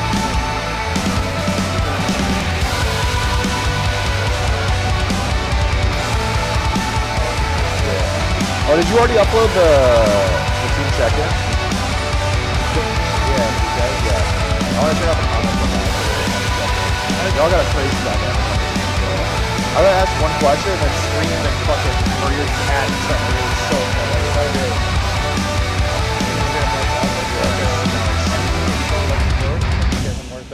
was the freest thing ever. We were in the middle of scrims and we're like, wow, we can't kill the support. That's crazy. He's like, guys. Guys, he's level 15. Obviously he's unkillable. I'm 4 MPs. Outro on. Flag to flag.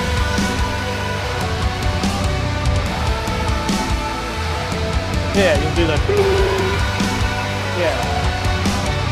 I still haven't figured out a good outro.